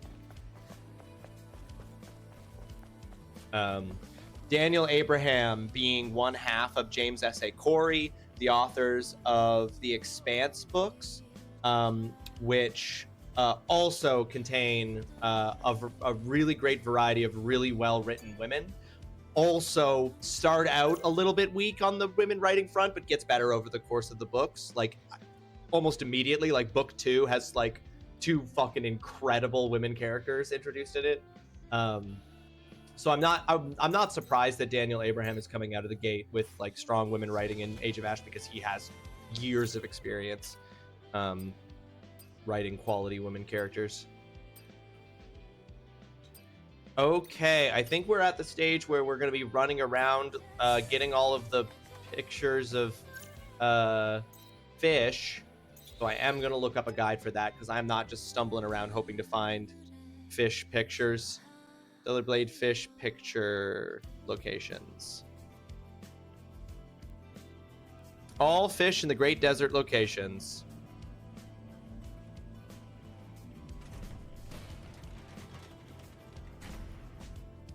Can't find that one here. That's Waybreaker. A Warbreaker. It was funny, I think it was when I got my birthday books and was talking to Holly, and every book I got were all female authors, and I was like, hold, trying to find any book that I had that was a male author, and then you were like, Pierce Brown, Pierce Brown.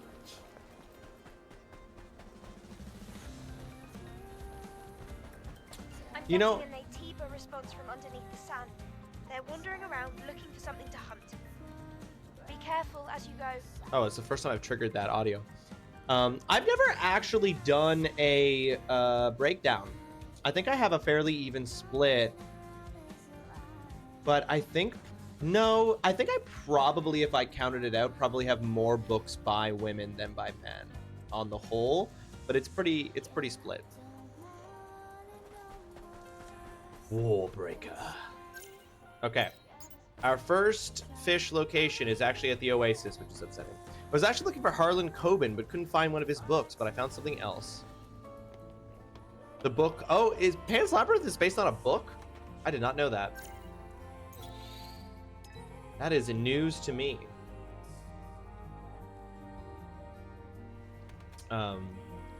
Actually, it's funny I say that I think a lot of my library of books is an even split male-female authors. My courses are split that way.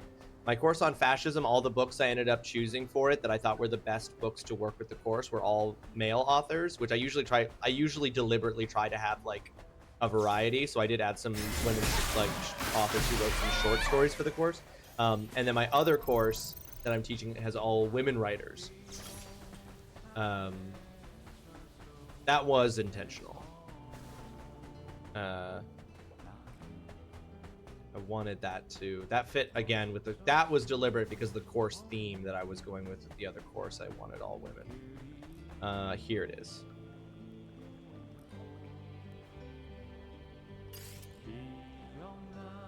Rinvello? You get it. Rinvello gets it. I was like, oh, sheesh. Fascism really is something that is not exclusively written about by men by any stretch, but damn, men do be writing about what they know, huh? Although we do, there are short stories written by women in that. Okay, now we're going over here. Oh, I didn't know I could do this. Literally my first time learning you can do that. Oh, but it doesn't appear on the compass, so that's fine. Is it up on this bridge? Oh no, it's on some kind of... Oh, I see where it's on. Okay, I see it. But yeah, I got 4 books in each course. I got four novels in each course. 4 novels in the fascism course, all written by men, and 4 novels in the other course, all written by women. Once you set the pin, you can set to tracking the pin. Oh, I didn't even look very closely. That makes sense, though. Come on, to split.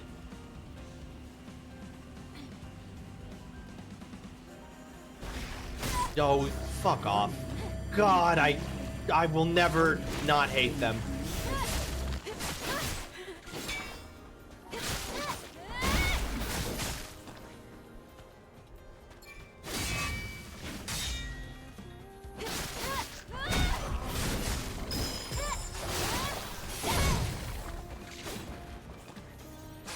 All right, we're 1 minute up from an ad break, folks. 3-minute ad break. We'll pause the gameplay, and then we'll be into the final hour of stream today.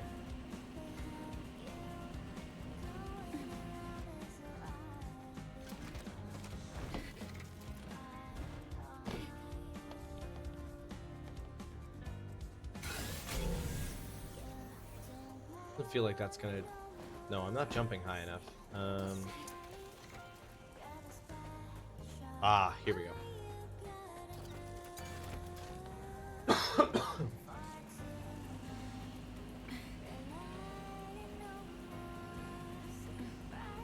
But yeah, even just like 1 hour into the audiobook, which I don't even know what percentage of the novel that is.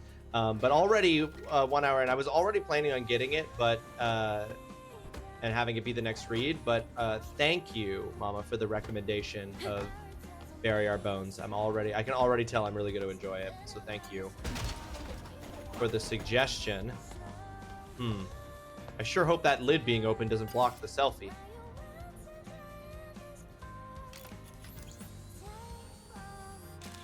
Sick. And I'm definitely gonna get in The Invisible Life of Addie LaRue with my free credit in September. All right, next up we have a flamboyant fish that we have to get. That is all. Oh, there's even a For real? booth I don't know about. For real? We are in the ad break, folks.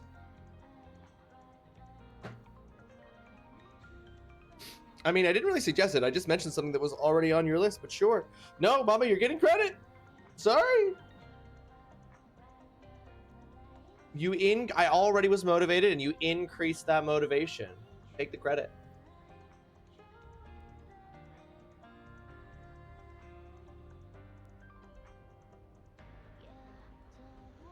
This is the next book I have to read for my courses in the fall by Sinclair Lewis. It Can't Happen Here.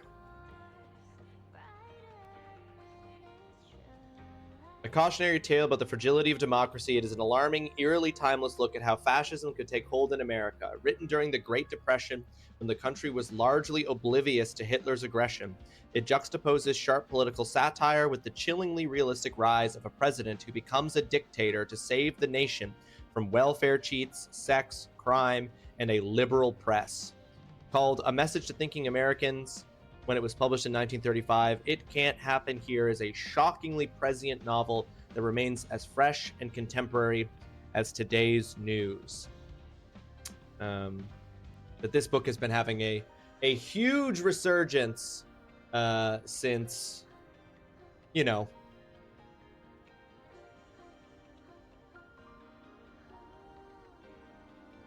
if I can say one thing, look up the thingy for Addie, because I hit a point in the audiobook and was so confused going in super blind. Oh, really? Okay, hold on. The Invisible Life of Addie LaRue. Also, Mama, in the audiobook, did you listen to Bury Our Bones in the Midnight Soil on audiobook, or did you read the physical book? Okay, the story follows a young French woman in 1714 who makes a bargain with the dark. Dark is capitalized. That makes her immortal, but curses her to be forgotten by everyone she meets. Okay, that's... all of V.E. Schwab's premises are so sick. You read it on Kindle? The audiobook version of Bury Our Bones in the Midnight Soil has a different narrator, a different voice actress for each of the three characters, and the one doing Alice is Scottish.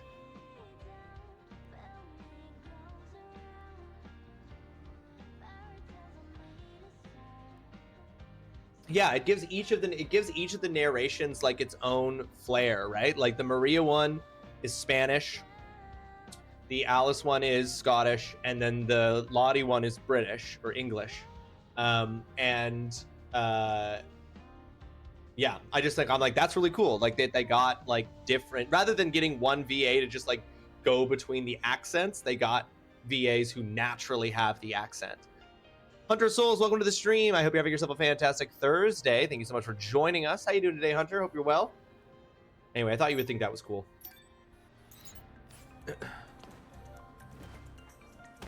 Oops.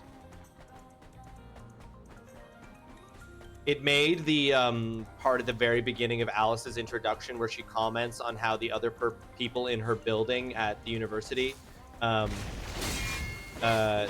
make a comment about her accent, and she's like, I don't even have that thick of an accent. And it really makes that hit home more, like what she's describing, because of course the narrator doesn't, you know what I mean? Like the narrator doesn't have a thick Scottish accent, or a like caricatured Scottish accent, as you've talked about before, is often what people in North America think of when they think of Scottish accents. Was that the whole thing for Addie, or did you just pause? That was the whole thing. I didn't go to like Goodreads. I went to Wikipedia, and that was the full description on the Wikipedia page. Is there more that you feel I should have read in the description that would make it less confusing at a certain point?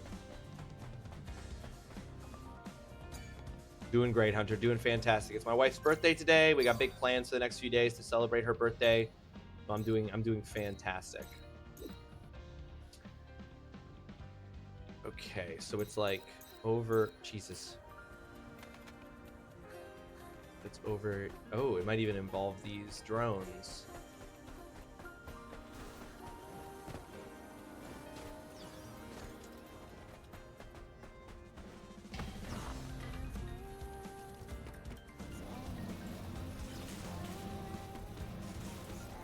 Oh no. Not a jumping puzzle. With her weird floaty jump.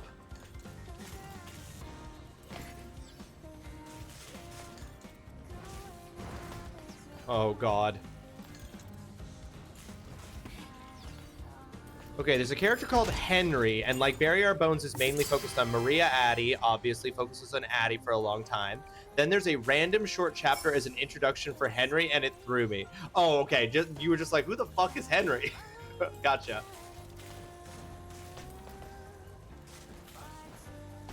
Oh, no, Eve. Oh, you silly girl. You silly little lady.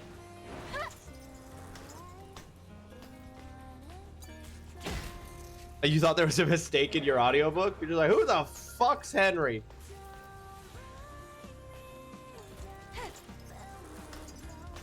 Okay.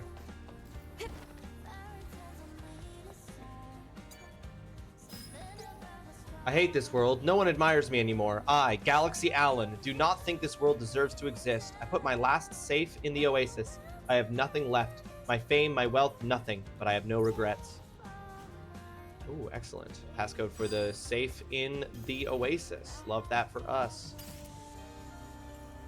Hold on, can you please, there we go.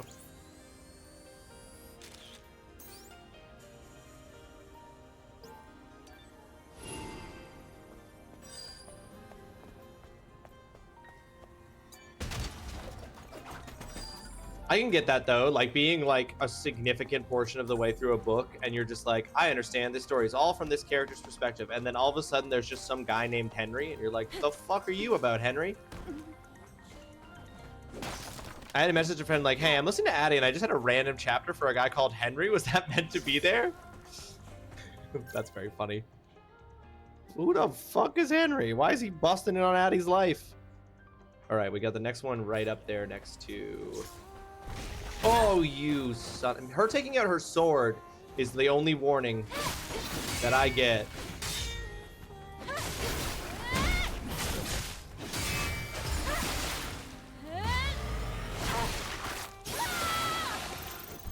Hendry? No, TGC. No! All of a sudden, in the middle of the invisible life of Addie LaRue, Joe Hendry just shows up. I believe in Joe Hendry.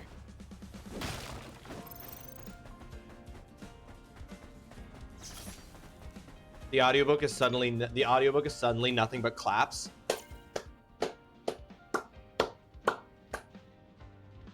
Devastating. Horrendous.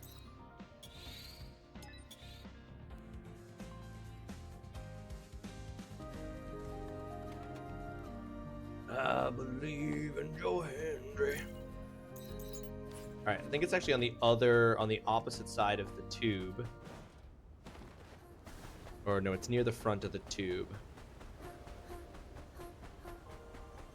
Let me look at this. Okay, yeah, it's on the side of the... Uh-oh, uh-oh. Oh, Lord, they coming.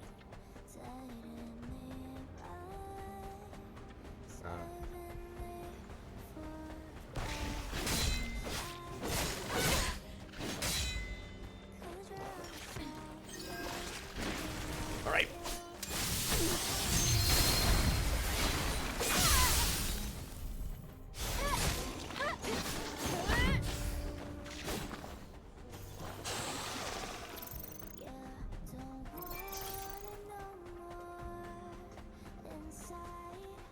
I don't even know the full song. I don't even know the full Joe Hendry theme, and I just know that one part, so that's the only part that's stuck in my head right now.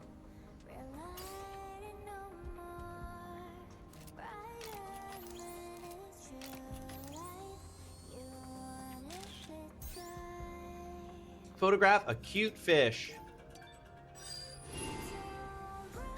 All right, next one. Oh. North. I just had lunch with no one in Polka Dolls, so it's in my head too. Oh, nice. That's cute.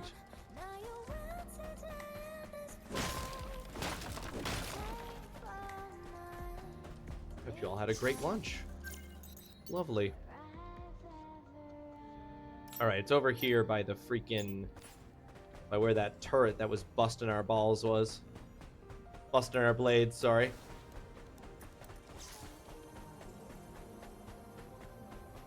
Some shawarma and gyros. Very nice. Very, very nice.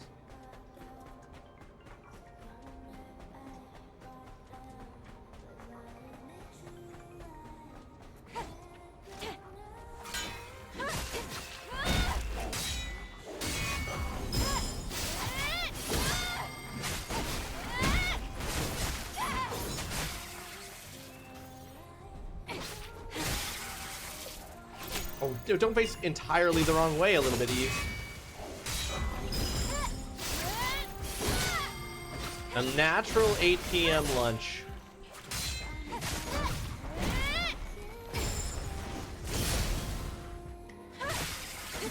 Nice try, you roly-poly motherfucker.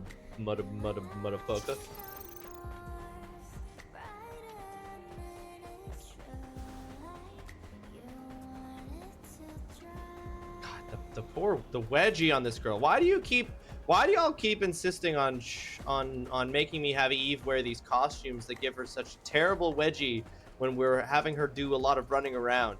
It's fine when you're just standing around and fishing, because you're just standing around. But when we got her sprinting through the desert in high heels, and you're like, but how can she do it if she's not also wedged up? All right. Next up, a precious fit. On the complete opposite side of the map. That's where it is, let me tell you. Looks like it's here.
Oops. I keep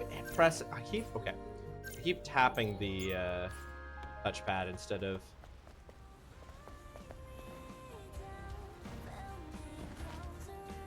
of swiping up on it.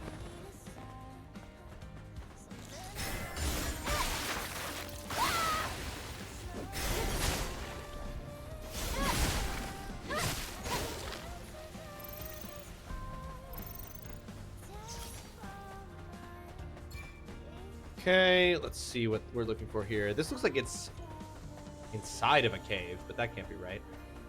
Must just be in the shadow of this here mesa.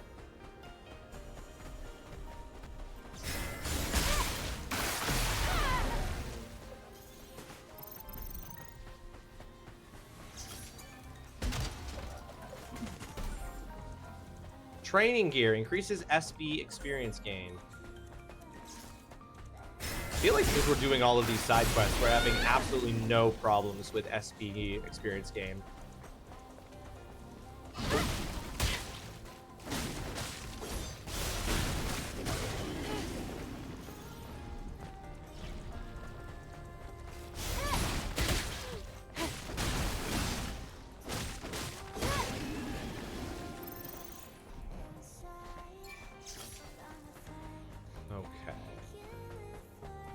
Somewhere on this wall.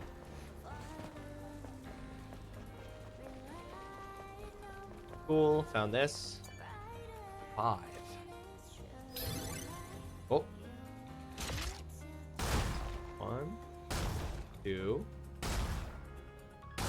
3, 4, 5.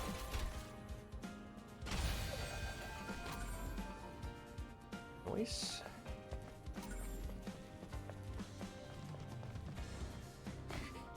Now, here's an interesting question. Is it up where I am, or is it actually lower? Hold on. On a cliff wall just north of you may need to climb up to it. Okay. Hold on, I can see somewhere along this wall. And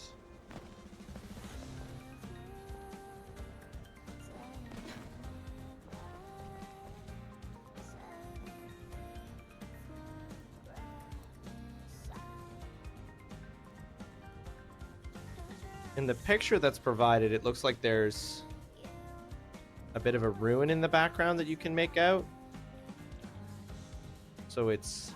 Did I just not see it? I believe it. You know I would believe it.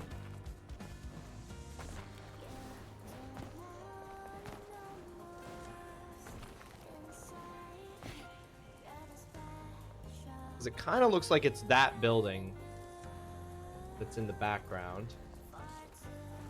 Aha! There we go.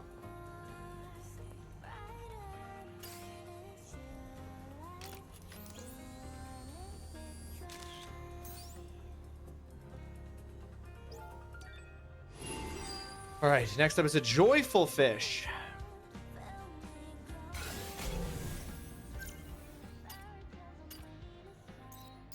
I need to go there.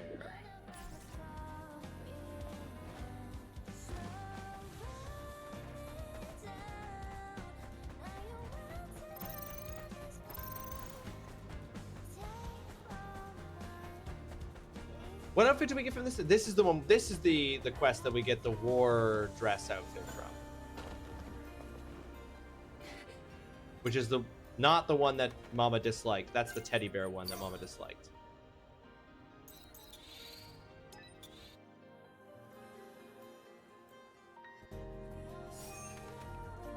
Okay, what are we looking at here? On the wall, shortly after the platforming sequence with the collapsing monkey bars, just east of the debris-filled entryway. Collapsing monkey bars.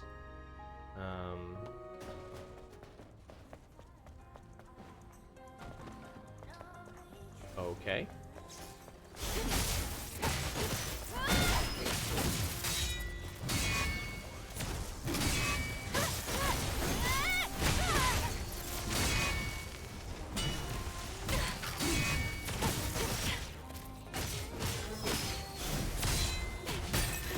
Oh shit. Yeah, I was like, I realized far too late that I was about to die. Realized far too late that I was taking way more damage from getting shot by those turrets than I was realizing. I did not look at my health. What I would love to do is do a really wide arc. Not trigger either of the turrets.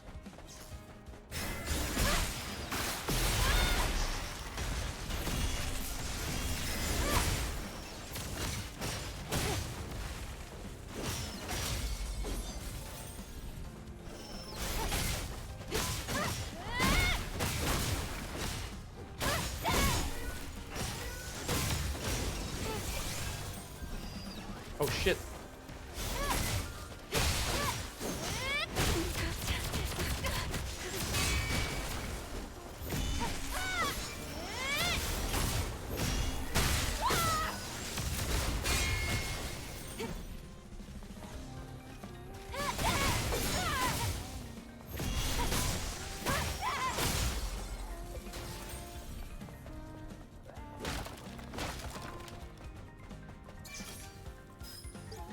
You're still worried about dead people? You're gonna die if you keep at it. Just focus on the future, not the past. That's how you survive. Get out of my sight now.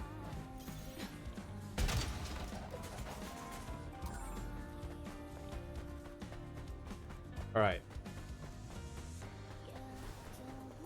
Some kind of collapsing monkey bars puzzle up ahead here. Platforming. Okay, that's too high up and there's no...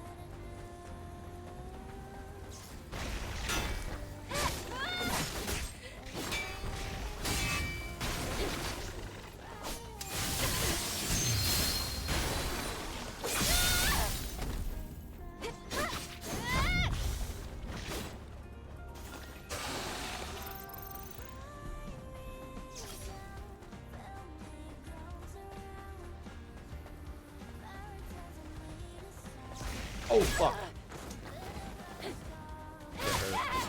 Saw her take out her sword a little too late.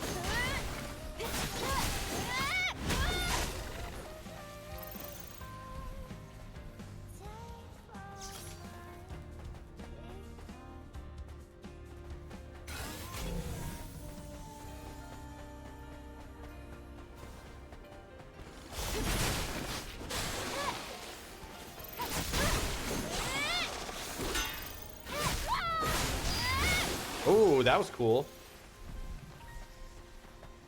Oh, hold on.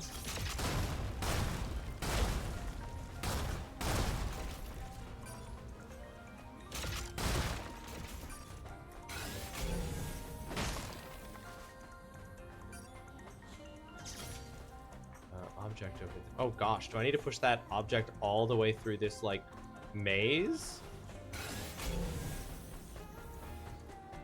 No way. No way there, bruh. No way there, son. In my butt? No way there, bruh. Range protection gear. Decreases range damage.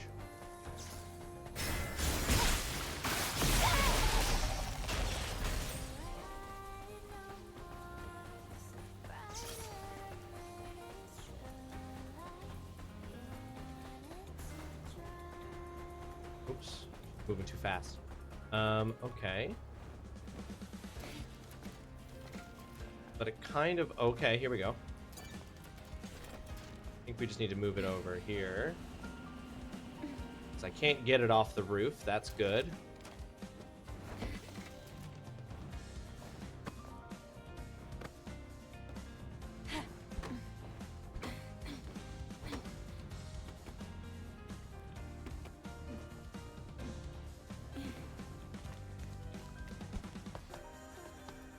Okie doke. Anything on this roof? Ah, chest. I do like how the game uses, like, in-environment arrows. Like this, like, random parking arrow that's here for some reason. Intake immediately. Good idea, Oolong. We are getting a little thirsty.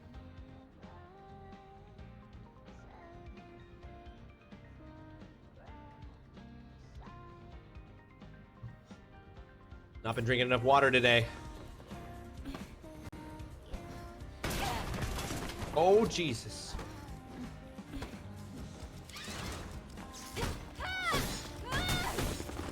gonna explode.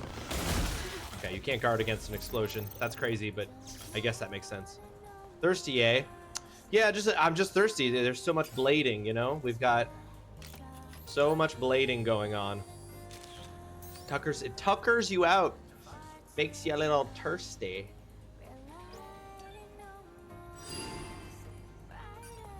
Alright. This can't be everything that it...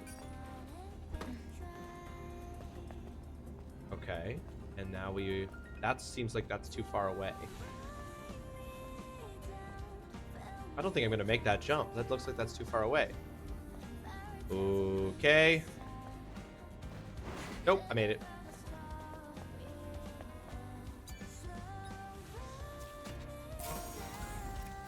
Design pattern black wave. Ooh. Cool. All right, next. Pure fish. It's just north of this one.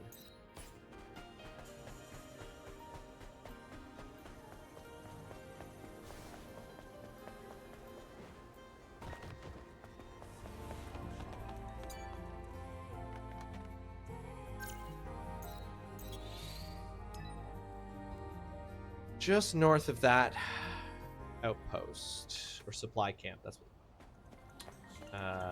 Nort.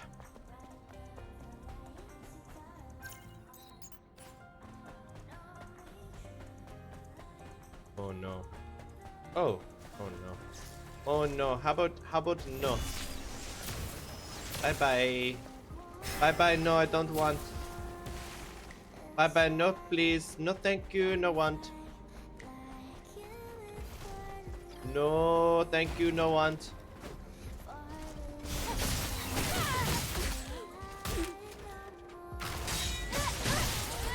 There's a can somewhere here.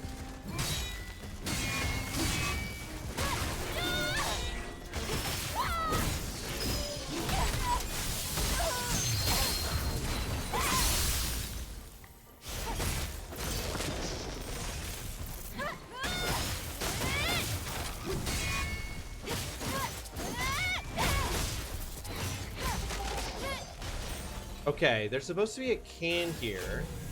I would love if scanning... Okay, there's a crate inside there. Right. Can't activate this. Power must be restored by operating the 3 control devices.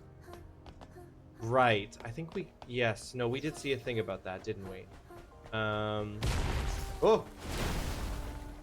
3 control devices.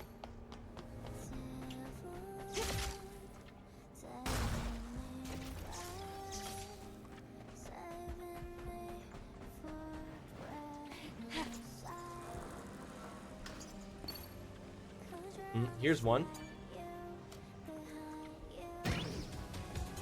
Oh god, I have a oh god. No! No, Eve, why do you make the choices that you make? About how you move? Alright, I'm gonna fail this. Is there a way for me to restart it? I don't it doesn't want me to jump off that. Oh, I can't restart it, huh? Okay, I'm just gonna wait. It just wants me to run off that ledge, but she doesn't. She won't just run off an edge.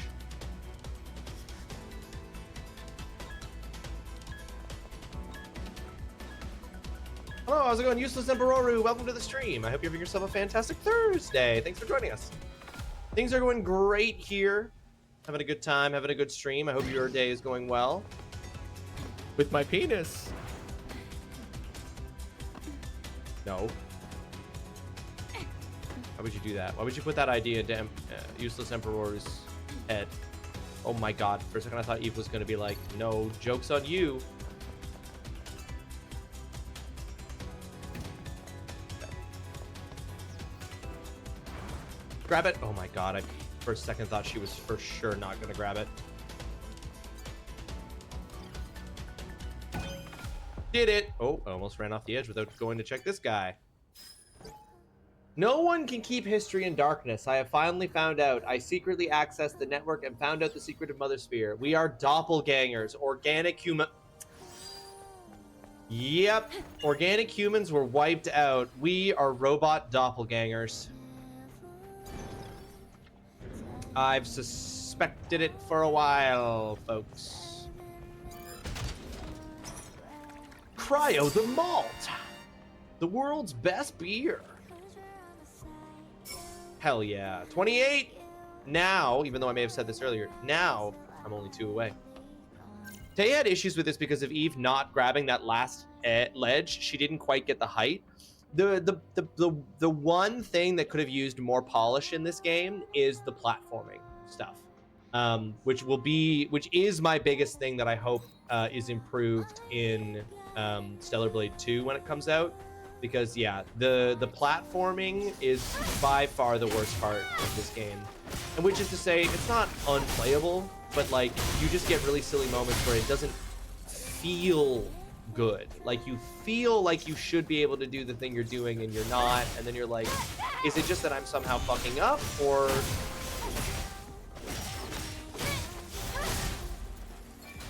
yeah, it's very janky for the preciseness needed. Absolutely. Oh, there's a lot of stuff up there. Okay.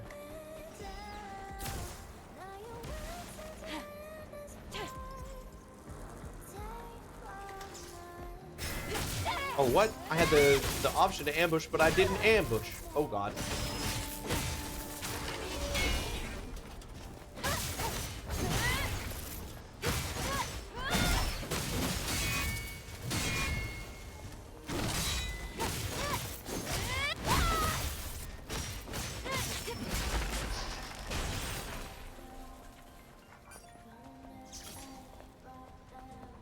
What was up here? Oh, there's a... Oh, nice. There's also a can nearby.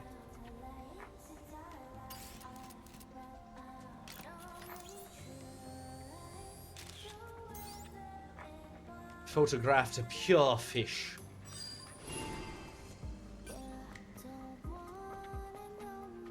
At least I think there's a can nearby. He blinked, didn't he? Or am I imagining he did?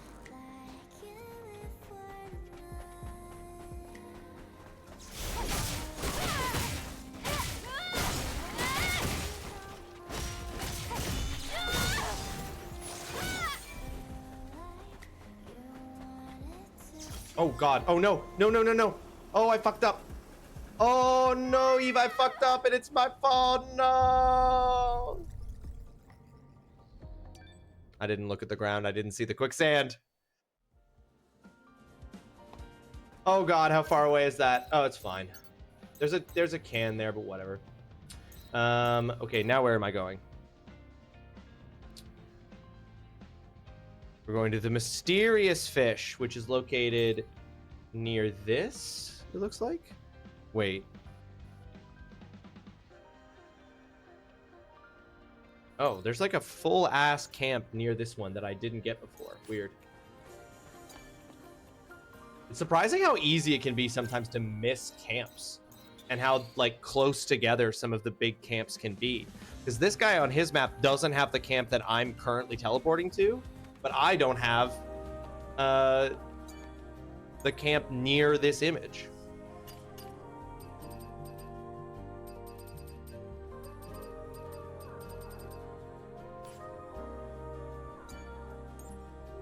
Do I have enough to make a new... No, I don't.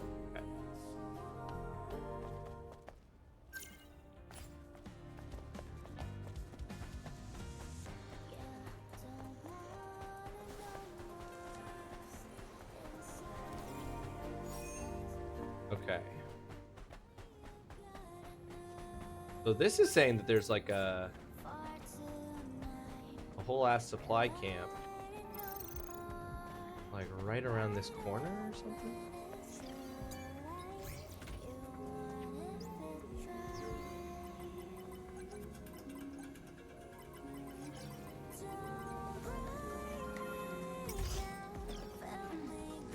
Cans. There is a can nearby, but it's not.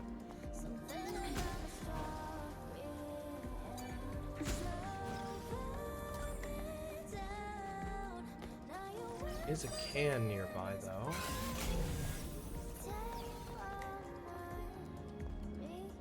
Okay. Many objects over there. Okay, let's try going around over there. Maybe that's where it is. Oh, shit. Oh, shit.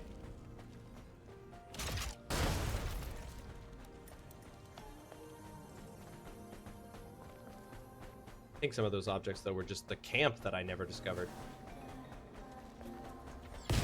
Oh, no.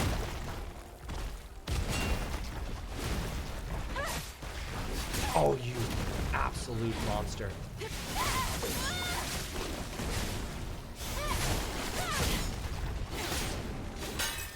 Yikes.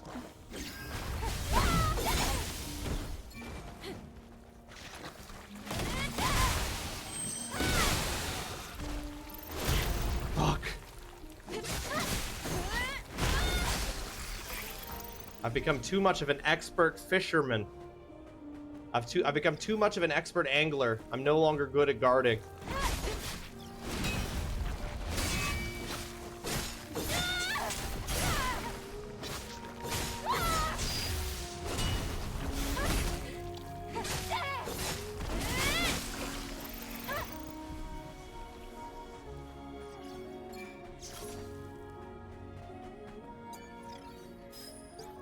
I need to go. I need to get to Harold. Let me go, please.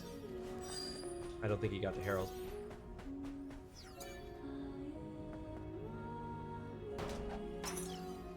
Johnson's Highball Ginger.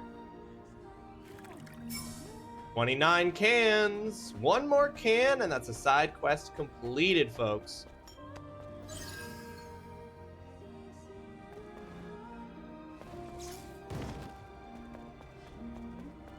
Oh, dingus. Oh, dingus.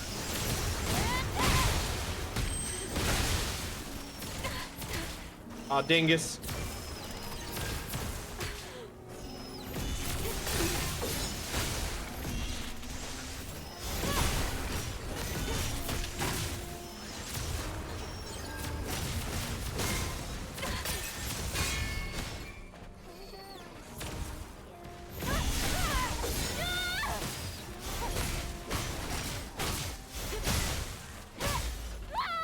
Alright, we're okay.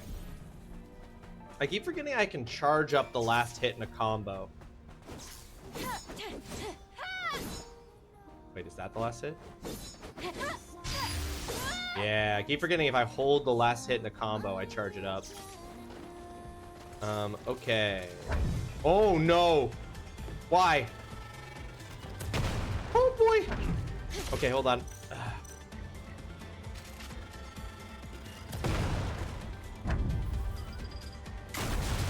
Oh, they all hit the fucking... Okay.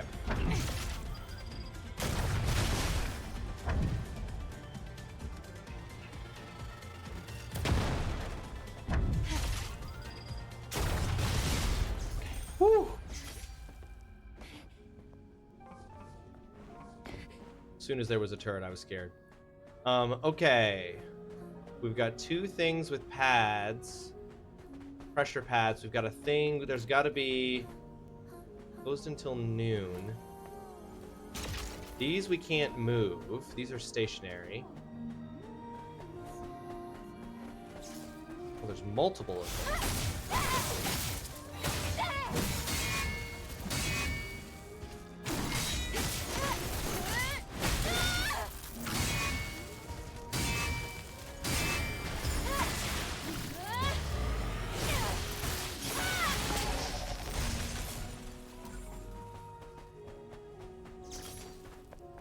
4, 6, 7. Okay.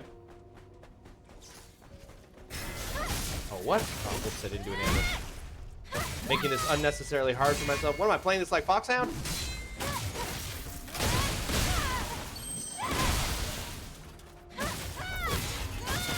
May a hit, yep.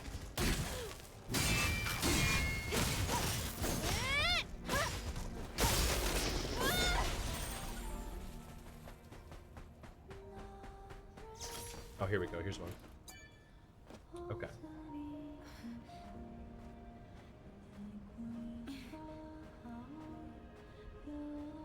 So force. Do I just need to put one on each?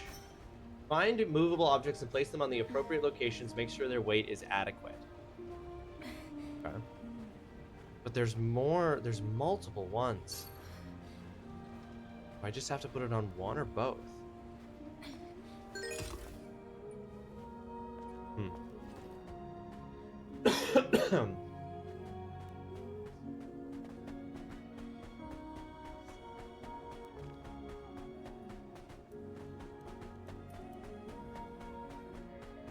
Here's another one. What happens if I bring it over to...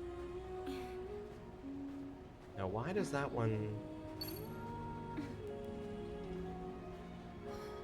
My puzzle...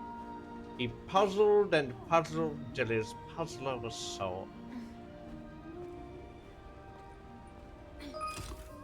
Okay, yeah, okay. So you have to put enough on them that it makes... Okay. So I need 3 on here to get to 6.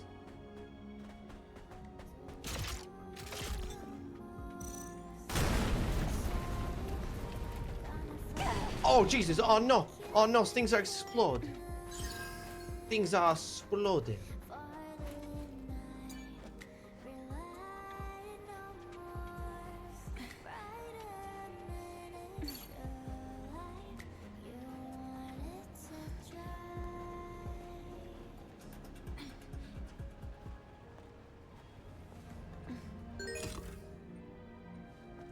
Right. 2. This will get me to 4.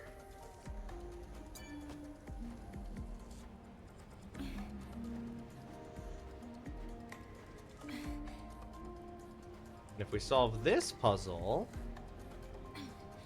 I think we will finish the cans side quest.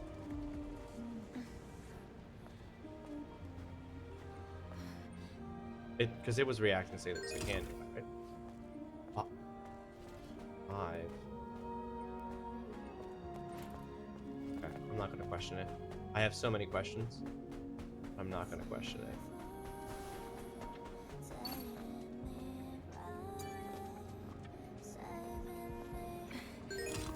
No, I'm curious. They have different values.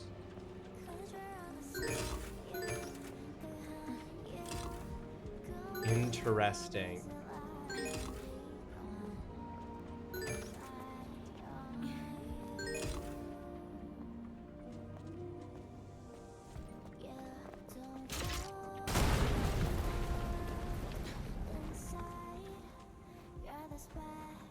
Right, because I was going to be like, I bet you there's not... I was like, why are the values all different? And then I was like, I bet you there's not going to be enough of these to fill up each spot. So I just need to place this one on the 3. The 3 value spot, and then we'll have 4 here. Which one was the value 3? It's this one that's closest to me, right? Yeah. Go. Okay, then there's got to be some way with 2 to make this one hit the right value. Okay, because that one at the back is worth 3. This one is worth 7. Sorry, that one's worth 4. This one's worth 2, though, isn't it? Yeah, there we go.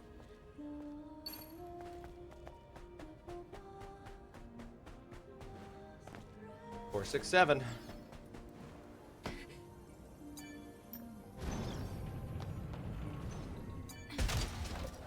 Hey! We know each other! Friends at work!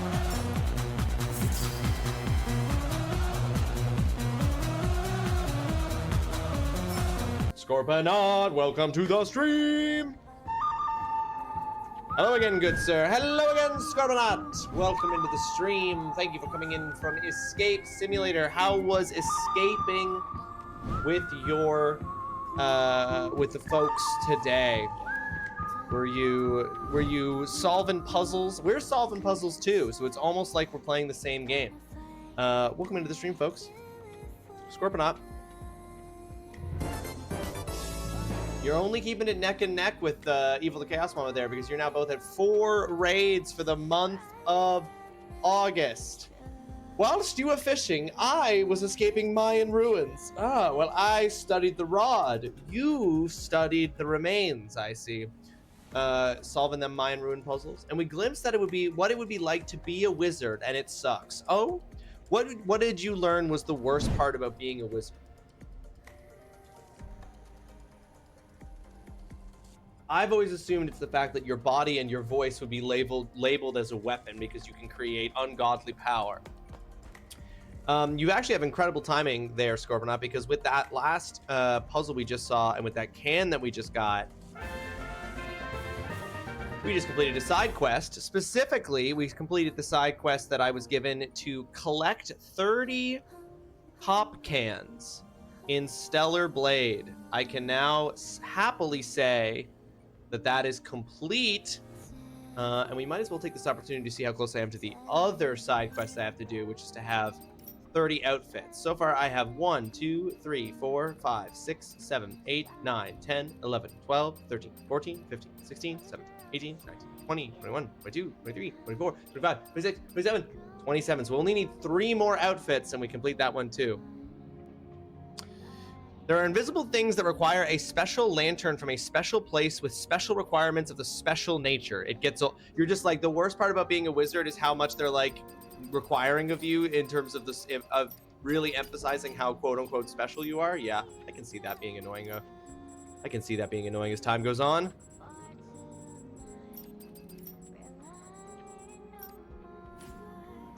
We do have some unmade ones, so yeah, we just need the resources to make some of the unmade outfits that we don't yet have, and we'll have this one.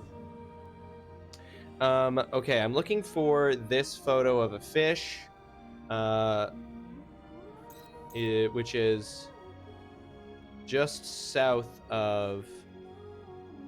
Oh, I've gone completely in the wrong direction. Okay. We're currently hunting for little fish graffiti to unlock another outfit, Scorpionaut. Bro, why is everything special? Because you gotta admit, Scorpionaut, when everything is special, that means nothing's special. You know?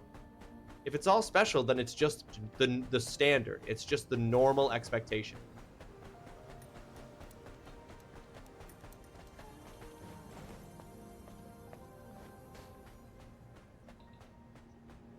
Okay, hold on.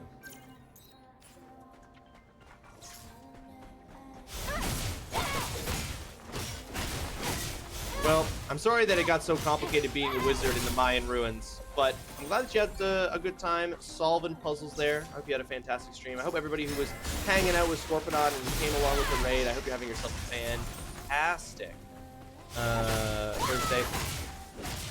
We're playing Stellar Blade. This is an awesome action hack and slash game. I'm really enjoying it. We're deep in it. We're doing tons of side questing.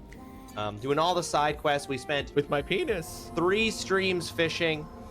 So let the magic die, so to speak. Don't actually. That's bad for relationships. Don't let the magic die.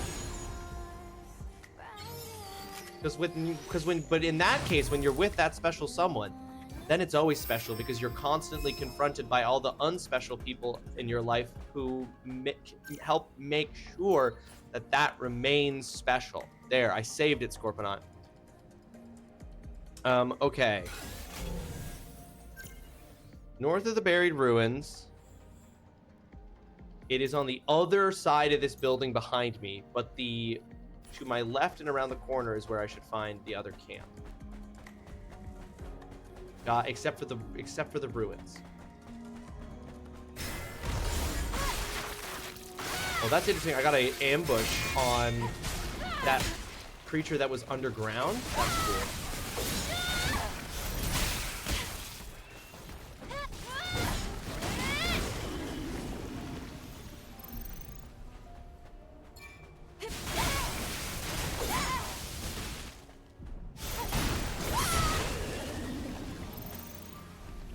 Okay, laser beams. I feel like we can do this. Oh no! I was tricked by the laser beam. The laser beam fooled me. It lulled me into a false sense of security. All right.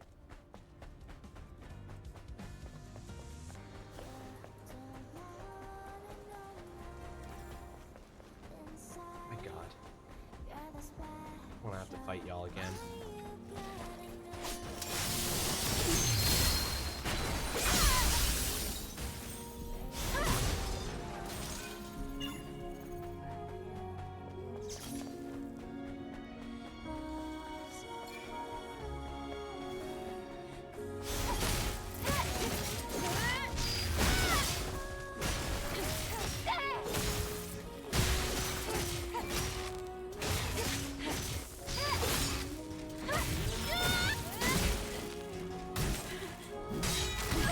Okay, don't guard any of them. You ever been tricked by math? That's what it's like playing Escape Sim. It is fun, BTW. It just looks all, it just look past all my shit talking. No, I totally get it. I totally see what you're saying. Yeah, you're like, I'm just going along here solving puzzles, and then it's all just sudden like, haha, did you think that a plus symbol meant addition? In Escape Simulator, it means that you should have divided by 12, you idiot. I think I get it.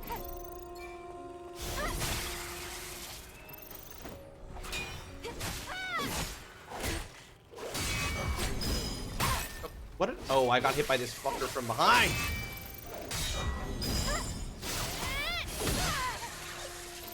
All right, where the fuck is this camp that's supposed to be here?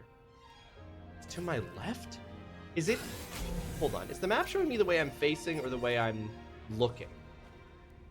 Can't tell. Okay, I don't think that this... I think this map is lying. Okay. We now know that this is a...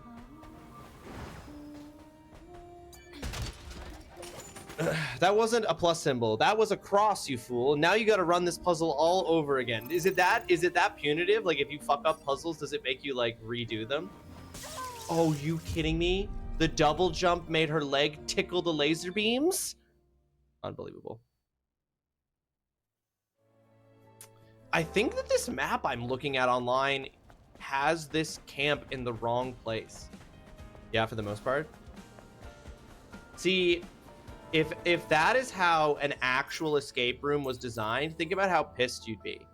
Think about how pissed you would be if you were in an actual escape room and you just got so far down a wrong line of thinking that the people were like, sorry, you fucked up so bad, you have to pay us again to play again. Okay, it's not really noticing this. But maybe that does happen to people who play escape rooms. I don't know. What do you mean? I can clearly see the fish. It is so clearly in my line of sight. Oh no!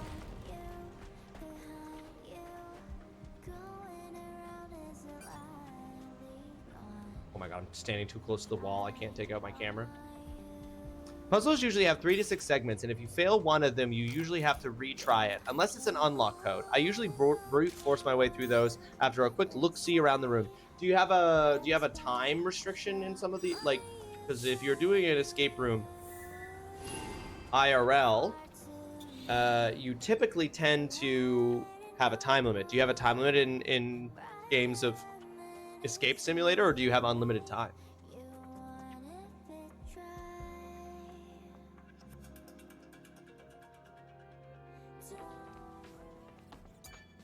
Looks like all right. War dress. Now, I just get that, right? Yes. I just get that. Okay, so that means I now have 28 costumes, and I just need to make 2 more outfits, and I will have completed that side quest as well. No time restriction that you need to worry about. There is a time limit, but I'm just trying to escape, not win, so to speak. Gotcha. Gotcha. Understood. Okay, I think that is basically it for side quests. No, we have to go to the wine cellar and Matrix 11. Okay, so we'll do those things probably next stream. Okay, so I need to make 2 outfits in order to complete the side quest. We may as well do that right now at the end of stream. I'm just going to buy from Kaya enough Welcome to supplies to make 2 outfits. So I own 50 extreme polymers. I need 75 advanced polymers per outfit, so 36. So I need 150 advanced polymers, so I need 114 more.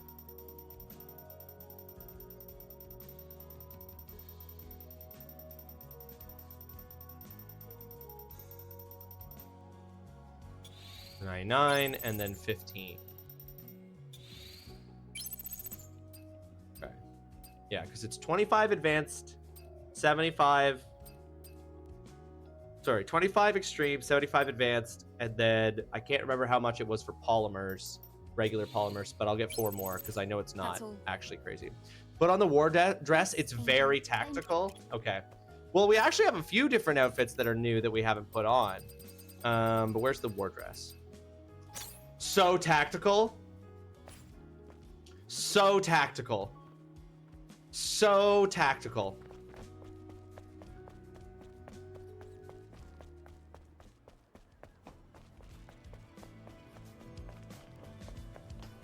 So tactical.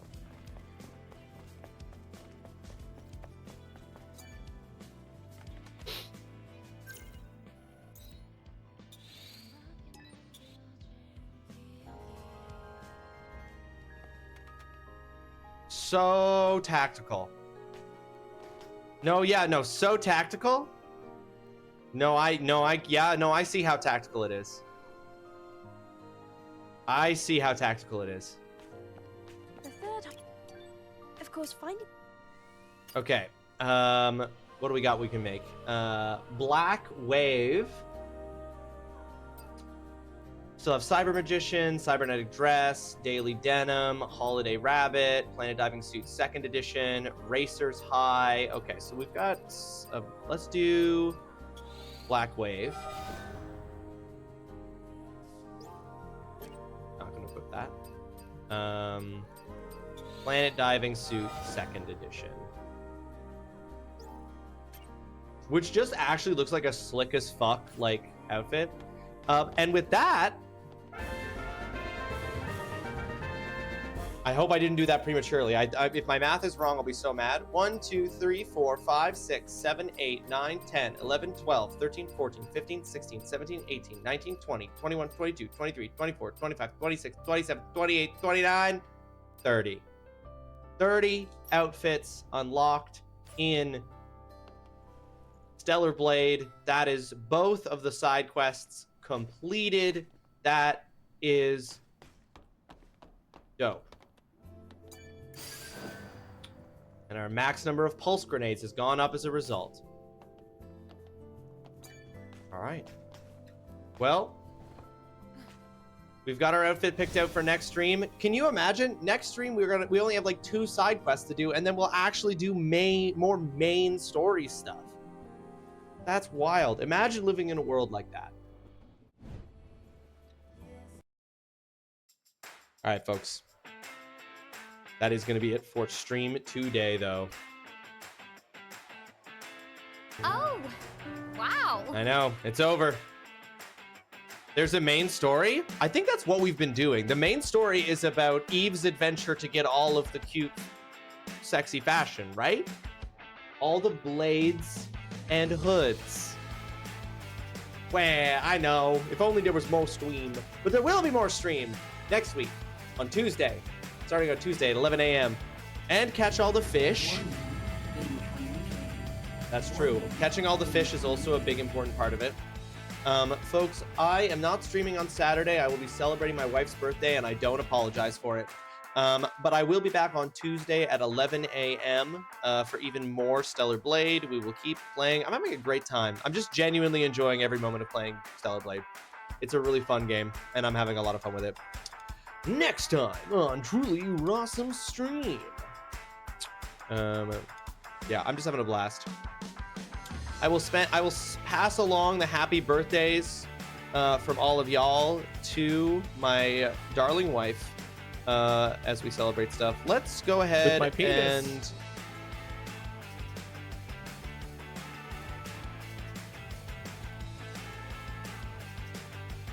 We're going to raid Olvar the Viking. Olvar is playing Peak.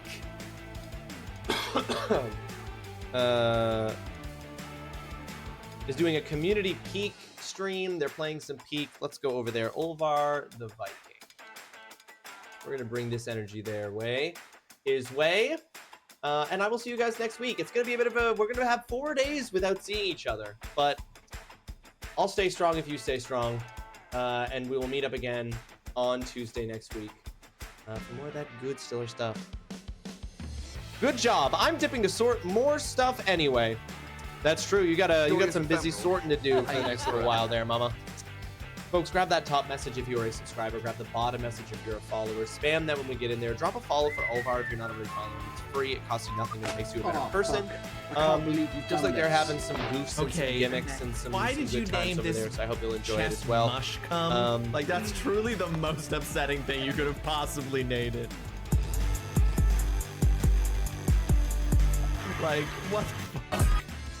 Thank you for the mush cum. We went into an ad break, which really sucks for the remaining few seconds, but folks, have a fantastic weekend. I will be talking to you in the Discord and all the other various places where we will see each other. Oolong, Alex, Mama, Scorponut, TGC, Tay, Holly, Hunter, Useless Emperoru, Oolong, Rinvello, Foxhound,